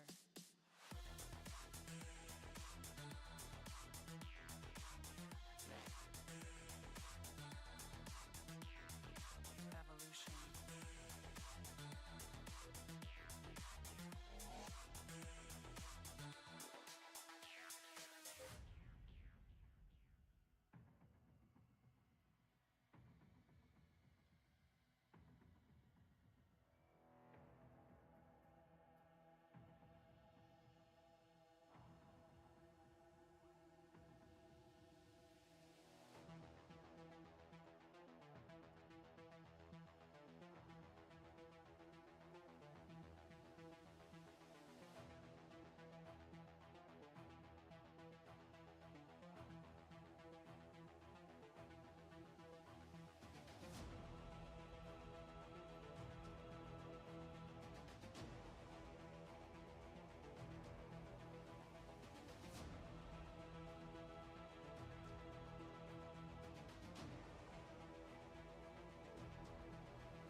future.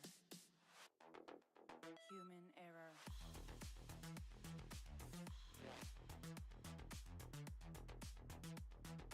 Evolution.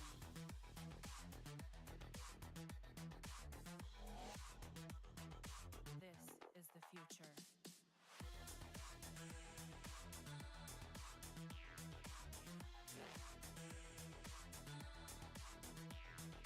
Evolution.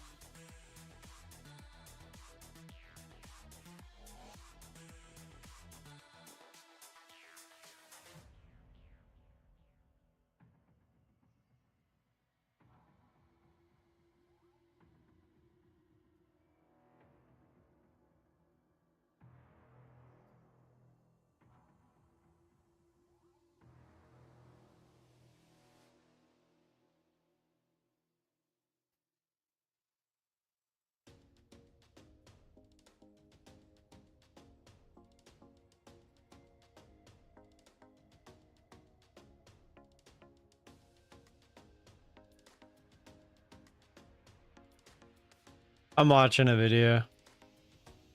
Probably could take a nap. I'm not really tired though, to be honest.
Alright, man.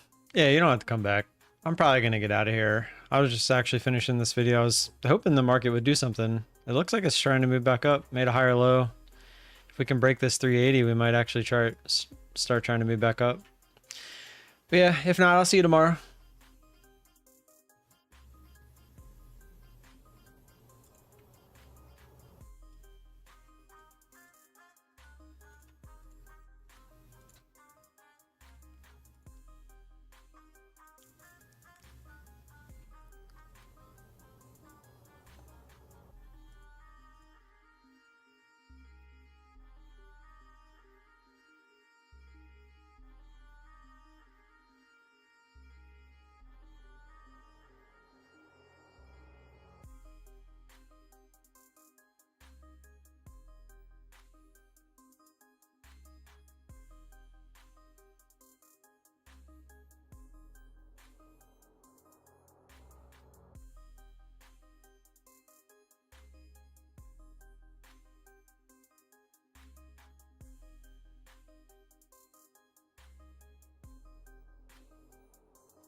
Hey, whoever is here, I'm gonna get out of here. I'll be back tomorrow. Until then, have a good rest of your day, and I'll see you tomorrow. Till then, peace out.